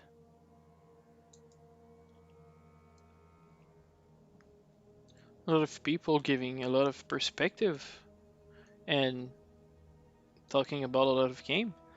I know Donjon Nalbuck is one I want to try, but I don't maybe won't buy it, so playing it with Jerome would be nice. Hades with Virgil. The Stellaris with Nick. I have a few games going with Mike. He's been busy because he started a new job, but I'm pretty sure he's one I will want to play at some point. You probably miss it.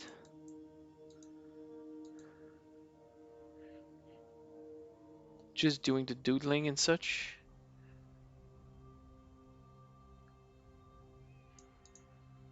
Alright. One way will probably lead to a trial, and the other one will lead to the advancement in the level.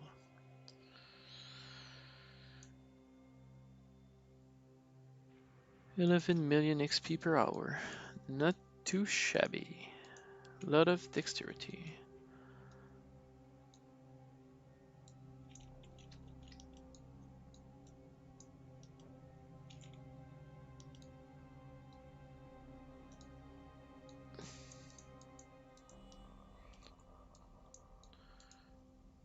Weird music. Ah, there are the instruments. Oh, my posture is so wrong. Ah. I'll need to take a shorter break and do a bit of stretching, a bit of push-up just to make sure I keep my body moving a bit.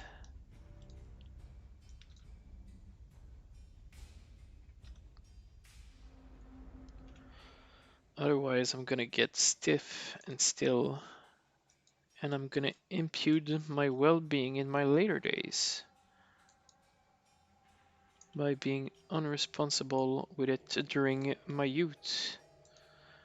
I eat well, kinda, pretty much. I mean, better than most, I presume. I couldn't attest to that, but I try to. Oh, oh, oh, oh, oh, oh. Okay, so checkers.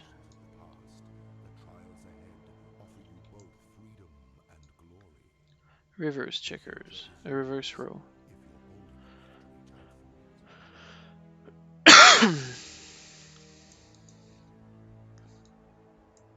Checkers again. Oh.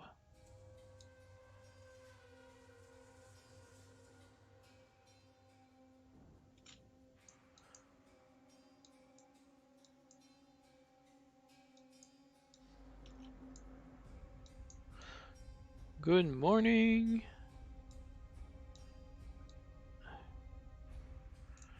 Alright, I want you. Crafting receipt. Don't you love those? I should actually craft things. Oh, later on. I'm doing well for now. Let's keep doing this. Alright. That was the first one of this act. Good. Now let's keep on with this level.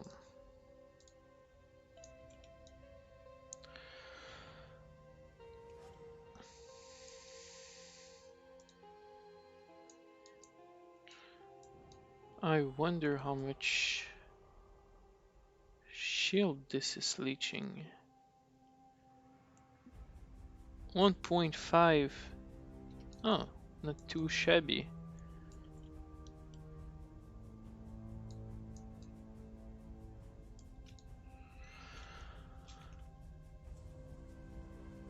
Alright, let's roam through here. You see, jumping first, just as I was about to say, jumping headfirst into it is a very stupid idea, and just like in League of Legends, you shouldn't be doing this. I went ahead, I did it, and I got what I deserved. Hopefully, someday, not too late, I'll learn. Let's just not pretend it's gonna happen overnight.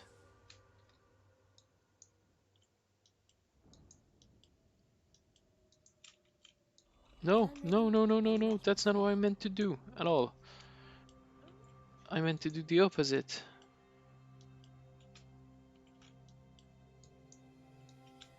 I need more mana.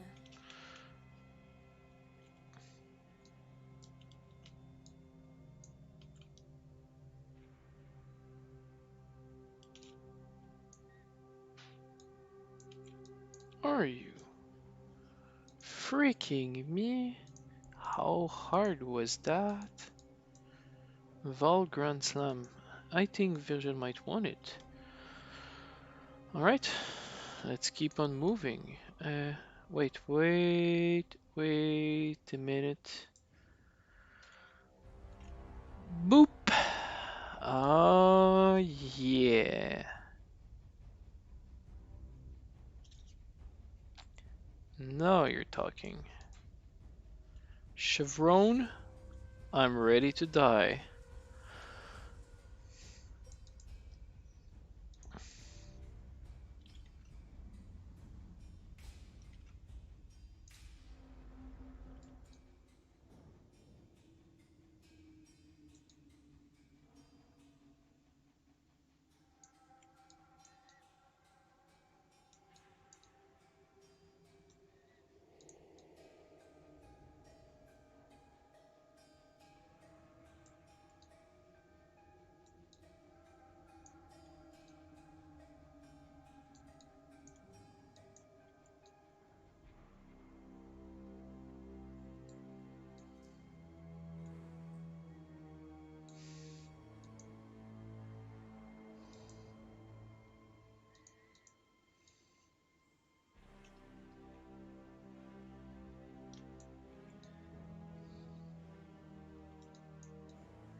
much clutter.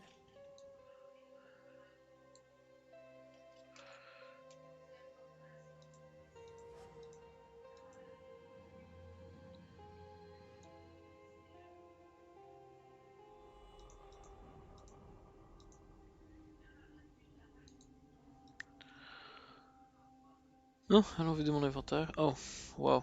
I just went back to French by default. Let's go empty my inventory in town.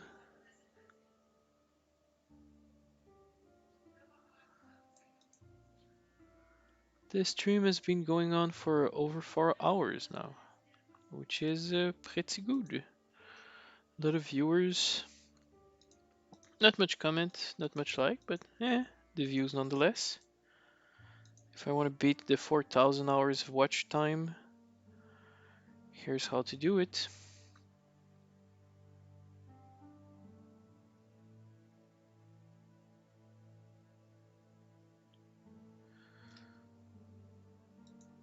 Consistency, a lot of effort and persuasion, and the acceptance that it might still not work out for you even if you try your best.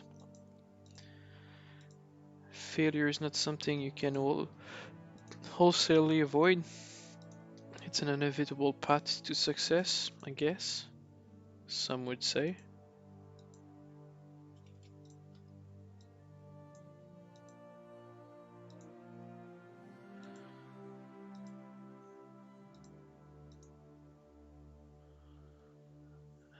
Anything here I feel like I won't know. All things I feel like selling. Lily Rot.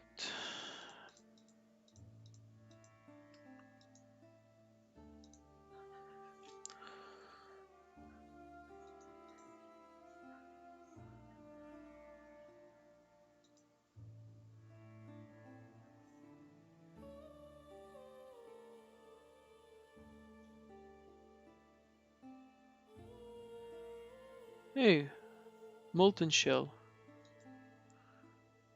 Might actually be useful.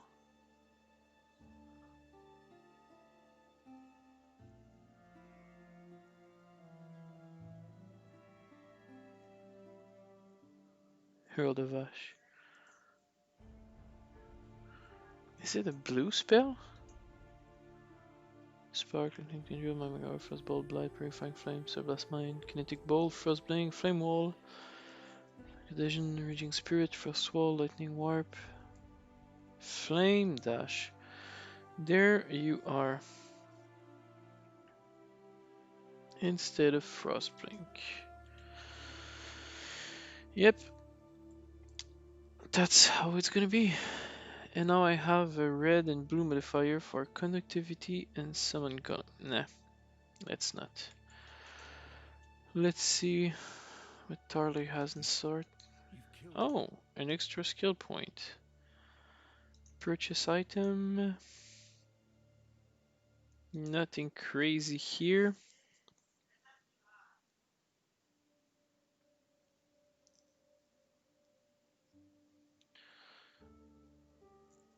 Nothing crazy indeed. Alright.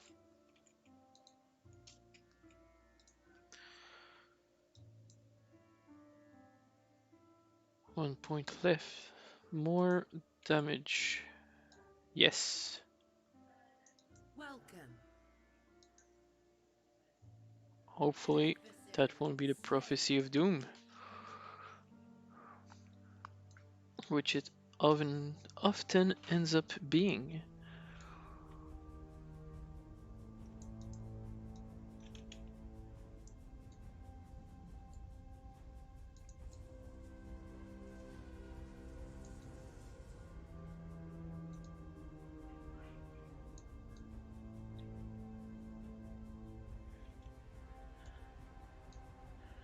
There you go. Enobarb the Corrupted. I was lucky, could have been way worse than this. Way worse than this.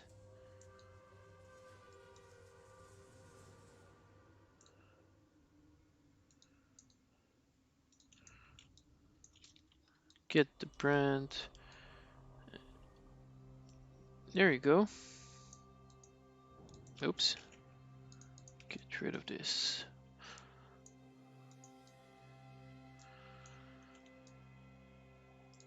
I am mowing through them now, and it will only get worse for me. It's either I kill first, kill or be killed. I'm a lightning cannon. Lightning is not the most solid material. It is made only of energy, but it goes through things quite the rate.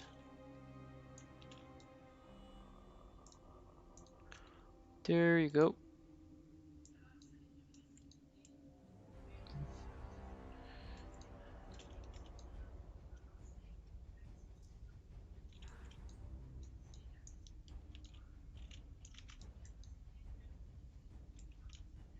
Oh, there he is. And he did. Resistance Shrine. Great. Level up, level up.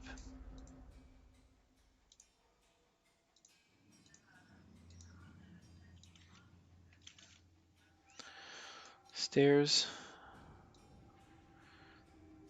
Every time I go up the stairs, I am closer to finding that boss at the top of the tower.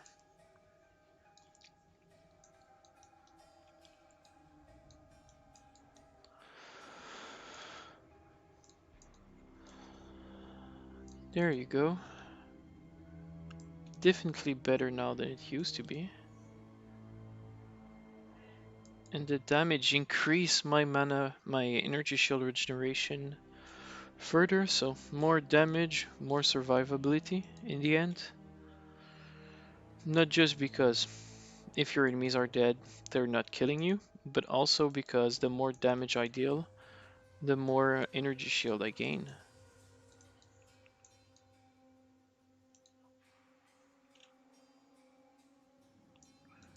Rooftop, there it is.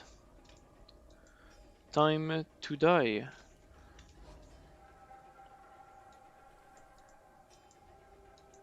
Kill Chevron and Brutus.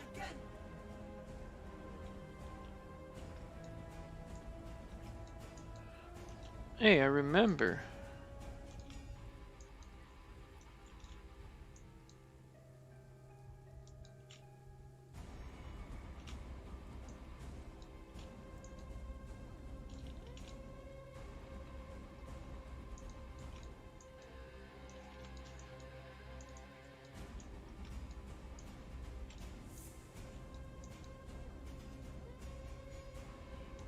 Ow, that was dumb. That was so dumb. Alright. And now I'm...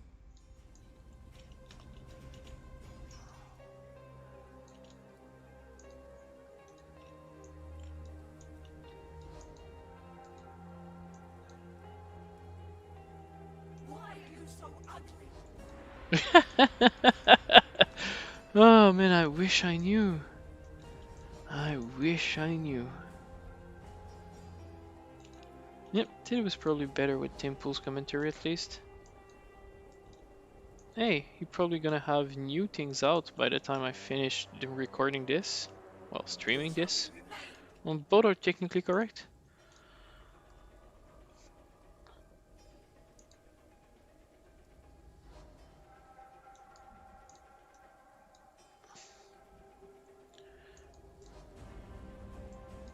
Destroy the book.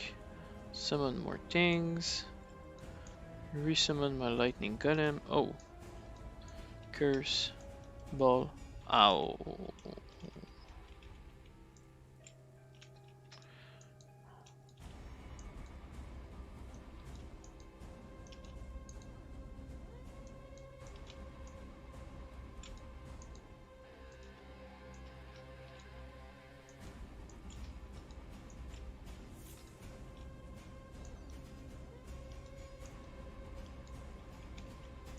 Ouch.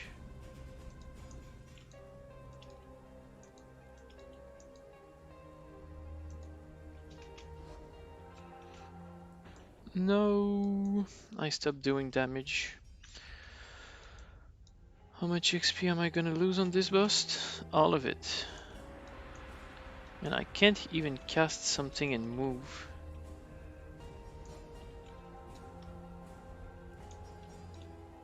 Come on, come on, come on, come on.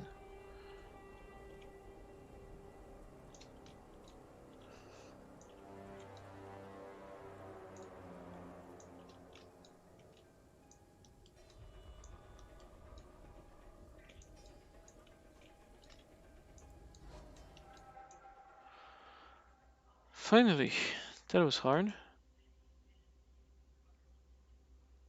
So 3 times. That's how often I did died to this boss. Putting me to 43 deaths on this run so far. And so it begins. Anything else useful here? No. Door. Warden's chamber. I have a feeling of deja vu.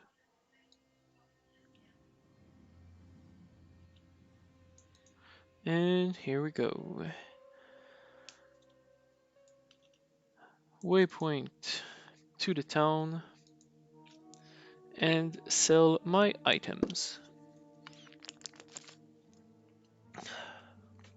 Stay hydrated, friend.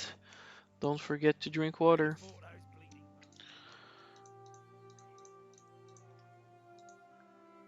Or as Star Trek Picard would say, please friend, choose to live.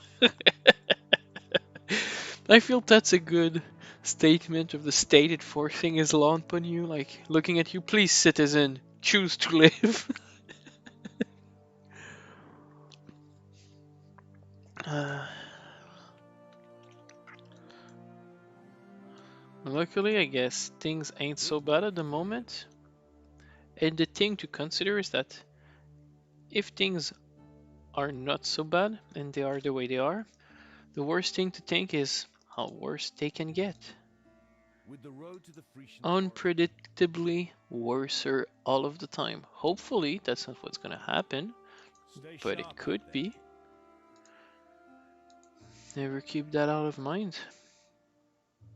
You gotta be prepared, or at least enjoy the time you have left, that's for sure. Uh, Life is a gift, enjoy it. And be responsible about it and, don't encroach on other people's gift. Haha!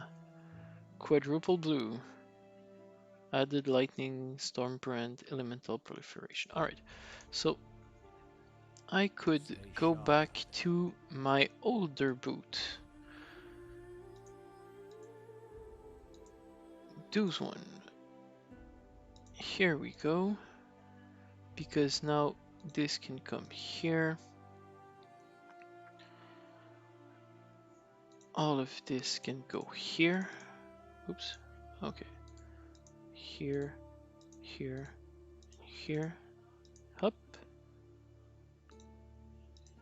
Increased lightning, storm brand, elementation proliferation. Oh, wait. Wait.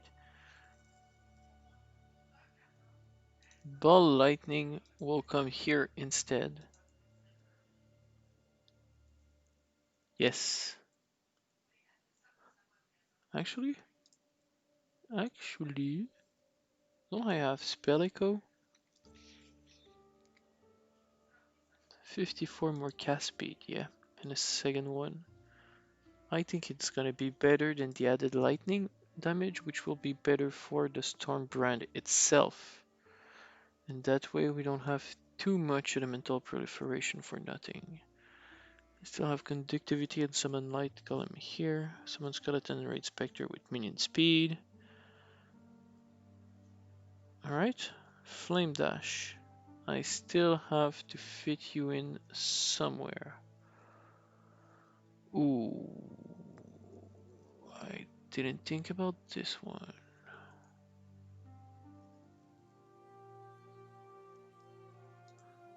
Flame dash? No. Okay, okay.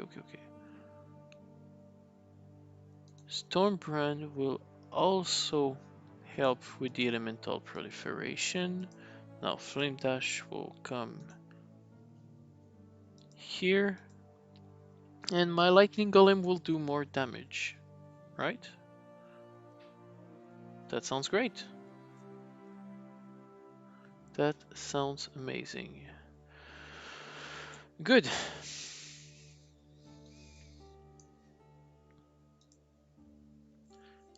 Let's go back to the grind. Did I come in through the portal? No. I just had reached a new waypoint. Okay, so... Ow. That started well. It could have been worse.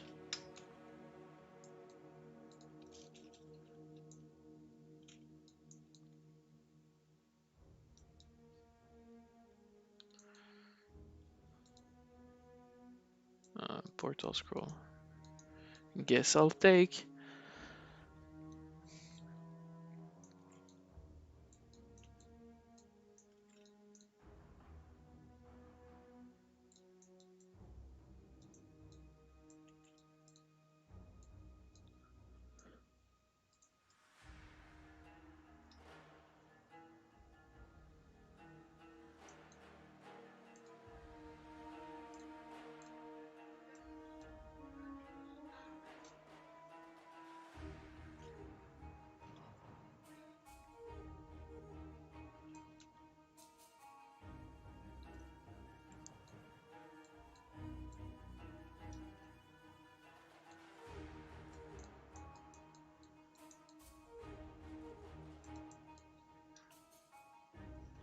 Grind. But I should follow the road. Oh yeah, having the move speed boot back is such a blessing. I almost feel like putting the movement medallion back as well, just so I can actually avoid the damage instead of taking it full face. By not being there when it's gonna land. Especially.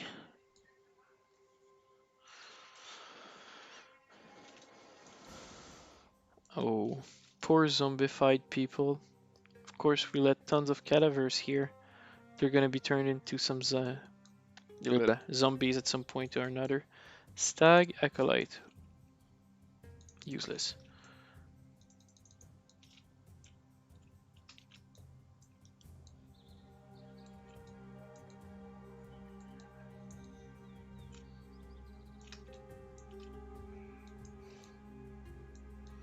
Right, I want that spider. Quick, resistant, should do the trick.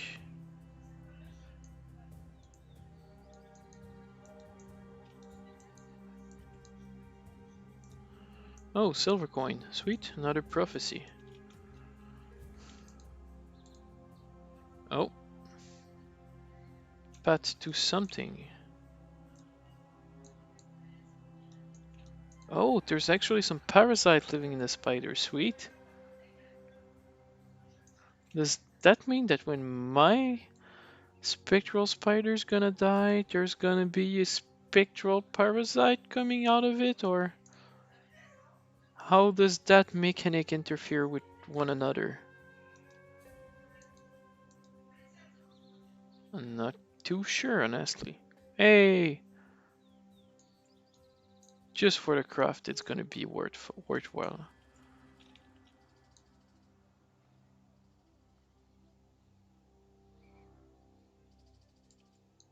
There you go. Grace Cabler. Grace Cabler. Oh. And the cave has been cleared. Attributes, rank 3. Rogue's Marker. Orb of Transmutation. Portal Scroll. Oops, wrong button. Rogue Marker. And I get to have more attack speed, so every 0.19 second.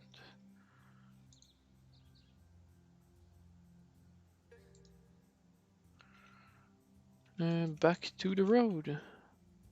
We're on the road again. Being on the road is the best part of any RPG. People underestimate how easy it is to make a road with waypoint and just make an RPG around that. It's like being on the road in an RPG is akin to bass in some metal group. Like you can make some metal without bass, but it's gonna sound weird. Just like Murderface would say, bass is the foundation of rock. Well, maybe I said it in a way that is more audible than he did, but principle's there.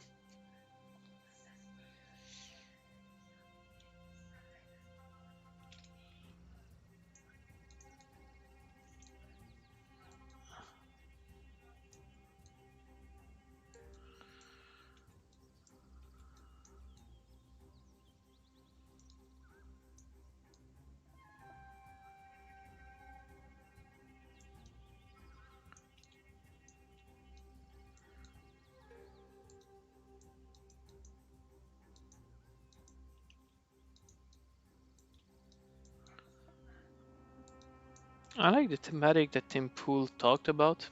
How do I convince someone to give me money, which is the basic of commerce, of getting rich? And it's a very interesting factor, such as what is wealth, um, which was talked about by Roger Veer in an interview with Dave Rogan. Ooh, dropping name right and left. Um, and he said things that were very interesting because he got to actually live it, not just like talk about something because he could, but talk about something because he did. Um, the justification of that being that he didn't just think about economics, he had to go into prison and see those economic principles get applied to the wow. Once you get slowed, you can't even blink away. He was talking about how currency needs to have those intrinsic values, such as being easily moved from one point to another, easy to defend. It must be consistent, not deteriorate with time. Like something that will rot away won't make a good uh, money, contrarily to the orcs in Warhammer 40k, which especially use the teats as currency. Toots, plural, I think. Yes, toots, whatever. And they have an an anti-inflation built into their system by not having them being like not having their currency last, which is the inverse of Bitcoin, which would theoretically last forever. Oh yes, I was being killed here. Let's be a bit more careful this time around. Oh, you were the culprit. I remember now. Alright, let's focus on this thing before I die to... Oh, another one! Jesus Christ. Can I get out of it?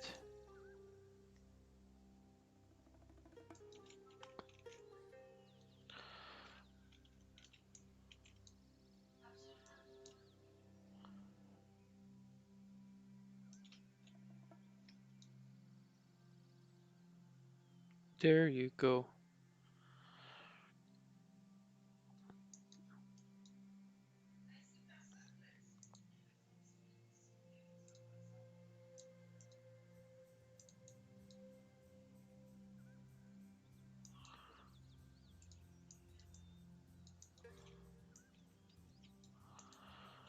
Alright.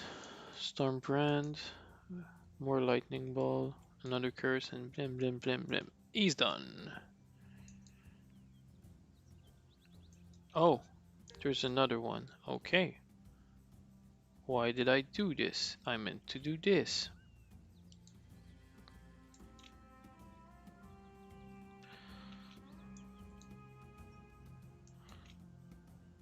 Boop.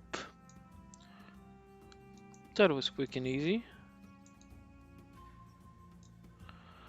As long as I stay focused. Ah, there's one after the other, ain't it?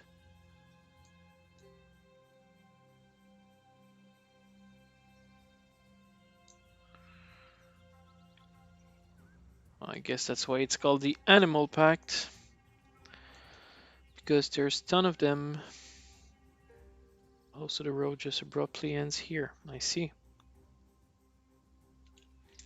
I should go and find one of those animal pacts. Yes, and resurrect him. Oh, of course. Not allowed. Then let's take one of those large gorilla.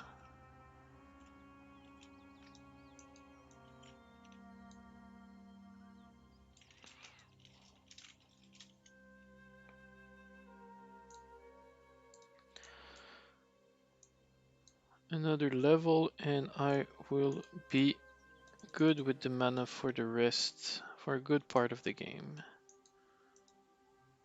Oh yeah, I can use Molten Shell. Especially when fighting bosses. This gives me fire resist.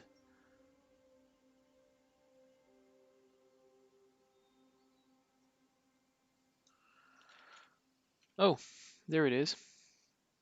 Almost missed it. Almost went near it.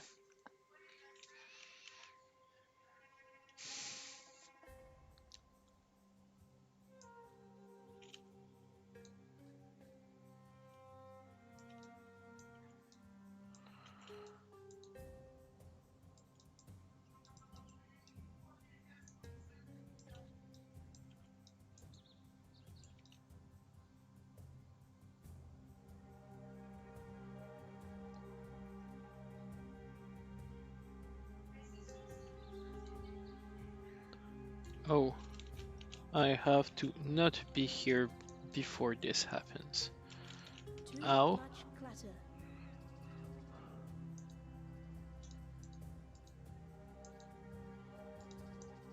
Did did I kill it? Is it still alive? If it's not pursuing me, maybe it's dead? Chaos Orb, sweet. Crimson Raiment, sweet.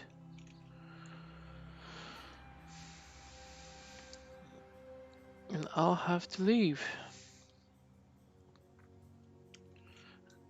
At least I'll have to go sell some item. Yes.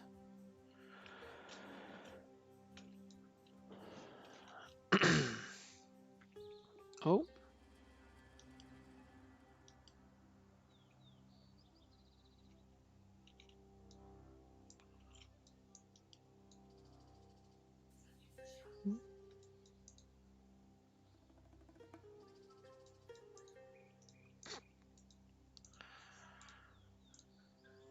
People are being very affected by the isolation.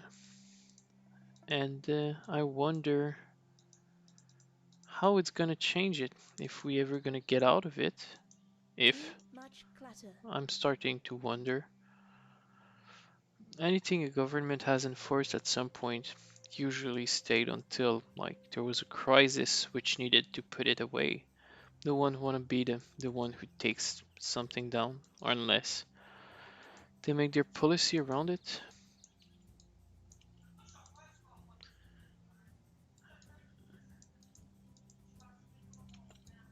But like, do we get out of this situation at some point? How will, if the quarantine ended, we go back to normal, quote unquote, in Canada, how will people manage through it? Like once they'll be starting to clear the rumbles, like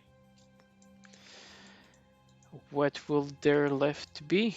Who will there left to be? A lot of people are like having their entire business crushed through this.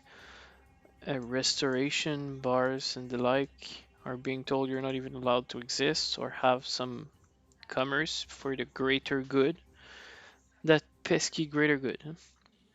And I understand, like, I have friends with immunology problems, so it's a real problem for them.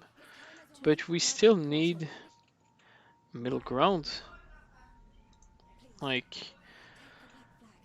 It once fluttered from the mast of the Black Crest, Raynham Roth's ship. Throw it into the flames of the beacon. It's your only chance of reaching me, of turning this tide. The king can't keep secrets like this from... it almost feels we're being gold into something against our wishes.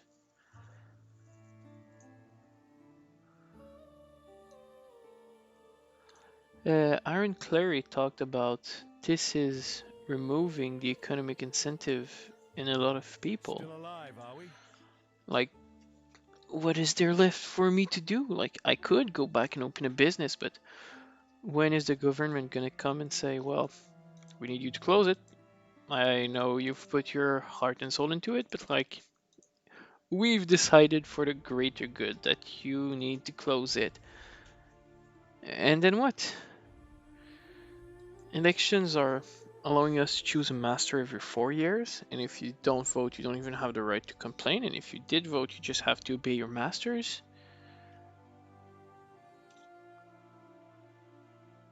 What are people coming back to? What they had before, if they didn't lose it, clearly. Stay sharp out there. But this hole in the economy that we can pretend isn't there will have an unsubstantiated effect, especially that it's not like people are gonna stop eating, it's not like people are gonna stop dying, it's not like people are gonna stop being sick, having kids. Well, having kids might actually be one. But other than that, like people could stop having kids. We could have a population reduction, like we could lose half of the population and the humanity would still fare pretty well. But the thing is, not the thing, that thing is, I always say that like it meant something. There are more things. It's a very variable thing here with multiple variable influencing a lot of things. All the economy that were linked together, interacting with one another, are now being shred apart. And the remainder of the economy, in which hand will there be? Economies and influence and power changes hand all of the time. I'm not saying it's a bad thing. Survival of the fittest. Our environment change, we need to change with it. But what change can we have? What influence can we have on the change? And clearly, it seems like the changes that are coming in the world aren't for me. So I'm doing this live stream. I'm trying to connect to the world online because what else is there for me to connect? I've tried at politics, but I won't conform with the left, so I'm gonna be scrubbed out. People say, like Maxime Bernier tried to do his own party, and people don't like him, and whatever, you can have whatever ideological stance you want on it, but it really showed that you are either with the program or you don't get a word, mostly. Or that it's not true that you don't get a word, you do get a word. You always have a word, you have a choice. There are ways to express yourself. There are ways to have a choice. But the question is the consequences of those choices. But also, even if you voice your opinion, if no one is there to listen to it, to care about it, if you're not swaying anyone's opinion, you could have the right, he has the might, he has the righteous of opinion. But if people just prefer corruption, what can you do? Live with your time. Don't stand between what other people want, even though it's a clear disagreement against what you believe. Like, in what you believe, I'm not saying like, oh, I like red and people who think blue are bad. I'm like, oh, killing people is wrong, burning things down is wrong. Whatever lens you're trying to justify it. Like, I understand that using violence to prevent more violence can be justifiable, but otherwise than that, I don't see violence as a justifiable mean of acquisition. Like saying because I can take it, I shall take it is often enforced by morality police. Those in power can do it to people without power, and people without power, how dare they stand? They should be compliant with the people who have the power. They are the one who are authorized to use violence as a mean of acquisition. You are not allowed to. So that's why I oppose it mostly. If it was like, let's give everyone a fair shot through violence, I guess. I guess, but even there, I don't think it's the proper way. I have always thought that cooperation was the best way, but clearly people don't want to cooperate. People would rather be right and on top in a dictatorial fascist way. Like, oh, if everyone do it my way, it's gonna work. Well, on paper, yes. In reality, no. When you rob people of their self-determination, like, you can make them work in fear of their survival, but sooner or later, you'll have a stagnant oligarchy. It is not for the best of civilization at large, but that's no concern to most people. We have selfish needs, selfish wants. We need to be alive. I need a computer and internet so I can play video games. And is that internet and video games coming at the expense of someone else? Probably. I try not to, but how can one do it? I mean, you could, like Timple said, live in nature by the river. You fish some fish, you grow some stuff, which I'd like to try, but how can you do that in this system? It is weird. Like, there is no place left to go and colonize, on Earth at least, or so it seems.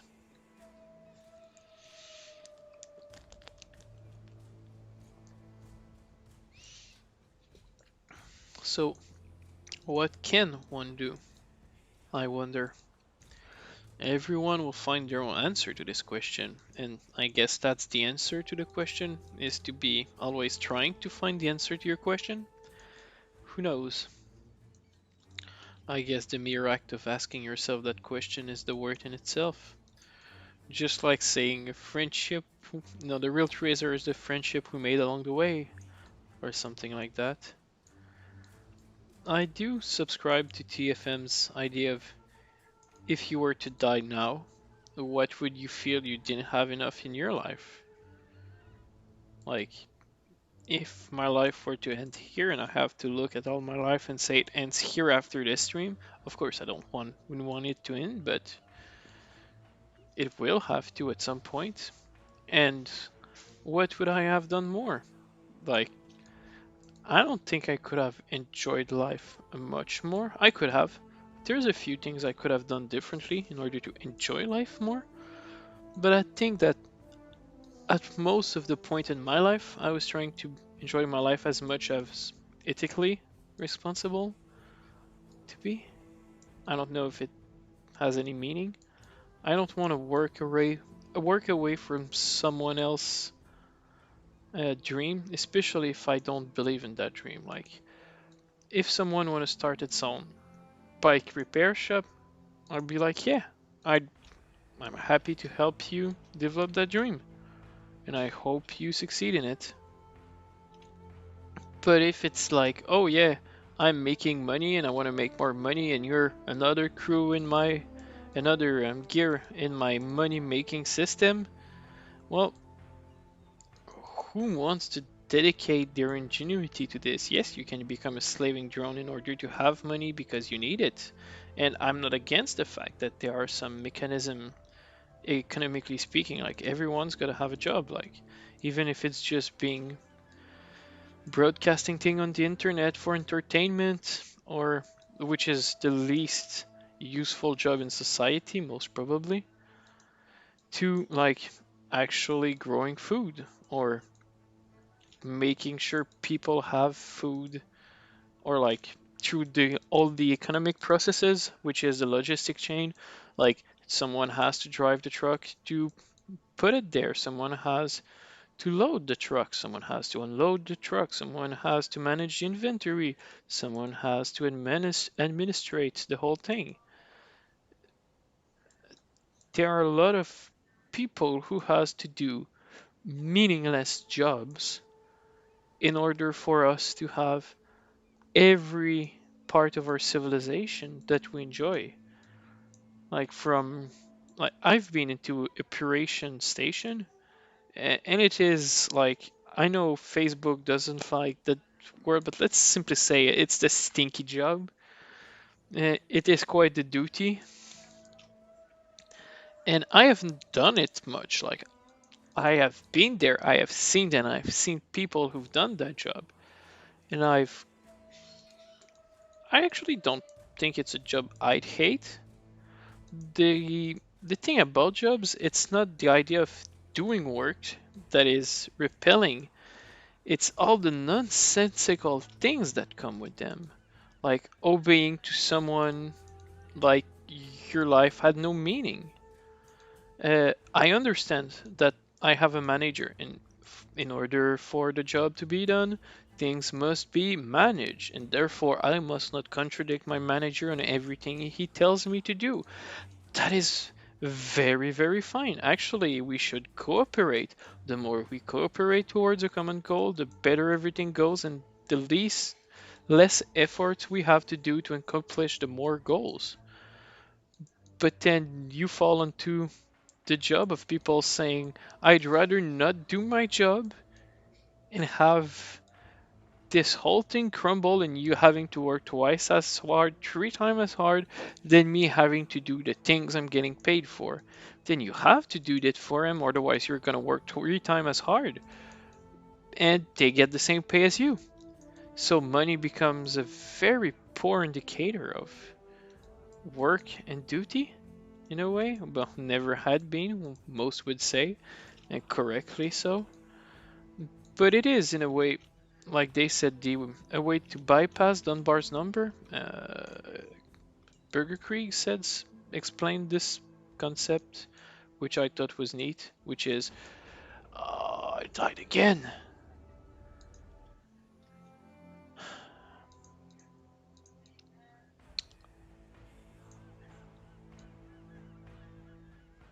Which is the amount of people you know and you can vouch for, especially in a civilization point.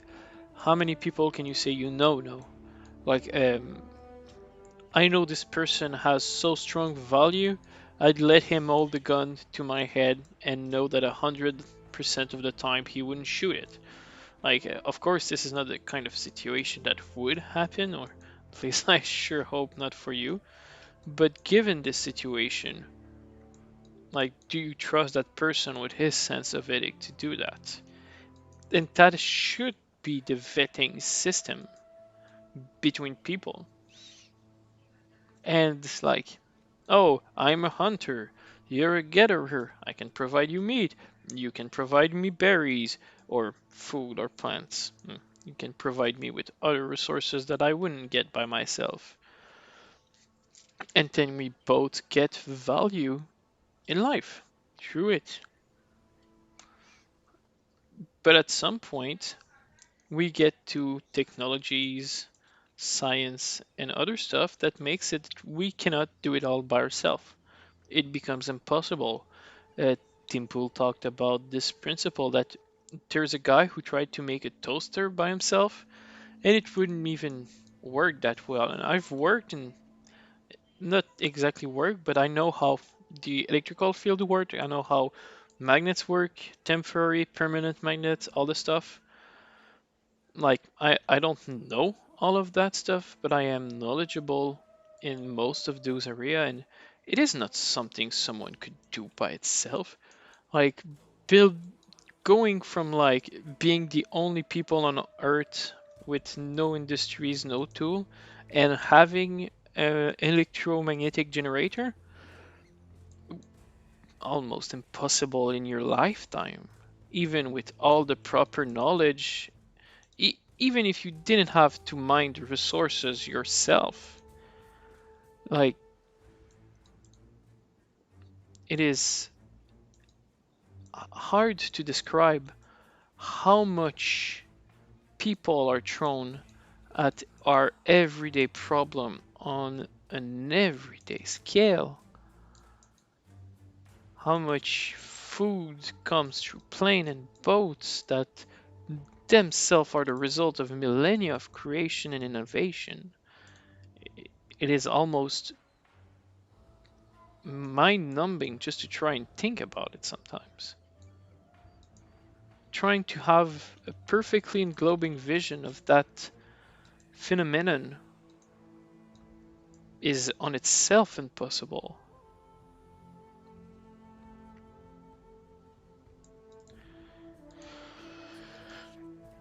Alright, I'm finishing this act shortly, and the stream will probably come to an end by that point.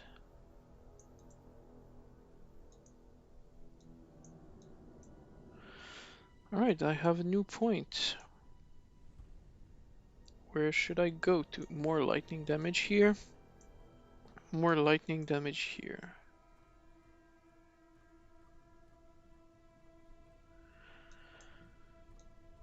Uh,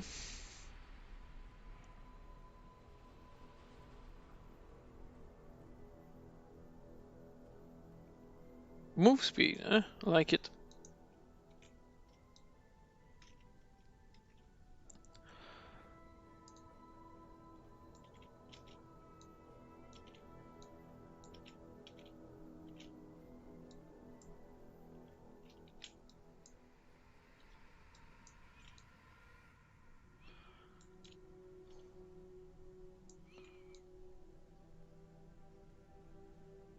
Berserk, Fury, extra cold damage, quick, extra life.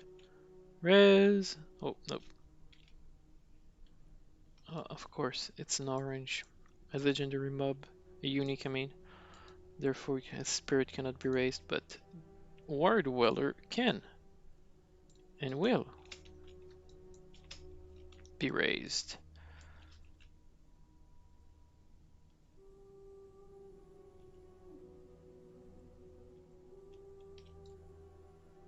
Eh, good enough.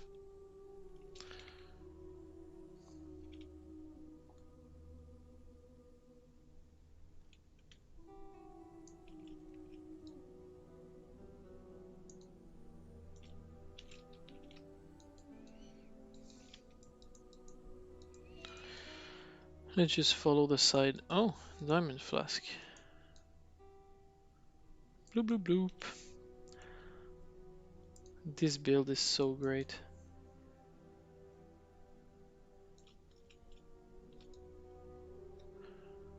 This build is the greatest, literally. Ow. No, it is not the greatest build at all. But it does do a lot of damage. But it is way too weak. I'm probably gonna have a lot of problem late game if I don't increase my energy shield drastically. And also my health and resistance. A bit of... I don't think armor would be quite useful. Physical damage does hurt a lot though. Ow.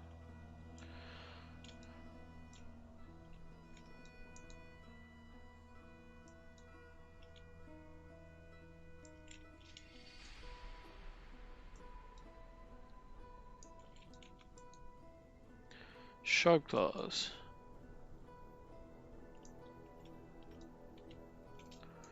Oh, summon skeleton and another gem. We're ready to level up. Oh, it's just some fluff and not an actual buff. The symbol in the distance. I am probably way too quiet for the stream.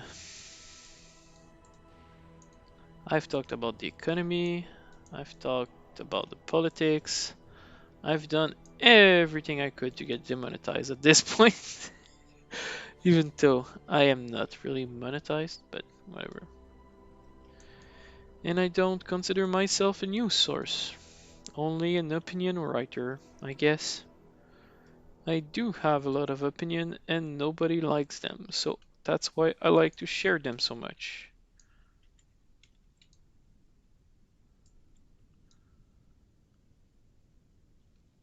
I've heard the survivor bias being name dropped recently, and I think it's a neat principle, especially when the story about how it got coined or So how we courageous. started. Oh, Such a fine example of womanhood.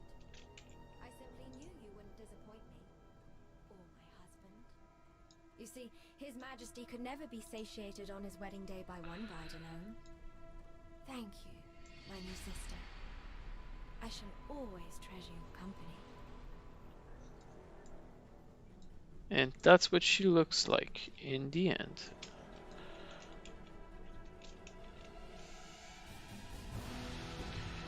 Sweeps. Rui. Mark.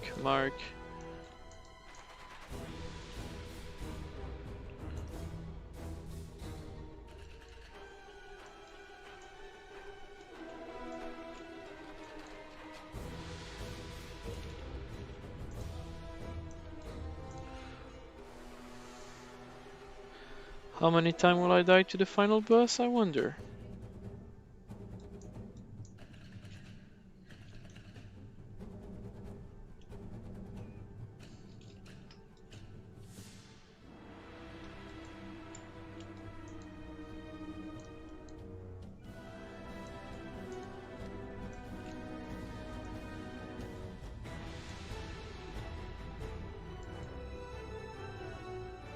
Oh yeah, the Frost Vortex. Oh yeah, let's put some skeleton in the way. Let's use the curse. Let's use my shell. Alright. Skeletons. Skelly boys. Oh, great. All hail the evasion.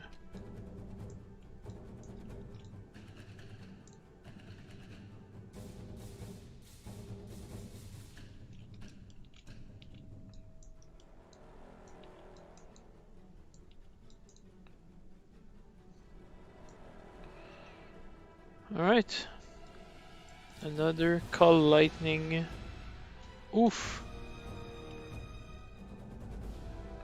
Let's resummon him. More of those. Mark.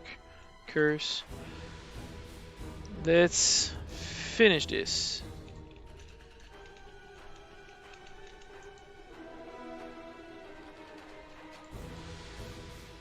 There we go. No death.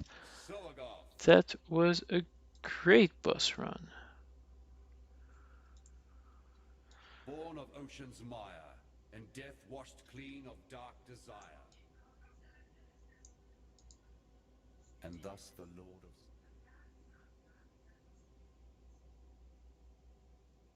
Increase.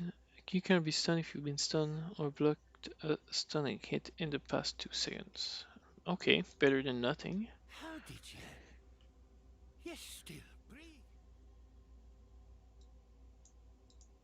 Sail to the bridge encampment. And that's gonna be the end of episode number 4 of PoE Haste. What? Now, Haste?